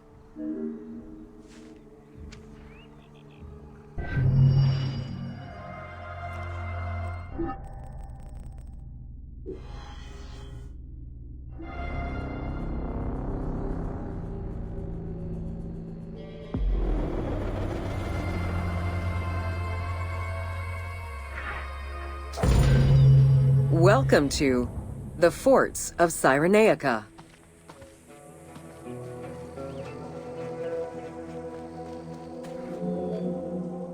Cyrenaica was a Libyan region under Roman control, gifted to Rome by one of Cleopatra's ancestors.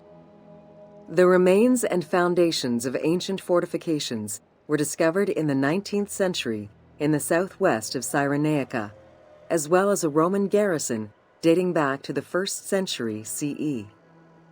Evidence shows that these forts were of Libyan origin, rebuilt and modified by Roman engineers when Cyrenaica was part of the empire.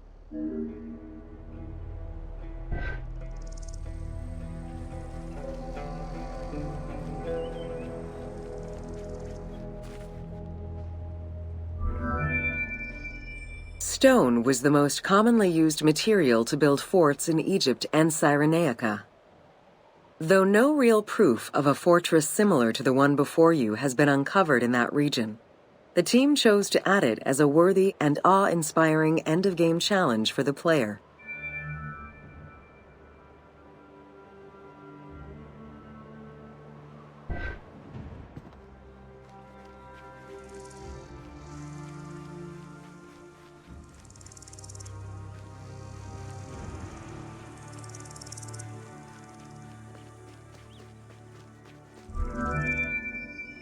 The forts of Cyrenaica were intended to prevent invaders from gaining access to the main route that led to the country's 5 most important cities.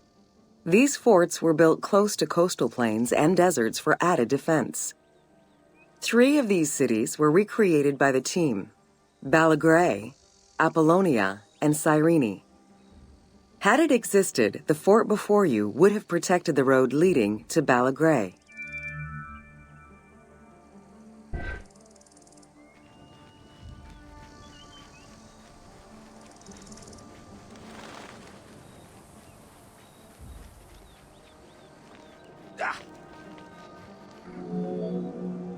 Other than reference to an attack around 404 CE and a military reorganization by Emperor Justinian during the 6th century CE, we still know little of the Roman military presence in Cyrenaica.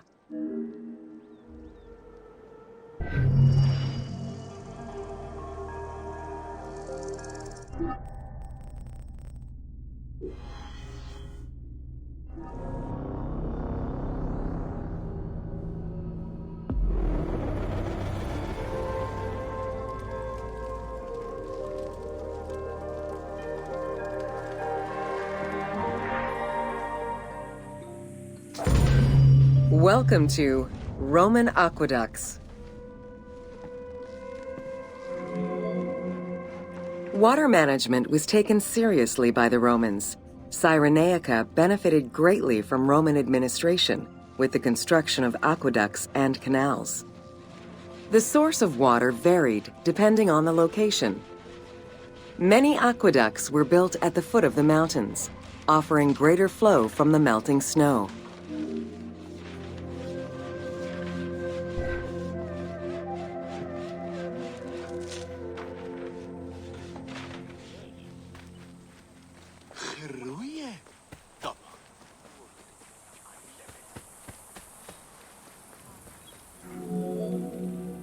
The ability to transport water over a greater distance increased agricultural production.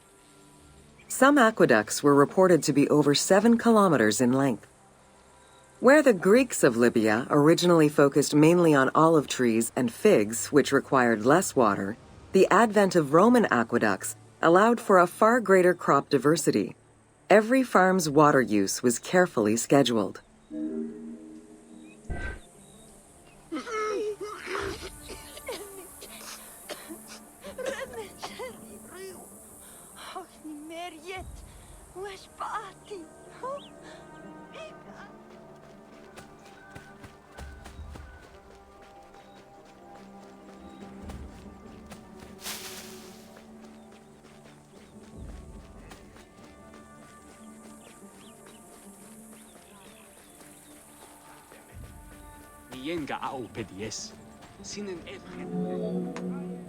The engineering methods used to create aqueducts were constantly reviewed, with a clear focus on exploiting the local environment.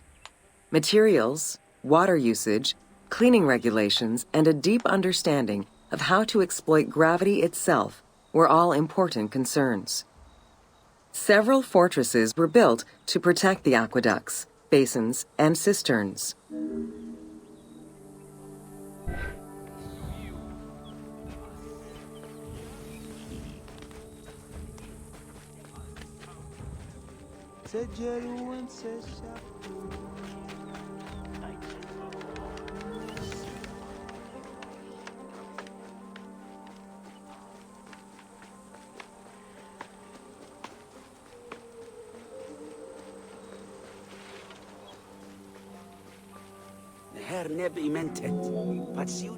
Additional water was collected with wells and cisterns, but aqueducts were the main supply of fresh water. The water was distributed based on the collective needs of the city before the private needs of an individual.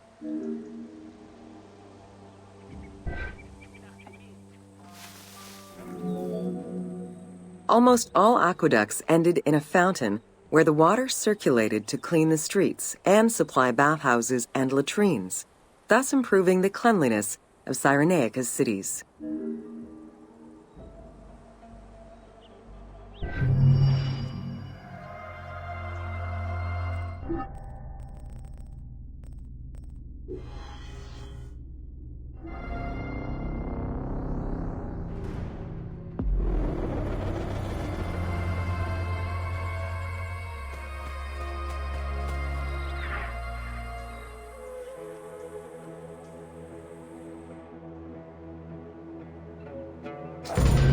Welcome to Crucifixion. In terms of the severity of Roman justice, crucifixion was at the top of the list of corporal punishment, followed by death by fire and decapitation. The upper class considered crucifixion unworthy of their position. Those lucky enough to have Roman citizenship were also exempt from such treatment.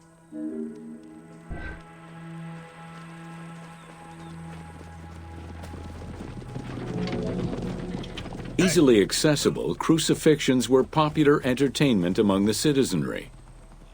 Unlike throwing victims to wild animals, which required an arena, crucifixions did not require any particular setting.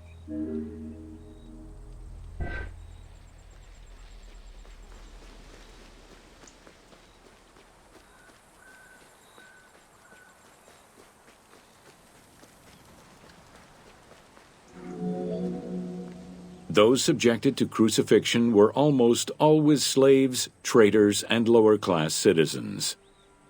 Roman deserters were crucified because the betrayal of the soldiers was perceived as endangering the lives of Roman citizens.